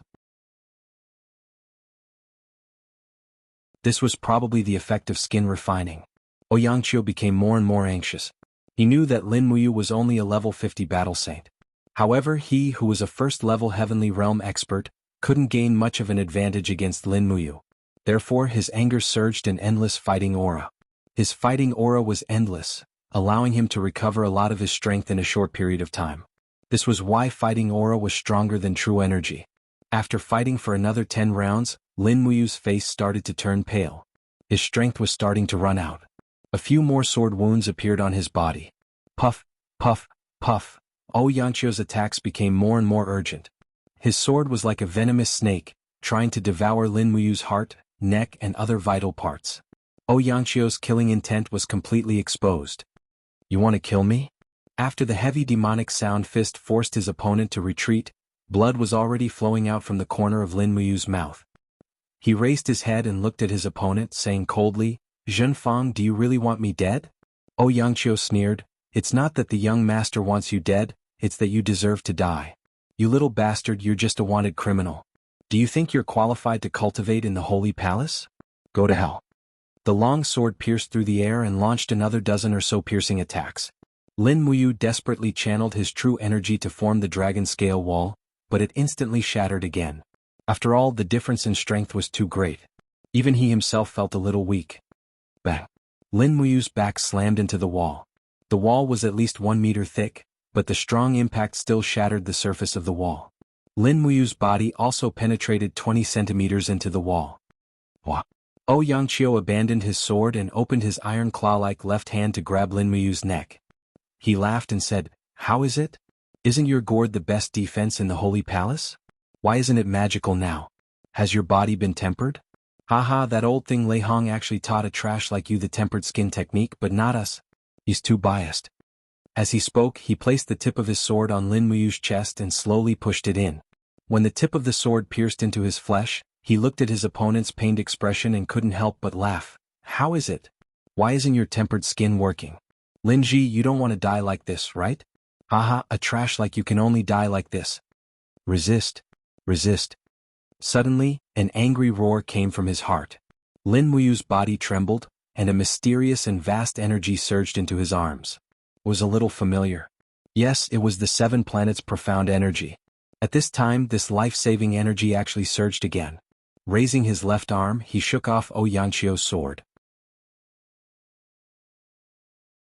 Traces of black energy surged from Lin Muyu's body, and a faint blood-red light shone in his eyes. He didn't know where he got the energy from, but he suddenly turned around and pressed Yanqio against the shattered wall. He clenched his right hand into a fist and growled, Who are you calling trash? His fist shone brightly, the first heaven of the 7 planets' profound energy, chaos of the common life. Bang! The iron fist landed heavily on Ouyangqiu's abdomen. Lin Muyu used too much force and rushed out with Ouyangqiu. The two of them directly smashed through the thick wall. But after using the 7 planets' profound energy, his body immediately fell into a state of extreme fatigue and he fell to the ground with Ouyangqiu. A clear and sweet voice sounded in his ears. He raised his head, only to see a pair of slender snow-white legs wrapped in a long dress. When he looked again, Tang Xiaoxi's beautiful face reflected in his eyes. It's been a long time, Xiaoxi. You're tuning in to the Han Li's Wuxia Adventures YouTube channel. We're so grateful for your support and don't forget to subscribe to join us on this incredible journey through captivating stories. Your generosity through donations truly makes a world of difference, as it's the primary source of revenue that allows me to expand and enhance this channel for you. Thank you from the bottom of my heart for being a part of this adventure.